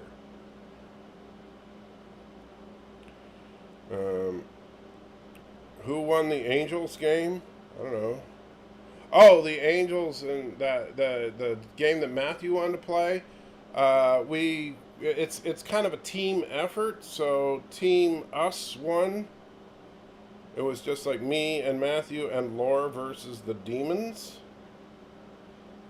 And so basically me, Matthew, and Laura versus Bird of Prey 5. I think that's how it worked out. And we won. Took a while though. What are you talking about? the Angels versus Demons game that we played in the tabletop simulator. Have you ever played tabletop simulator? I have it, but I think I played a card game once with Positive Candor. Mm-hmm. I never really got into it. Frankly, I'm not 100% sure how it works all that well. I could barely get anything to do anything. It's actually pretty good once we kind of muddled through it's funny because the game we played, it says the average duration of the game should be 1 to 2 hours, and we ended up taking about 6 or 7 hours to play through it, I think. But it's actually pretty good. The tabletop simulator, the game we played, I gotta say, not the best designed RPG, tabletop RPG ever.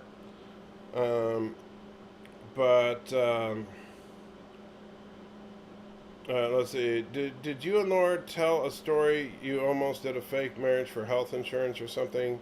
No, gobbledygook, we definitely did not tell a story like that. Cinnamon says you played Uno.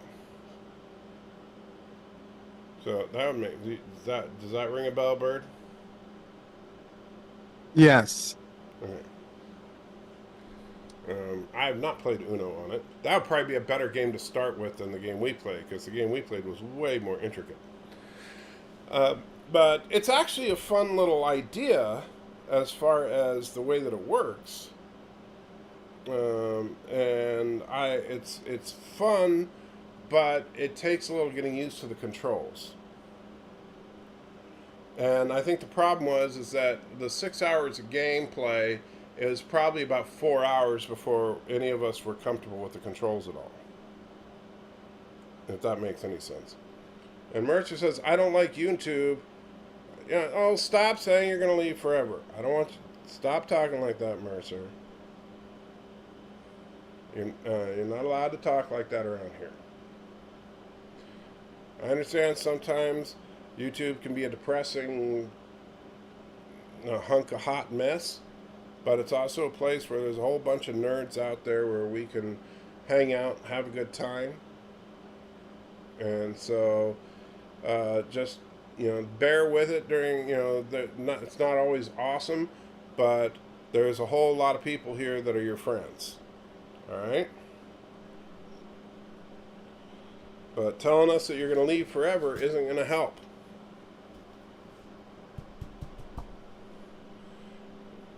And so I get it that, like I said, sometimes it can be frustrating, but sometimes, honestly, start making videos. Start posting about your frustrations. Start talking about what's going on in your life. And who knows, maybe you'll build up a following. Maybe you can talk about things with people that have gone through similar things as you, and you'd be amazed at how many people are out there that are going through the same kind of crap that you're going through. And I'll tell you, no matter sometimes I'll tell you, cat videos very therapeutic. Mrs. SALTYtrekker loves cat videos. Sometimes when she will watch cat videos, dog videos, stuff like that when she's feeling down, or just videos about things she thinks are fun. That's the beauty of YouTube, to be honest with you, is if you're getting depressed about the way things are in one community or another, guess what?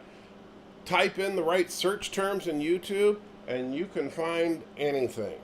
Well, anything that's not porn, I guess.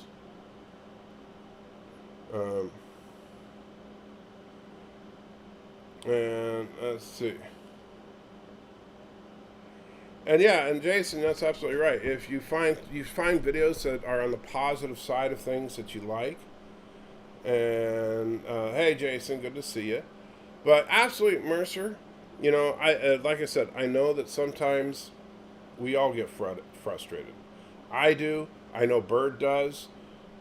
We've both been through hell recently with our health. Look at rambling Canuck with his, he's now hooked up to dialysis, which that is no joke, right? You got positive Candor with his paralysis and trying to deal with the VA with their BS health system. So he doesn't even, I've had more tests with my nerves than him, and my nerve problems are not nearly as bad as his. So, I get it. And then you got complete and utter losers like LDG Pixels. Oh, hi, LDG. Going on. Good morning. Dang, you got enough bass in your voice there? Does it sound good? You like it? Well, if I wanted to talk to the frickin' Borg Collective, I guess. Well, I could always go WandaVision. Here we go. How about this? Work better? Wanda. All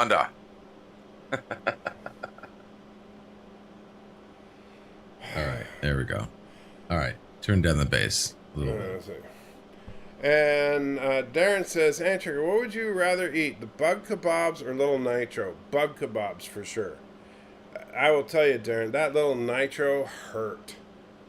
Oh yeah, that did. That was hard. It was funny because you start chewing it, and like for the first, and I don't know how it was for you, LD, when you had it, but I've started. I didn't even have to chew it. Okay, it melted like into pure liquid in the mouth. Okay, so for me, probably because it has been sitting for a little while, it was a little chewy on the outside.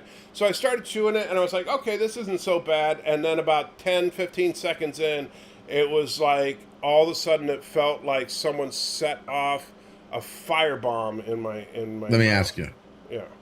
Okay, exactly. Did it feel like you were, okay, compared to the hot sauce, where it's like hot going down? Mm-hmm. The gummy was hot coming up.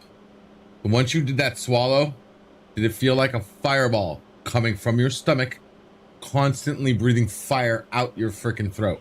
No. Is that what you felt? No, but what it did feel like to me is once I swallowed, it felt like there was a nuke going off in my stomach. Yes, and it was it radiating out? No, that's the way it was for me. It was like sat in my stomach like a pit from hell. Oh, until maybe it was because you waited. Yeah, I don't know. Yeah, until I had a glass of milk a little while later, my stomach was just killing me. But I'll also say, the 5-minute mark, that's when it was. It took 5 minutes to get the worst. Ugh. So it was the first 5 minutes. It was getting hotter and hotter, nonstop, hotter, until the 5-minute mark, and that's when I started feeling, okay, I think it's starting to come down. Well, that's the funny thing, because then, so at the Unreal. Yeah, at the 5-minute mark is, when the timer went off, and then of course, who I can't even remember who it was, Coach, I think put in $20 for me to do the Carolina Reaper cheese ball, and I was like, oh, okay, whatever. And so I had a couple more sips of my drink, but I popped a 2.2 million Scoville cheese ball. Popped it in my mouth, and seriously, it just tasted like I just put a Cheeto in my mouth. I couldn't taste the heat of the Carolina Reaper at all. Yeah, Nope. Didn't taste it at all. I could have popped like 2 or 3 more of those Carolina Reapers and not even felt it. So real quick, I came on to spread a little bit of truth. Oh Lord! We officially have Here it comes. a flying car. I don't know if you caught it, but someone actually invented the flying car not too long ago, like a couple weeks ago, last month, and successfully tested it. A car, and I'm not saying this is one of those weird things that just has wheels and they're calling it a car. I mean, the thing looks like a freaking car, and then it just expands its wings, and the bitch took off and flew. They tested it successfully. He flew so many miles. Landed. He landed on an airplane, airport, and then just drove right off the airport. And the car just transforms with the wings. There's an article on it. If I can find it, I can show you. But it is the first official flying car successful test. We see. I don't want a car that actually has the aerodynamics of an airplane. Doesn't. Looks like a regular car. No, I swear, it's even convertible. No, it no, has no. a convertible because the hood comes up. LD, I mean, when you say the way you describe it is like wings come out, and when I say the aerodynamics of an airplane, I mean that it flies in the same way that an airplane flies. That it, I mean, you're talking about like a George Jetson mobile. That's what you're talking about. Like it just looks I want some, no wings. I want something that has vertical takeoff and landing capabilities that is not based on using, if it's going to use So like an F-18. No, you not want like an F-18. I don't want it to be winged flight at all.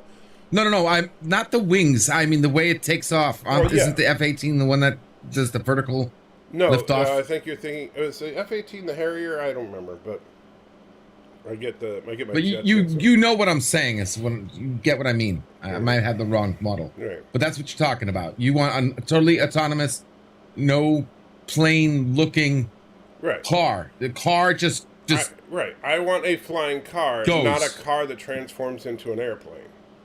Well, that's a flying car by definition. Now, whether it's your style or not, or this particular kind you want, okay, but it's still a flying car. I understand. I would still be shitting my pants if I was on that. Because I'm like, no. But I'll tell you, I couldn't do it because there's a and this is just my humble opinion on it. First of all, I think that there's a lot more danger involved with the high speeds involved of takeoff and landing in the type of way that a standard airplane does compared to vertical takeoff and landing if you have a computer assisted flight mode. And I think that if you do it right, a vertical takeoff and landing at a low speed would be much safer. So what if it has some kind of like drone? It doesn't, maybe not necessarily a jet, but like a propeller vertical takeoff. Well, yeah. Is that still? Well, I would acceptable? design it. I would design it much more like a typical four-prop drone is designed. Where there's the link, by the way. If you're curious to see what the car looks like, there's the successful article on it. All right, I'll check it Journey. Yeah. I mean, and it does have a propeller too, so that's interesting. The flying car does have a propeller. It kind of looks like almost like a biplane. It doesn't have like two things, but it just looks that kind of shape when you're looking at it flying. Right. But yeah, that's an airplane that happens to, also be fold out to a plane. Right. Yeah. But you want George Jetson hit a button hovercraft, anti-gravity. I want the freaking based, future. Me too. Right. Me too, because I told myself if I ever wanted to fly, I'm done with airplanes. I'm done. After 9/11, after surprise seeing my family, I got off the plane and I said, thank you. I'm done. I can't do this anymore. Sorry. Never will fly again. See, like Stanley, unless it's like Stanley used to point out, like with that car, you couldn't take off from your driveway, right? You would have to go to an airport. You would, or at least a long stretch of straight road. You wouldn't. That's just an airplane. That's also a car.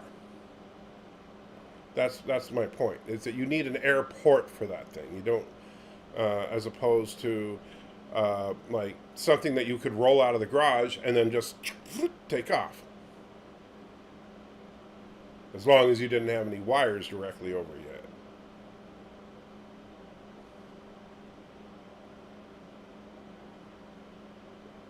City tram.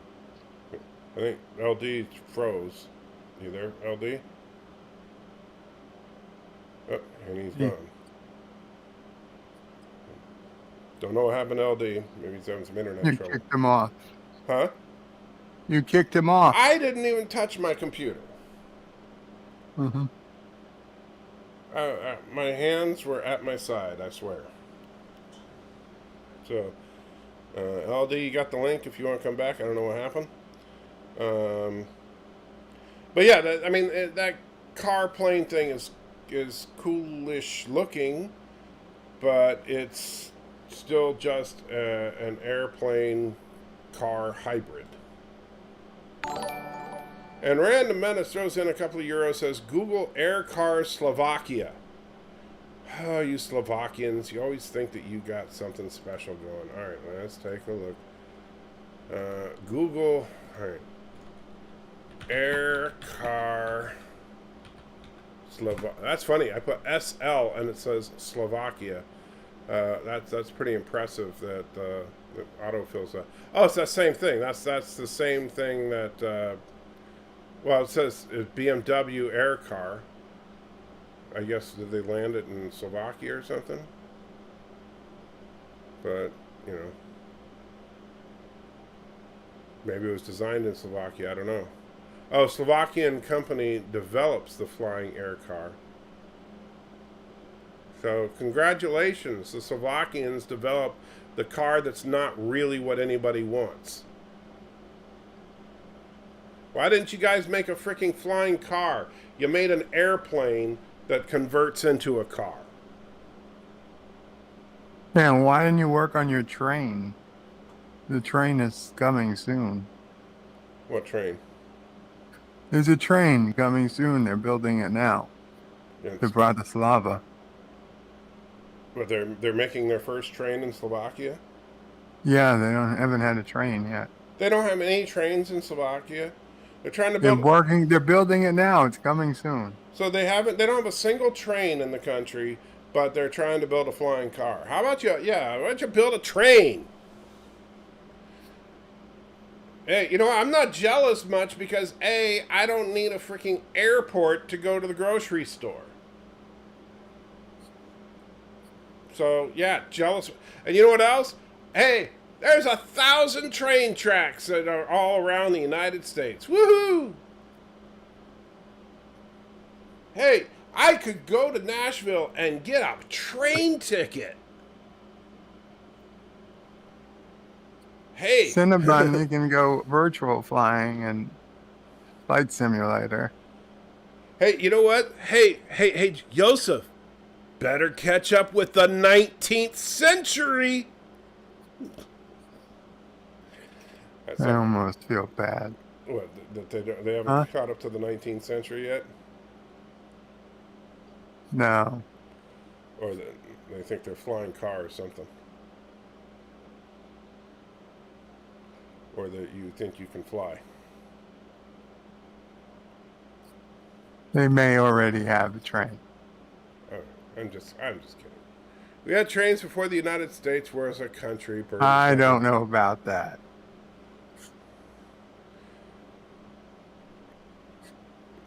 Well, when he says train, he is not talking about choo-choo trains. He's talking about an activity that, well, right. We don't need to talk about. This is a family program. We need true anti-gravity. I agree with you, Stan. That's what we need. Slovakia has lots of trains. We need flying trains. Flying trains? That would be cool.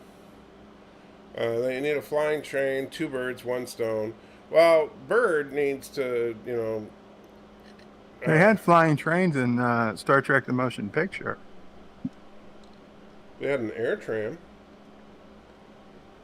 Looked like a flying train to me. No, it's called an air tram. Just ask John DeMarco, who amazingly is the only human being on planet Earth that knew what it was freaking called. I swore I was going to stump him on that one. I don't understand. It's scary what that man knows. Bird has his knowledge about Europe from the movie Euro Trip. That would not surprise me.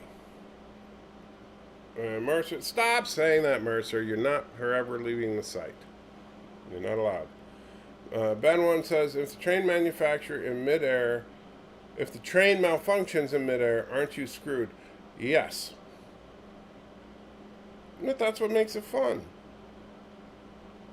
To be fair, if a train malfunctions now, you're kind of screwed too if it's a big enough malfunction. Right. Or if some idiot just switches you onto the wrong track.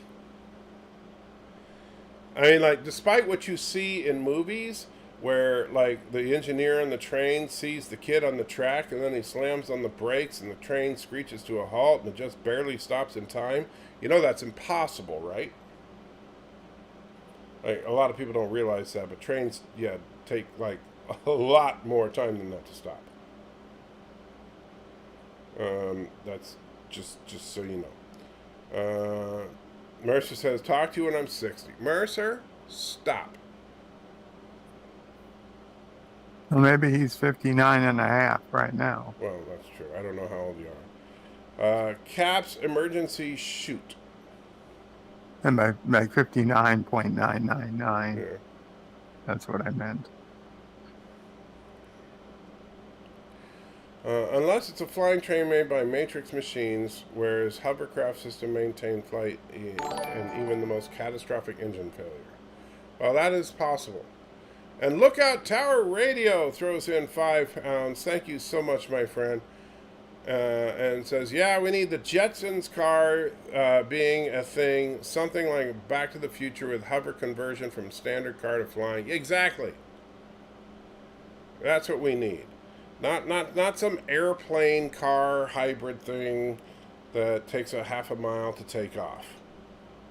And that's a short runway, by the way, half a mile. So, no, not something like that. Merce says, always wanted a Tron light cycle. Tron light cycles are very cool.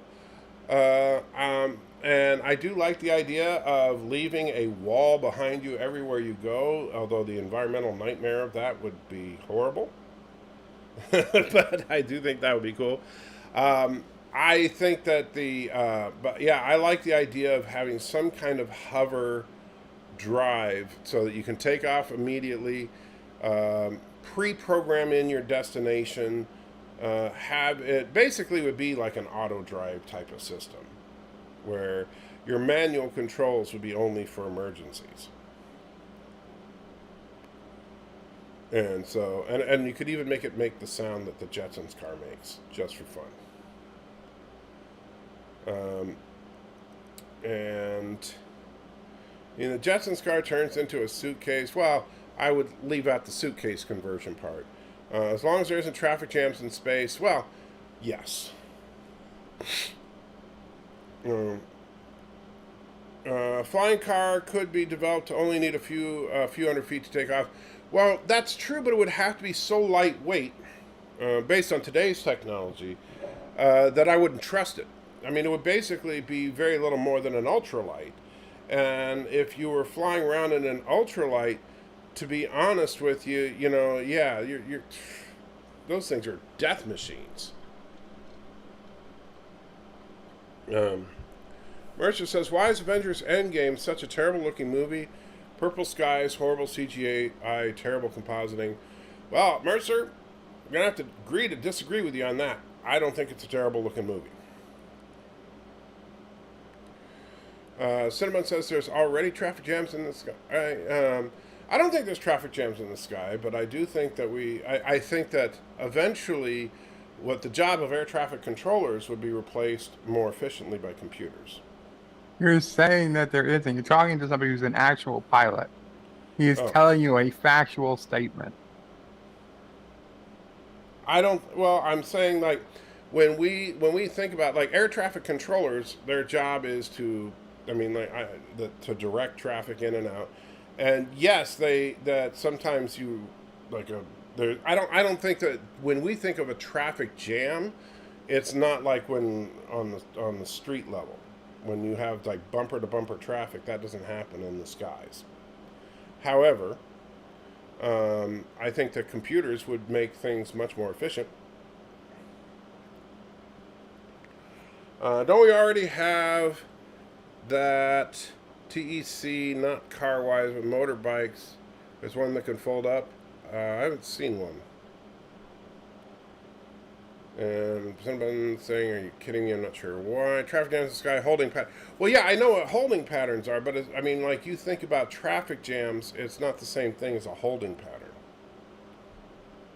I mean, I wish traffic jams were like holding patterns are around airports, because that's only like, because it's not like, hey, guess what? There was an accident halfway in between Chicago and and Memphis, and so, oh shoot, we're pull over quick, look out, ah, that doesn't happen. Mercer says, do they have space traffic control in Star Trek? In TOS they did. Yeah. They actually we actually heard a little bit of it in the Harry Mudd episode. Well, also in Star Trek 4, when they're when they're going to the Enterprise A. Yeah, and in the Harry Mudd episode, or they talk about he navigating. got yelled at for not filing a flight plan. Yeah, even though he could have hit in a starship, could have collided with them. Yeah, they ignored the fact that human trafficking and charged him with piloting a ship without a navigation beam, because, that's more important than human trafficking.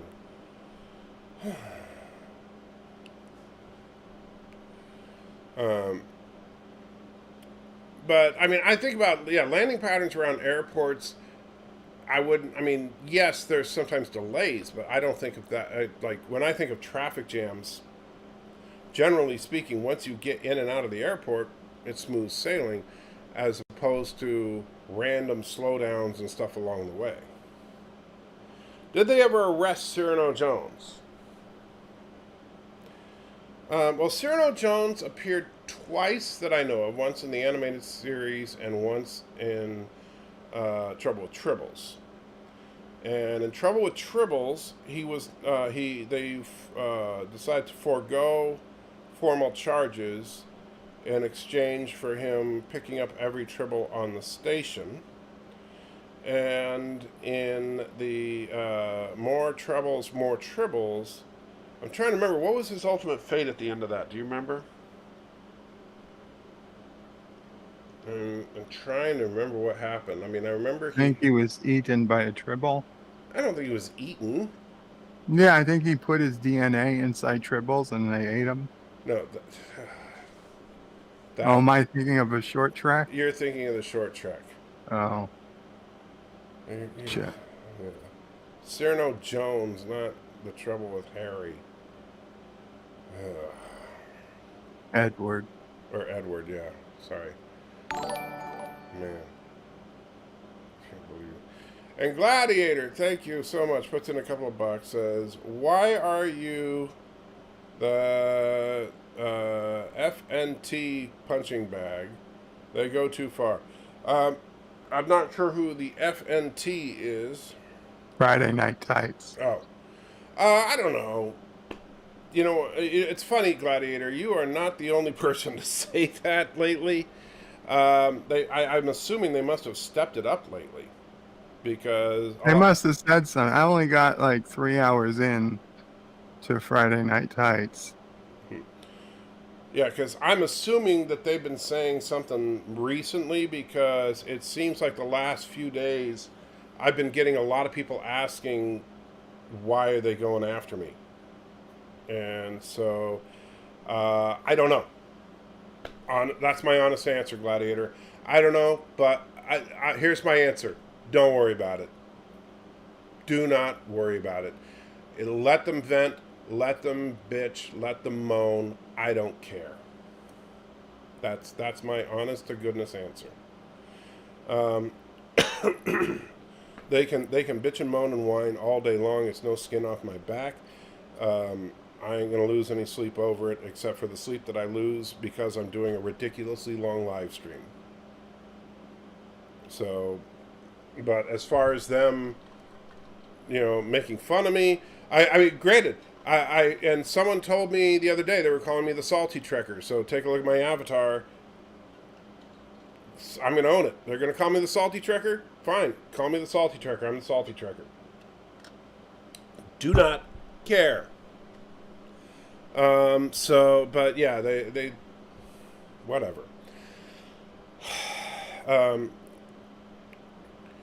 You seem like an okay guy. You should call them out. Hey, you know what? I'm not here to start a war with them. If they want to be dicks, let them be dicks. Somebody, and this is the problem, Gladiator, and honestly, this is the problem. Somebody has got to say enough is enough. I'm going to be above this sort of thing. And so I'm going to do that. If they want to throw a punch, you're going to slap me on the cheek. Okay, here's the other cheek. Some guy about 2,000 years said that's what we're supposed to do. That's what I'm going to do. Mercer said, I think Mahler has the best videos. He definitely has some very, very complete breakdowns. I agree with some of his points. I don't agree with all of his points, but he definitely has some very complete breakdowns. I don't think I've been right after my best friend Dave passed away this spring, especially after watching him get sicker. I know, man. I get it, because we've talked about it. I know, Mercer, we have. But don't let it get you to the point where you just... Look, I know when tragedy hits, sometimes you just want to shrink back and get away and just say, leave me alone, leave me alone, leave me alone. And this is YouTube. So, look, when you say, hey, I'm going to go away forever, if you log out right now and never sign in, there's not a darn thing that me or Bert or anybody else can do about it, because nobody's pointing a gun at your head and forcing you to log into YouTube. That being said, we are here. We are your friends. And there's a whole Mercer, why? Mercer, why? He had a good friend who passed away earlier this year.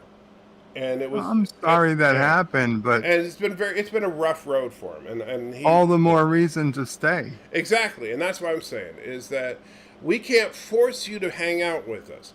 But I can tell you, even if you're just lurking, and you know I've said this to you before, man, and so even if you're just lurking, you don't feel like talking, I get that. Just hang out, just listen. Listen to me and Bird banter at each other, make fun of each other. And you know what? If you need to, watch some stupid cat videos or whatever makes you smile. Do whatever you need to do to just feel better sometimes. All right? But we're here for you. We're here to be your friend. Sometimes we're here to laugh. Sometimes we're here to cry. But you know what? We love you, and we don't want you to just say, I quit and I'm leaving. All right? Because we can't stop you from leaving, but we want you to stay. All right? Louis says, sorry guys, my power went out. Great start to my birthday. Ah, man, that sucks, but I'm glad you're here now. Gobbledygook says, get a Salty Crew hat or shirt. I got to think of something. I actually have an idea, and it involves the Blum Loco people that make Insanity Salt. More on that later. I'm going to talk to that guy. He's a really nice guy. Same guy that made Satan's Pleasure, the chocolate bar that I had a couple of pieces of earlier today, yesterday now. Ridiculously hot chocolate. Valor says, to be honest, Friday Night Tights does have most of the core members of Phantom Menace, such as Jeremy and Geese and Gamers. They don't like the fact that you called their bullcrap out. Like I said, I ain't worried about it. They want to make fun of me. They go right ahead. Whatever they get off on, I don't care. If I heard you quit YouTube, Kathleen Kennedy would pay you a visit. You don't want that, that's for sure. Mark Schwartz says, ignore pretty much every word out of Ryan Kinnell's sewage-filled mouth. We don't need to go personal insults, man. Let's see, that's addressed to Mercer. Gobbledygook says, watch Lord Matthew SALTYtrekker play a magic card game, guaranteed to make you feel better with laughs. Yeah, if you watch the episode 2 of the SALTYtrekker, this is episode 3, the one we're in right now, but episode 2 is the one where me and Matthew and Lore Reloaded tried to play that stupid card game.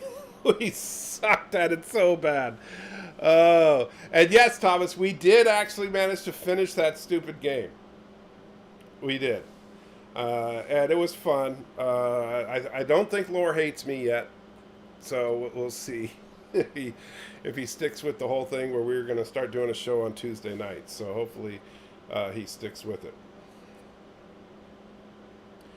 But yeah, we actually, man, trying to think. Let's see, what time is it? Wow, man, Bird, you and I have been going now for quite a while. 4 hours and 44 minutes now. It's amazing. Time's fun when you're having flies. Is that what this? Yes. Yeah. Okay. So good morning, by the way, Thomas. Nice to see that you got some sleep. You know, so some people sleep. I don't remember what that's like. Yeah, and unfortunately, in a little while here, I do need to wrap up the live stream because I'm going to have to get ready to go do an MRI, which I'm really, really excited about because, you know, there's just like nothing I would rather do than go do an MRI today.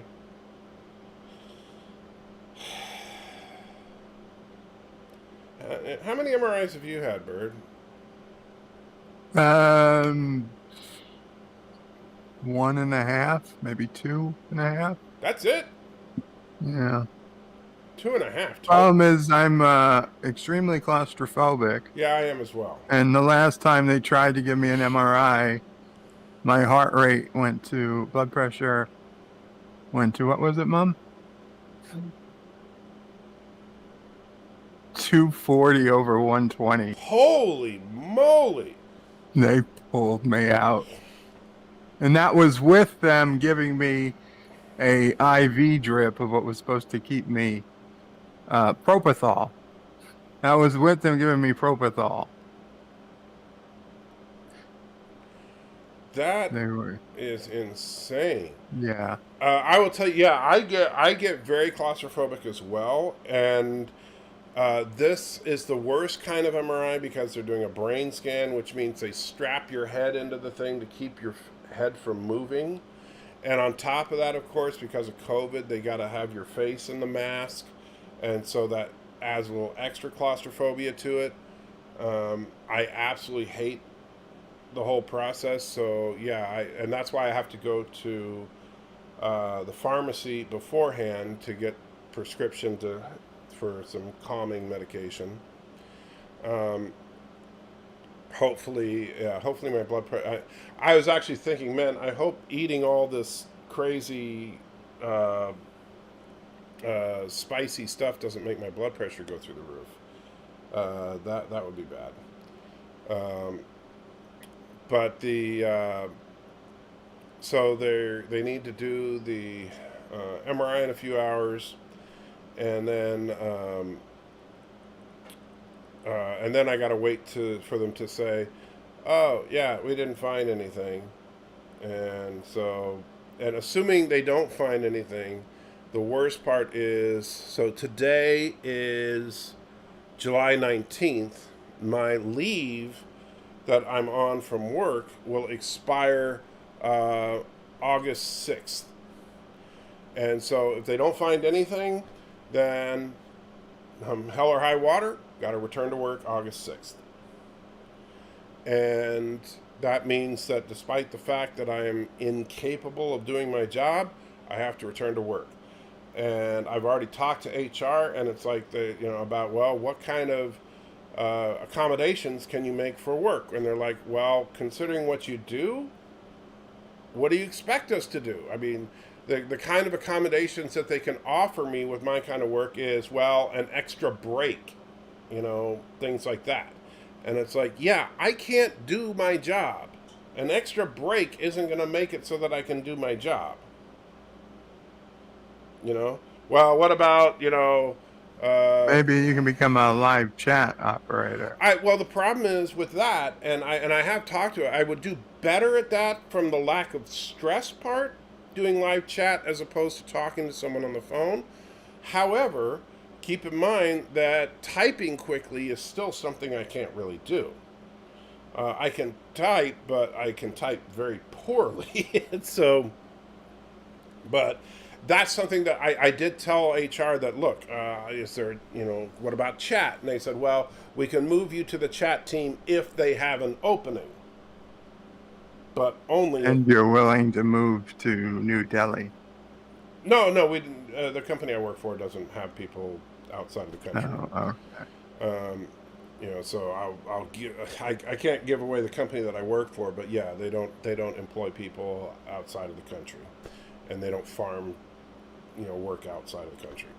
So, but the problem is that they can't just move you to another department because of medical reasons. They have to have an opening, and so it's like it's just one of those situations where I got to keep my fingers crossed and hope that they either figure out what the heck is wrong. Ideally, the doctor says, "Oh, here's the problem, and here's medication that'll help, so you can get back to work." That would be best case scenario, and then not good scenario, but would be, well, here's the problem, and guess what? You're going to be a hopeless wreck for the rest of your life. Better call Social Security, but at least here's a diagnosis so you can work with Social Security or get a Social Security lawyer or whatever you need to do. And then worst case scenario is, well, we still don't know. And so, yeah. Tom says, maybe you'll be so tired you fall asleep in the MRI machine. Possibly, but yeah, I don't like. I don't know. Those things are so. I hate the MRI machines. I really do. I hate them. They stress me out. I don't. Yeah. I feel like the problem is when I'm in the MRI machine, I start thinking about worst case scenarios. I don't know about you, Bird. Like, I know you said you get claustrophobic. So, like, I think about the fact that I'm stuck inside this tube, that if something happened, I would have no way to get out of. Right? Like, on my own, I literally have no way to move because I'm strapped down. What's that? I don't even want to tell you some of the things I used to think. Of course, now that I can't move at all. Yeah, you probably think about this stuff every like day. Now I do this all the time. Yeah. Well, yeah. I start thinking, okay, I'm trapped in this tube. I couldn't get out of this tube if my life depended on it. So what happens if there's a massive earthquake right now? Right, earthquake. Yeah. Gas explosion. Fire. Yeah, anything like that. I start freaking out about that kind of stuff. Are these people really going to come in and risk their own lives to pull me out of the machine? And like, I'm trying to see, like, you have the little thing that you can look up and there's a mirror and you can kind of see the technicians in their little office and they're like talking to each other and laughing, and you're like, are they laughing at me? Are they just or what are they laughing about? What's going on? And it's like, yeah, I hate it. I absolutely hate it. And then you start to really freak out. You start thinking, what if there's a flood? Oh, God, what if this thing fills with water? Oh, and I can't. What if a prison bus crashes in and all these prisoners who are doing hard time get out and they just start rampaging through the hospital looking for any warm body to stick their things into? Wow, Bird, that's awfully specific and is that really what you think of? No, I just meant you should probably worry about that. Now I'm going to be hearing your voice saying that while I'm doing the MRI. Thank you. Appreciate that. Thomas is Bird. When's your next MRI? The Kurdistani military would like to know to protect you. I'm sure you would. I haven't had many MRIs, but I've had an ungodly amount of CAT scans to the point that I am sure I will die of cancer. CAT scans aren't that bad, though. CAT scans take... No, they are. They are like 10,000 X-rays. No, but in one. I understand what they are. Oh, yes, okay. No, CAT scans going through them are fairly easy Right. because they're pretty quick. Yeah, I've only had one. Yeah. And that was for my for my sinuses just before the surgery. I've had well into the double digits. Oh, good. CAT scans. They say you should only have 2 or 3 over your entire life. Well, good. I'm glad you've had double digits then. Since you mentioned all the prisoners that are going to come get me, I'm glad you're looking. Yeah. You can smell fear. Yeah, you know what else they can smell? Cancer. And the doctor will come in, the speaker, and say, "I've got to take the MRI offline. It's radiation." Yes. That's a CAT scan as the radiation. Yeah, the MRI is actually. And then they inject me. They give you an IV, and after they blast you with radiation for a couple minutes, then they give you a dye. The contrast. That makes your extremities burn for a few seconds. And I'm talking about all your extremities. Yeah, you're talking, yeah. And when's the next time you're getting the CAT scan? I have no idea. Next time I need one, I guess. Like tomorrow, maybe? We don't have them pre-scheduled. No, you just do them on the fly? Well, if I go in the emergency room, I generally get a CAT scan. Oh. Keep that in mind.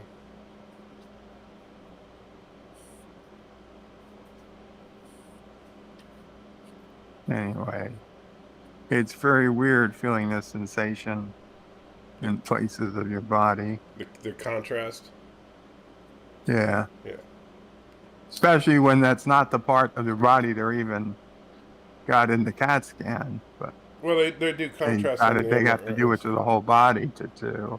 Yeah, they're doing the contrast on the MRI tonight or today. Yeah, but it's a different chemical. Yeah. Not as volatile, which is good. Oh, it's better than the one you have to drink. Jesus Christ, you ever had that? I have. I've had that one too. Yeah. That was one of the MRIs. Well, lucky thing, Cinnabon doesn't drive the prison bus. And then Cinnabon says I could drive the bus. I'm sure there's a story behind that. Mercer says, I've never known anyone endure as much physical pain as he did. Oh, it's your friend. Yeah, man, the way you described it, it sounds like it was horrible. And, you know, but you were there for him, and that's the important thing. And so I know it was rough for you, but you were his friend. And so I know it was tough, but now, as hard as it is, what you've got to learn to do, Mercer, the hardest part, and honestly, if you can, and I don't know if, you know, what your current situation as far as healthcare and stuff is capable of, but I genuinely, I'm saying this as a friend, if you can, talk to a counselor, because I know it's difficult to let go, but you need to let go. And you need to learn to grieve this and to get past it, because I know it's tearing you up. And, you know, this is what counselors are for. And I'll tell you, this, coming from one person to another who's had to go through it, it's worth it. All right? When you're dealing with a loss that you weren't ready for, that's what professionals are for. They are experts at dealing with this stuff with you. They help you walk through it. I've had a PET scan. They inject you with a form of sugar containing a radioactive isotope of fluorine. Yes, I have done that. The convict bus must be the funniest thing I've heard. Bird, the convict bus might be the funniest thing I've heard this week. I'm going to keep an eye out for convict buses from now on. Just be careful. I mean, that's the sort of thing that you never worried about until you think of it. Convict buses in the vicinity of hospitals. That's what you need to keep an eye out for from now on.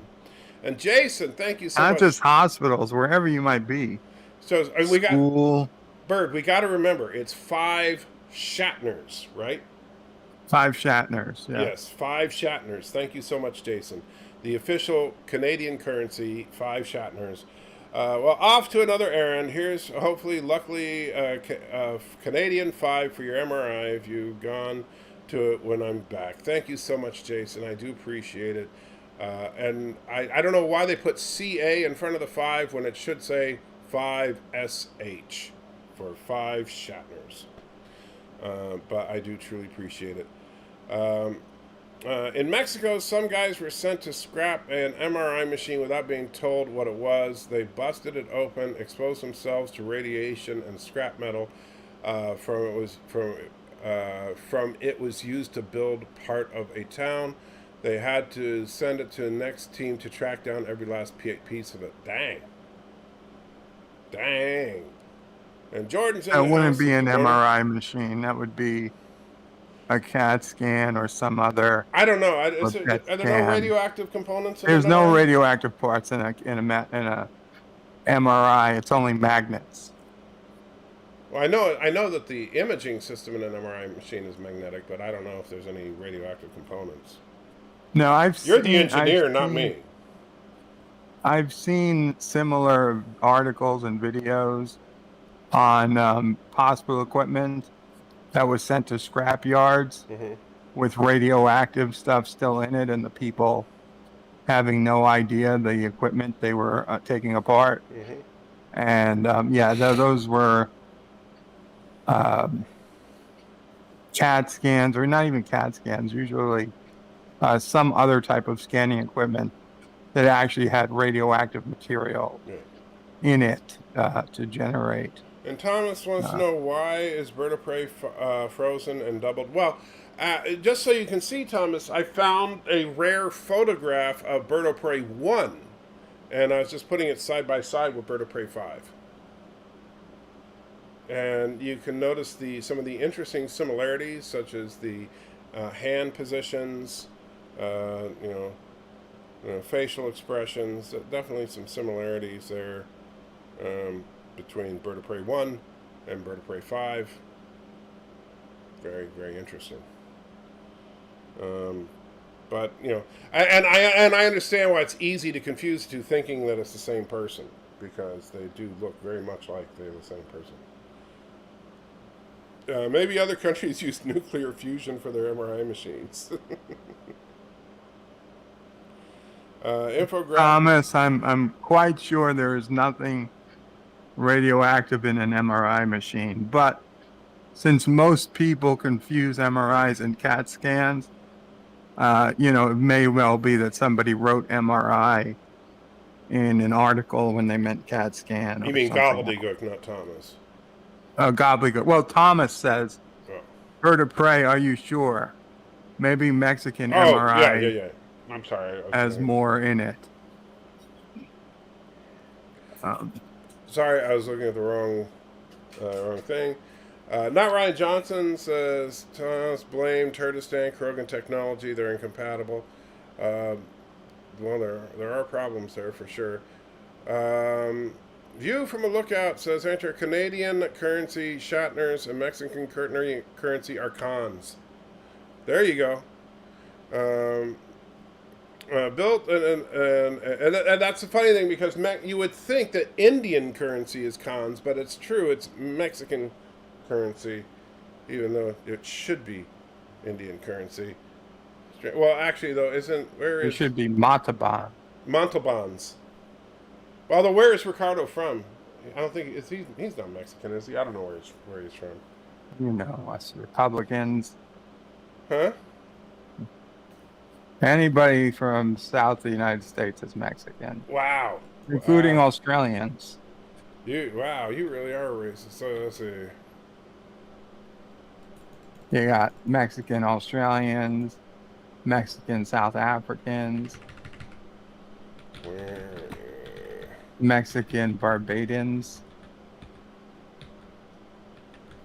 Mexican Cubans.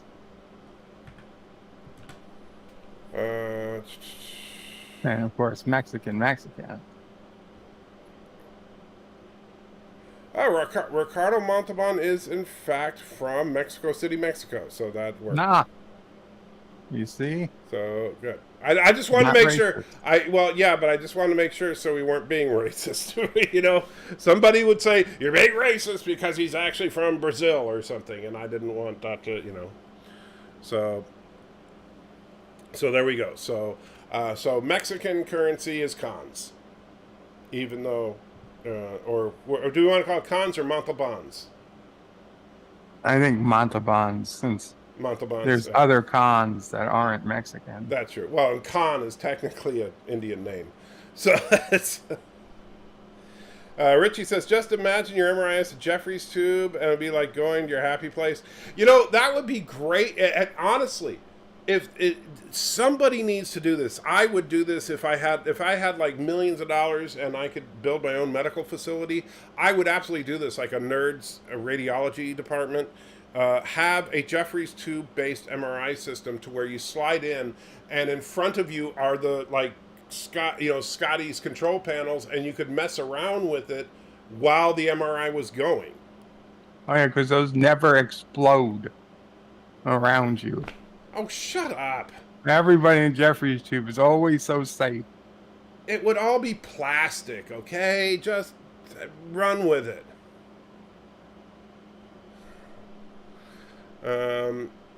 And let's see. Yes, he was from Mexico, says View from a Lookout. Yep, we confirmed it. I just want to make absolutely sure View from a Lookout because As the machine starts, the red alert sound goes. We don't want to be accused of being racist. Richie says, do you think Doomcock will start asking to take his rumors with a grain of SALTYtrekker? I doubt it. He'll probably never even mention the SALTYtrekker because if it's mainly on Friday Night Tights, I doubt they'll probably never mention the fact that I have a good sense of humor and I'm now calling myself the SALTYtrekker. Although I would laugh if they did, if like next week on Friday Night Tights they actually get a laugh out of it. I'd be perfectly fine with that, by the way. Let's see. Antarctica doesn't exist, says Cinnabon. You'd have to take that up with Darren. Did you know the guy that plays Benny, the taxi driver in Total Recall, played a Cardassian in Star Trek? I did not. Life with Matthew is in the house after abandoning me. Yeah, it's funny. Yeah, we mentioned racism and Matthew shows up. 100% true. That actually did just happen. That's amazing. Can you explain that, Bird? I cannot explain it. It's weird. Matthew, maybe you should come on and explain it yourself. You really do, I think, need to explain that one. Because that is truly, truly mind-blowing. You should have a second YouTube channel called the SALTYtrekker. I should, but I'm not going to bother. I'm just going to keep the avatar as the SALTYtrekker. If it would be worth the trouble to actually build up a second YouTube channel called the SALTYtrekker, I would, and just be grumpy all the time. But do you know how much work that would be? I don't know. What do you think, Bird? Do you think I should build up a channel called the SALTYtrekker? And be the... Yeah, absolutely. You should do that. Yeah, I'm sure you think so. Give up this whole anti-tracker nonsense. Yeah. No, that would be a lot of work, You love work. I really don't. You know I hate work, right? You love starting new projects. I never get them done, though. That's the problem. Yeah, well, that's okay. No, that's not okay. It's a journey. You're going to have to lure her out, Joshua. And good morning. A second channel, you have like 5. That is true. Come on, Matthew. Come on, buddy. You need to come here and explain the racism thing, because it's kind of weird. Do a party. Salt life. Oh, man. There you go, Joshua. She's coming. Sometimes Auntie doesn't like to get up and go for her walks. Oh, and let's see. We can turn on the. I just realized. Yes. We can turn on the Turtistan cam because the birds are out again. Who can eat the birds?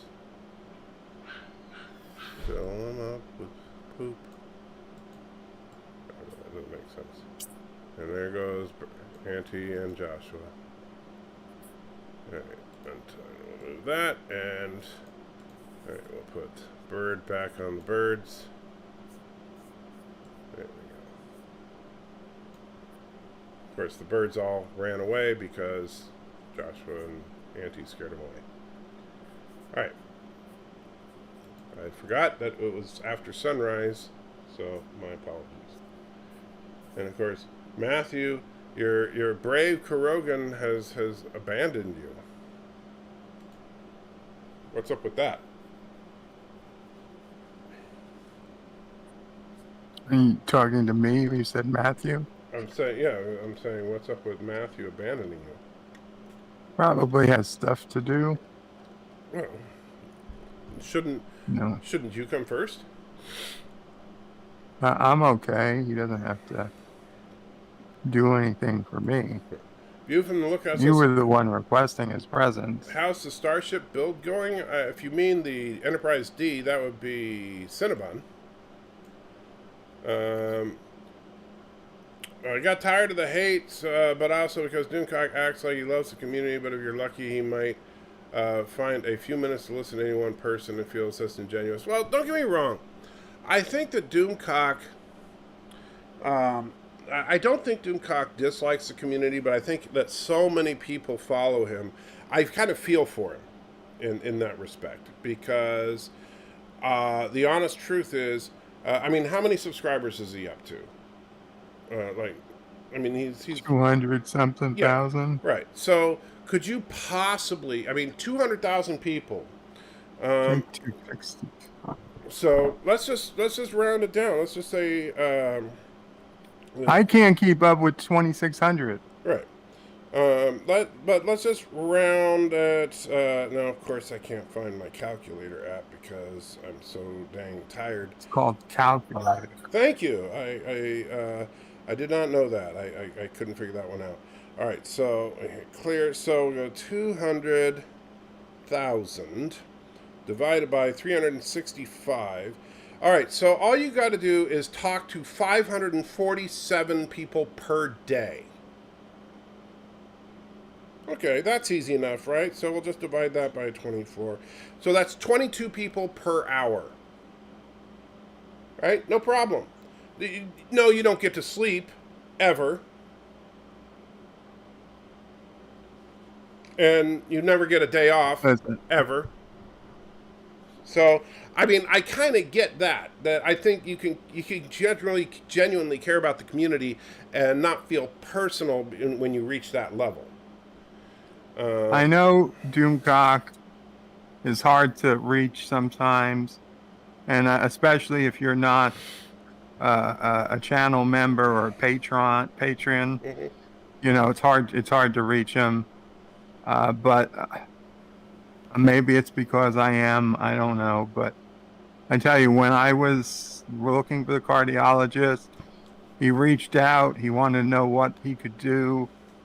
But then more than that, after I'd found the cardiologist, after a couple of weeks, he wrote me back and he's like, Joe, I just want to see how you're doing.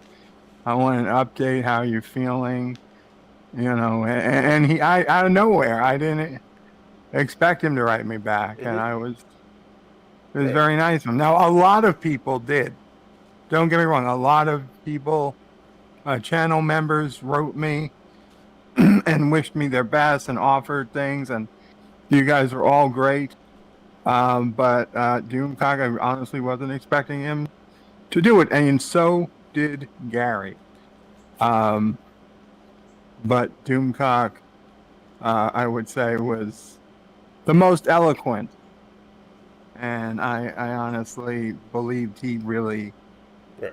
cared. So yeah, and don't so don't take my frustration with the Phantom Menace and even some of my disagreements with Doomcock and Gary themselves as hatred towards them, and don't think that I want you to unsubscribe from them at all, because I don't hate them and I don't want you to unsubscribe from them. But that doesn't mean that I don't have my disagreements with them. And if they're going to make fun, I think it's fair to say most of your disagreements are with their followers. Yeah, Sometimes who get carried away. they get overzealous, and they honestly they say some things that are completely inappropriate. And my biggest problem with Gary and Doomcock themselves is that they don't police it, and I wish they would.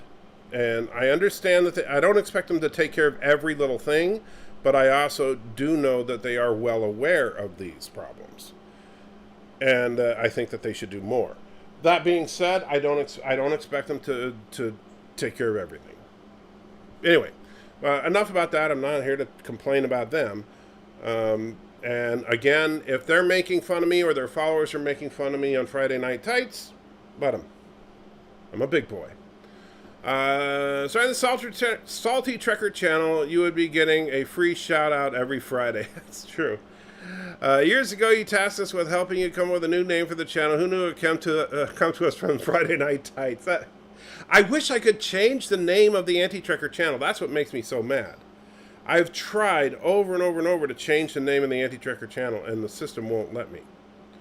And even though it says, like when I go to the help files, it says, you want to change the channel name? Just go here and here and here, and it says you can do it, and then it won't let me do it. I'm going to try to do it again, and I'll even record myself trying to do it and following the directions. And I'll post a video of it and ask people for help, because it's annoying. Years ago, I already read that. Matthew is already ignoring us. Well, that's Matthew. View from the Lookout says, Adventures of SALTYtrekker about the USS Turkestan. Indeed. There's Matthew. Or responded after that about something. Matthew ignoring everybody because, it's Matthew. Doomcock confused him for a Make-A-Wish child. Okay. And let's see. Weird thing happened to live in the same city as Doom. Well, please do not attempt to dox him or anything like that here. I do not want anything like that. All right. Do not. He makes it public. He doesn't hide that. Well, I'm just saying. I don't want any of that. Okay. I don't care what he makes public. I don't want any of that here. Because that's not what we're going to be doing here. I just find it odd somebody else lives in the center of the earth. Yeah, that is kind of weird. Let's see. That is what those people want, is for Doomcock to address their gaslighting as well as a mental illness. It would just make them do it more. I'm not sure what exactly you mean by that as far as gaslighting.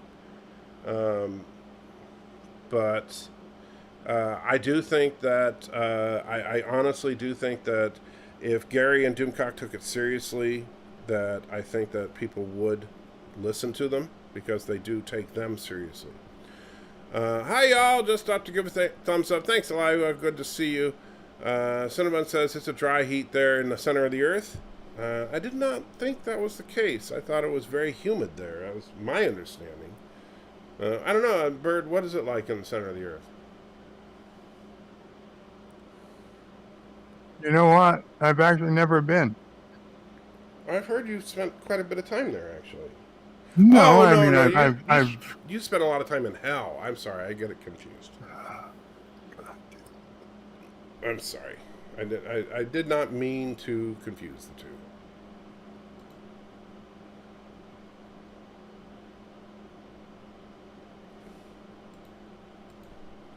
Let's see.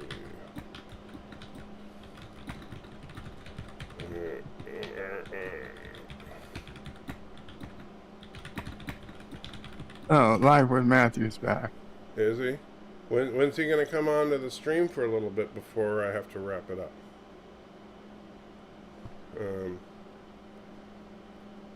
And Matthew says, we get both kinds of heat here. Sometimes it's hot and muggy, sometimes hot and dry, but basically it's always hot. Well, are you talking about there in hell? Because we know you've been to hell. I mean, yeah, we have the video evidence of that. We have video evidence of you eating Satan's pleasure. Yeah, I will tell you, that may be Satan's pleasure, but definitely not mine. Although, in fairness, Satan's pleasure was better than Little Nitro. Wow. Wow. Let's see. Louis says, record it. You don't need to ask people, just me. Not sure what you mean. Matthew is just sleep typing. He need coffee. Sure. Oh, look, a little hummingbird fly by. Too bad there's no food in the hummingbird feeder. I need to get some more in there. So Matthew is just sleep typing. He need coffee. 2 Satans, 1 cup. Oh, Cinnabon. Oh, that was wrong. Live and Matthew, you know, considering here comes Joshua, you can see him walking in the background there with Auntie. You know, just, you know, wandering around. And you can see a squirrel in the yard by the tree. If you look carefully.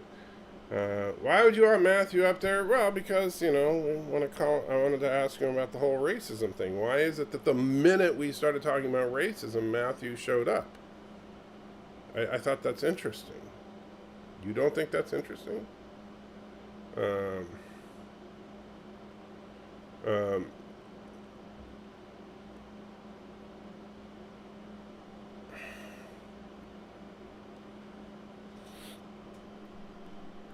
there they are. Do squirrels raid the bird food? Sometimes, yes, but only the lower feeder. So every now and then, if you see the feeder that is, let me see if I can kind of, I'm trying to like aim for it here. So the feeder that I'm kind of pointing at right there, that feeder they can kind of get to. They can't get to either of these feeders up here, but the lower one they can get to by standing on the little plate down there. And they'll sometimes stand on their tippy toes and get there. And I know I could move things around so they can't, but they're just so darn cute. So I go ahead and let them.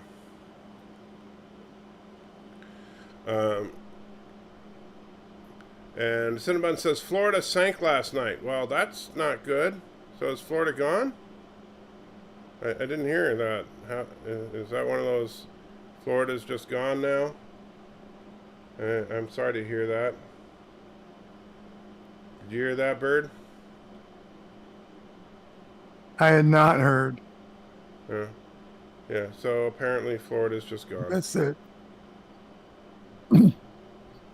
Goodbye, Florida. It was nice knowing you. Yeah. Maybe that's why LDG left. That could be. Is LD in Florida? Yeah, he's in. Ah, that could be it. Let's see. Let's look at.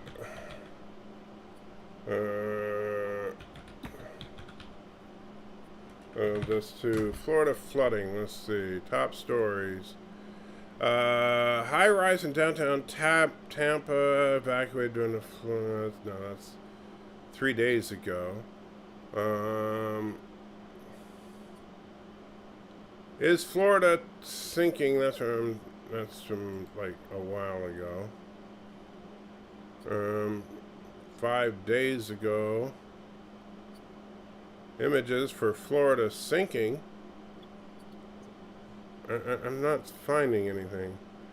Florida flooding today. Florida disaster. Let's see. Monday, July 19th. High threat. The Panhandle and East Coast.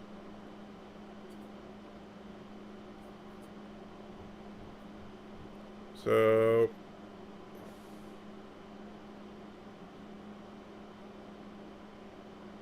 doesn't look like it's.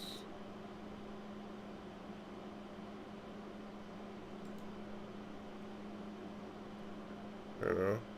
Honestly, it doesn't look like it's that crazy. Maybe it's just that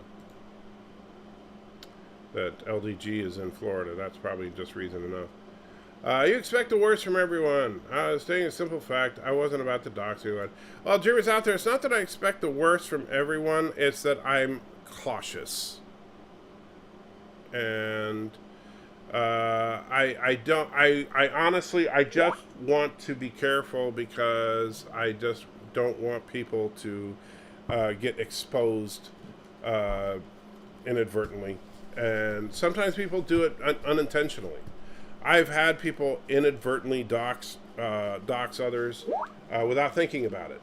And I've actually done it myself. I accidentally doxed friends of mine by just saying, "Oh, hey," and I'd say the person's full name on a live stream without thinking about it because I'm just used to calling them by their full name, and they'd say, "Oh, great, thanks for doxing me," and I'm like, "Oh crap, I didn't realize what I had just done." So, and I didn't know. So is that you, LD Louis?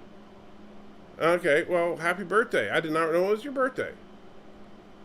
And so, happy birthday. And so, I didn't realize when you said your power's out, I didn't know that was you. So, hope you're okay, buddy. Take care of yourself. That's the most important thing.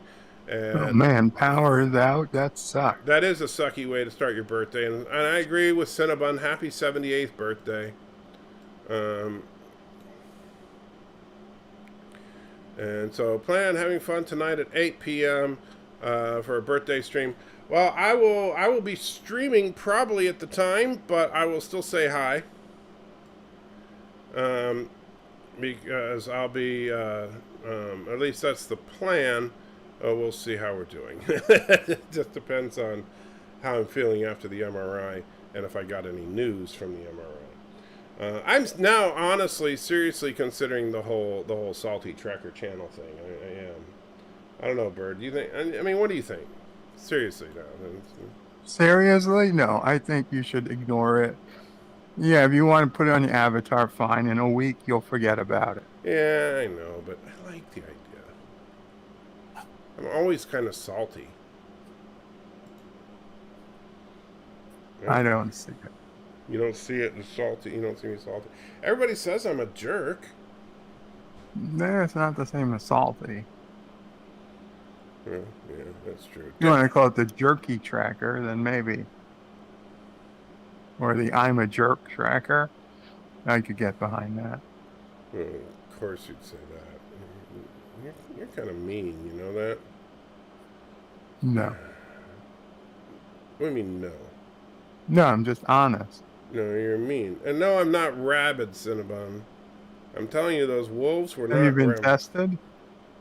Why would I be tested? So you don't know for sure you're not rabid. Have you been tested? No, but I haven't been bitten by Okay, then anything. you don't know. Well, I haven't been bitten by anything either. And why would Cinnabon think you're rabid? Because I tamed some wolves in Minecraft. You tamed wolves. And you didn't think you perchance got bitten or scratched or anything? Minecraft. I don't know what this Minecraft is, but you tame a wolf, you probably got rabies.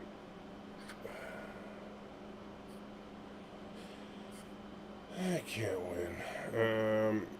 And let's see, more rabid than salty, what the? That was weird. Mercer says, adult actress Bailey Blue Dahlia Sky was found dead. I have no idea who that is. She did Terminator and Trek parodies. Okay, well, just, full disclosure, Mercer, not really into adult movies, so, I'm sorry to hear that she was found dead, but, yeah, I wouldn't know anything about her body of work there. No pun intended. We all saw you get bit. Oh, be quiet, Cinnabon. Salty Crawford. Alex says, Weird Al is awesome. Cool shirt. Yes. Weird Al, I saw in concert 3 times. And he is freaking awesome in concert. I highly recommend, if I don't know if he's still touring or not, but if you ever get a chance to see Weird Al in concert, I cannot recommend him highly enough. He is hilarious, not just for his music, but he is an incredible showman. And so I know that, like when he did, I don't know or if you're aware of the song Tacky. Are you aware of that particular song? No. Of course not. Tacky is the parody of the song Happy. You know the song Happy? By that guy, it just goes saying, I'm happy, Will Ferrell or something? Yeah, Will Ferrell's Happy. Yeah, I've heard of it. Yeah. So, when he does his parody song Tacky, the way that it works is in the concert is it starts out and the lights go down in the auditorium and there's a big screen at the front of the auditorium and you start seeing a music video of him dancing in the streets singing the song and just having a good old time singing the song with people lining the sidewalks clapping to the beat of the song, which is very similar to the music video. And he's singing the song and kind of just dancing down the street. And people are just having a good old time as he's doing this, right? And as he's doing this, you realize that it was filmed. And we saw this in concert in Nashville, and you realize this was filmed in Nashville. And you're like, oh, that's really cool. And then... you're watching another 30 seconds or so of this music video, and then he turns a corner, and you realize, holy crap, this was filmed like right around the corner from here. And you're like, wow. And so then he continues to dance, and he's working with dancing with this crowd and stuff as he's singing, and you're like, wait a minute. He's in the parking lot of this building, and then all of a sudden, the back door of the auditorium busts open, and you realize you've been watching a live feed, and the camera is actually right in front of him, and he comes in through the main audience and stuff and up onto the stage. That's how he starts the show. He's just a great showman. What if it's raining? Huh? What if it's raining? It wasn't. I don't know what he'd do if it was raining. I'm sure he had a plan B. But it was freaking awesome. It was just an absolutely beautiful way to open up the concert, because you think you're watching, because a lot of concerts open up with a music video and then the band comes out. But this actually opened with what you think is a music video, but you're actually just watching a live feed of a performance. So it was a lot of fun. Just because you don't like fun,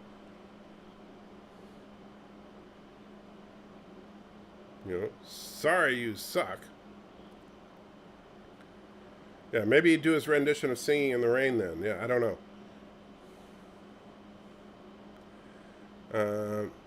And don't watch the news. I didn't know Ron Jeremy convicted of something. Okay, well, somehow the whole conversation in the chat has turned into porn stars, which, yeah, why? Of course it is.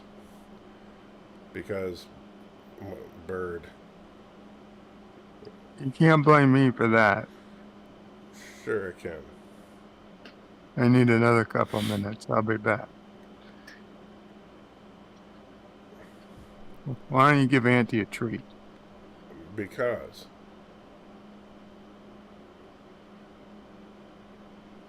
Why should I give Ep03? Bird's such a jerk sometimes. Yeah, I'll tell you. You know, seeing Al in concert the 3 times that I did, he is. You know, his band has not changed in all the time that he's been performing. Cinnabon, that's just hard. That's hard. That's just wrong. I don't know anything about what Ron Jeremy was accused of or anything, so yeah. But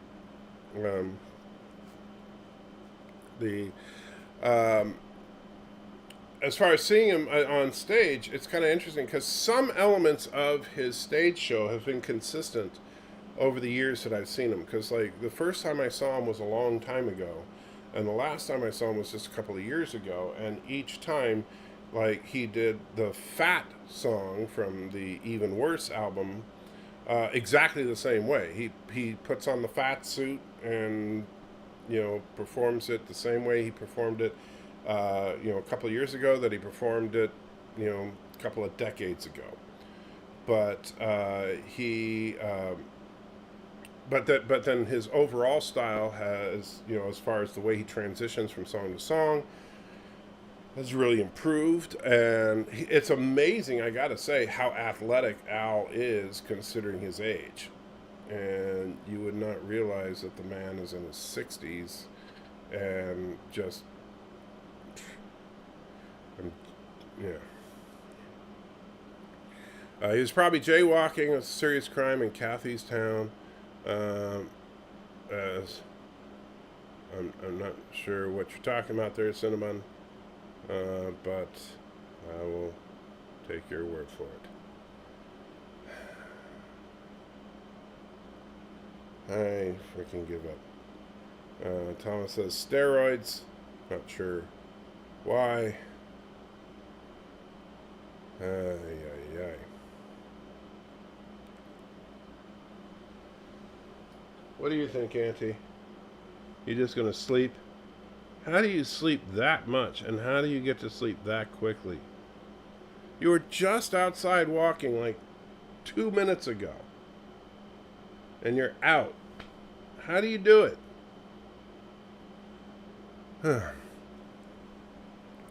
Gobbledygook says, do you still make review videos? Well, I'd like to, but, you know, I the first edited video I made in forever was that Luke Skywalker training video. That took a lot of effort. And that's where, like, the health thing, I'm trying to figure out what's wrong with me, and that's part of the reason for the MRI today. So I'm hoping that we can figure this out, because it's just, yeah. You know, I want to do reviews. I want to get back into just having fun and making YouTube videos and all that, but I've been just struggling to do much of anything. And I don't know. I don't know. And so, yeah. Robert says, Ron Jeremy's been accused of multiple rapes going back several years, and many were as young as 15. Wow. Although, I don't know the details of the accusations, and that's up to the courts to decide. I'm not going to play judge. And so I don't think that we should, in the court of public opinion, be try to judge people, and that's something that's horrible that we tend to do. So we should not. If he's convicted, he's convicted. If he's not, he's not. But I also got to kind of wonder, and especially of anybody that's over the age of 18, if you're a porn actor, and especially if it's on the job, how? Just wondering. Weird Al must use steroids. I don't know. He claims to just be very healthy.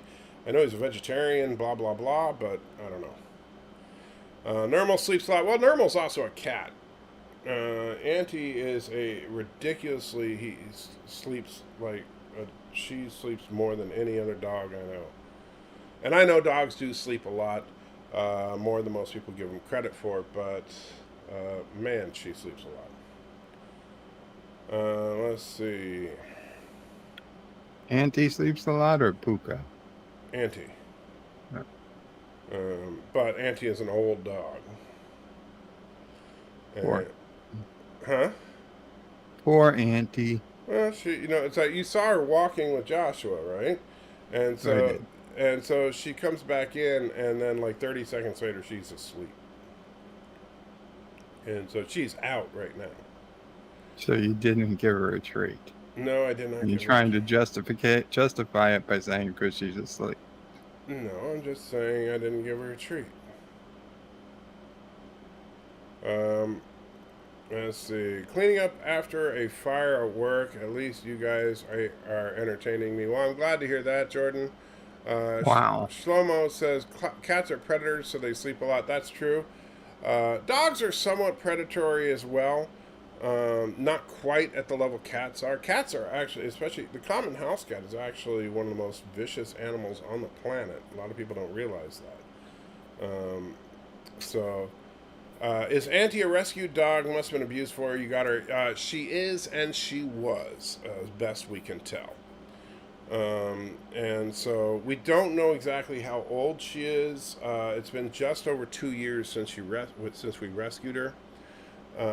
But she's gotten to the point where she doesn't cower in fear every time somebody moves, which is that's good.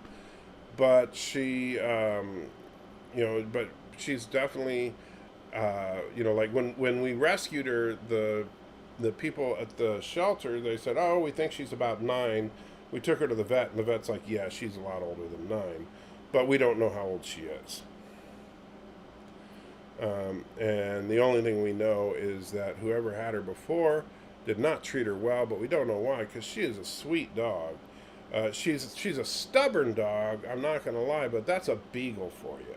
And Bert will tell you that, right? Beagles are strong-willed dogs. Strong-willed. Many a beagle you can find just sitting in the street or the sidewalk after they've decided they're not walking anymore. Yes, absolutely. And their owner Mm-hmm. eventually just has to pick them up, or literally strangle them to get them to move. And that's something that I've been having to kind of get Joshua to understand. For the longest time, Joshua would take her out, and excuse me. Joshua would take her out to walk, and this is when I first started getting to the point where I couldn't really walk her, and he'd take her out, and then come back 30 seconds later, and be like, Joshua, what are you doing? She wouldn't let me walk her. And I'm like, what do you mean she wouldn't let you walk her? And because she would just sit her butt down, and it's like, I ain't going anywhere. And so, and sometimes you got to say, no, you are coming. We are going. I don't care, And with a beagle, you have to establish dominance. If you don't, then they are stubborn. But you've got to do it in a way that, and this is the trick with beagles. You have to establish dominance, but not in an abusive way. And it's a very, very hard line to walk sometimes, because you don't want to hurt them, you don't want to abuse them, but you need to establish that you're the boss. Or just keep a hot dog in your pants. Or bribe them. Yeah. And so that's you either bribe them, or you show them that no, you are going to do what I say. And so, or you bribe them until they just get used to the bribe to the point where they just kind of do what you want them to do. But she's gotten better. Joshua's gotten better about being able to get her to walk and stuff.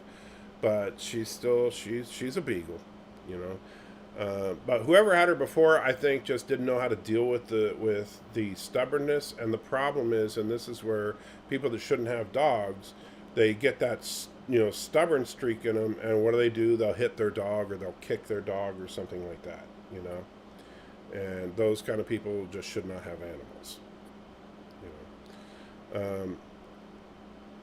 And so Robert says the Reagan Coalition wanted to and tried to have the complete porn industry shut down, and unfortunately it didn't happen. Well, it's a tough it's a tough situation because, you know, where is the line as far as protected speech? I'm not going to even pretend to know the exact answer to that question. And Mercer says, please look at this pic. What is this one? 2 photos an hour apart before and after adoption. Oh, yeah. Dogs, no, I will tell you, dogs in the shelter, they know how to put the look on. What did you say?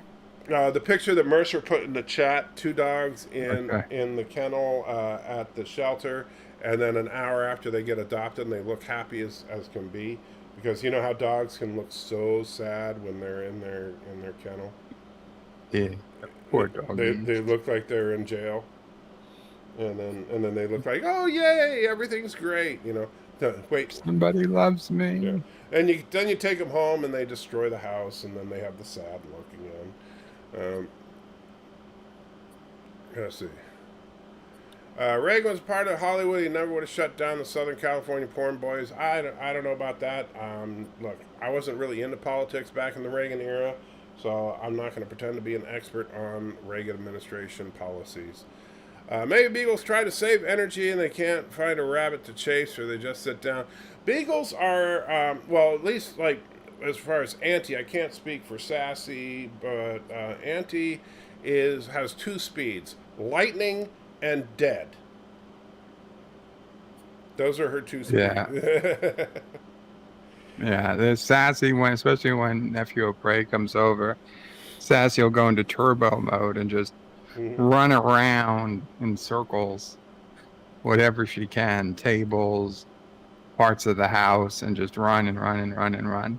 Yeah. And then after like 2 minutes, she'll just kind of fall over, find a spot, and just like, fall on her I'm side. And Thomas says, I have to pay my cat in treats so I can sit in my computer chair. Well, you have to understand, Thomas, you have a cat. The cat... Yeah, you're just renting the chair from the cat. The cat is simply waiting for you to die so that it can eat the delicious jelly from your eyeballs. That's the cat is just, yeah, you are nothing more than a big meal that it's just waiting for. You know, one day the cat will be feasting on a huge meal of Thomas pot steaks.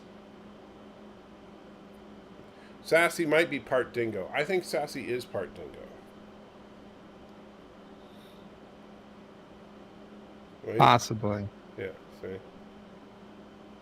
So you better... He's got a long-lost dingo cousin. You might want to keep Charlie away from Sassy then. Charlie's not a baby anymore. He's a toddler. You know, how old was the kids that the woman said bingoes ate my babies? I think they were babies. I'm not so sure. Let's see. How old were the kids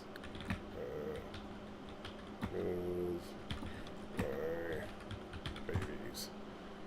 Let's see. Australia was rocked by a bizarre case, a 9-week. Okay, so I guess it was a 9-week-old. So okay, it was a baby. The dingo ate my baby. How long ago was that? 1996, 97. 34 years ago, 1980. What? I'm talking about the Seinfeld quote. Yeah, dingo ate my baby is attributed to the Lindsay Chamberlain Crichton case, 1980 death of whatever the name of her kid is. Yeah, 1980. That was the year Sis Ep03 was born. So does Sis Ep03 have anything to do with the dingoes?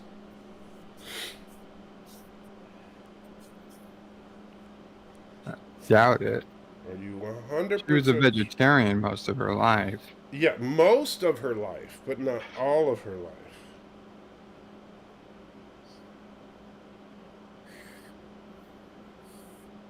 So, coincidence? She wasn't a vegetarian at birth. No, it wasn't until first grade. Mm-hmm.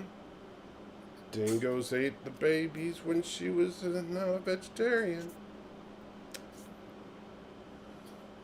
I don't understand you saying that Sisso Prey is a dingo, or Well, I'm saying maybe Sister was in Prey. line with the dingoes? Maybe Sister Prey ate the baby. Really? That's what you want to say? No, I'm saying it's possible. Well, I see. was Sister Prey in Australia at all in the first few weeks of her life? I don't believe so. You sure?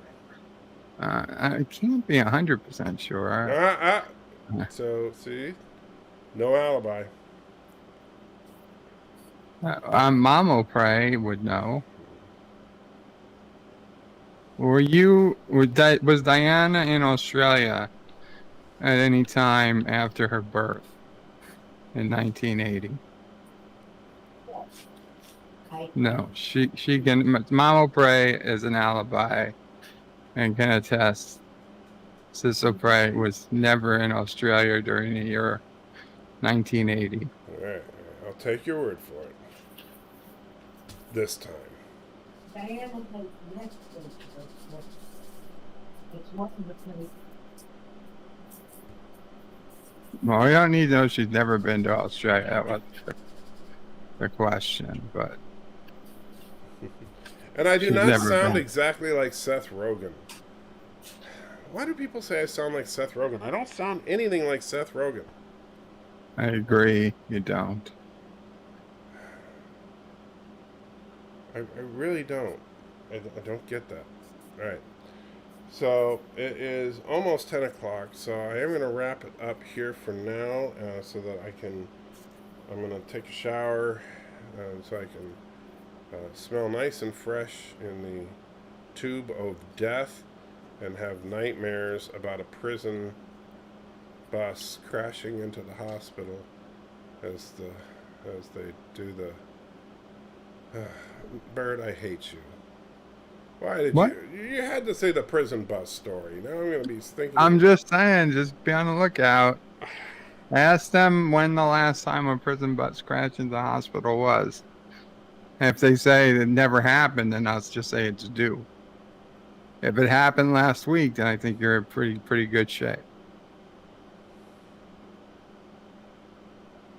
You better. You know what? If a prison bus crashes into the Murfreesboro Medical Center today, I will blame you. I will laugh my ass off. I bet you would.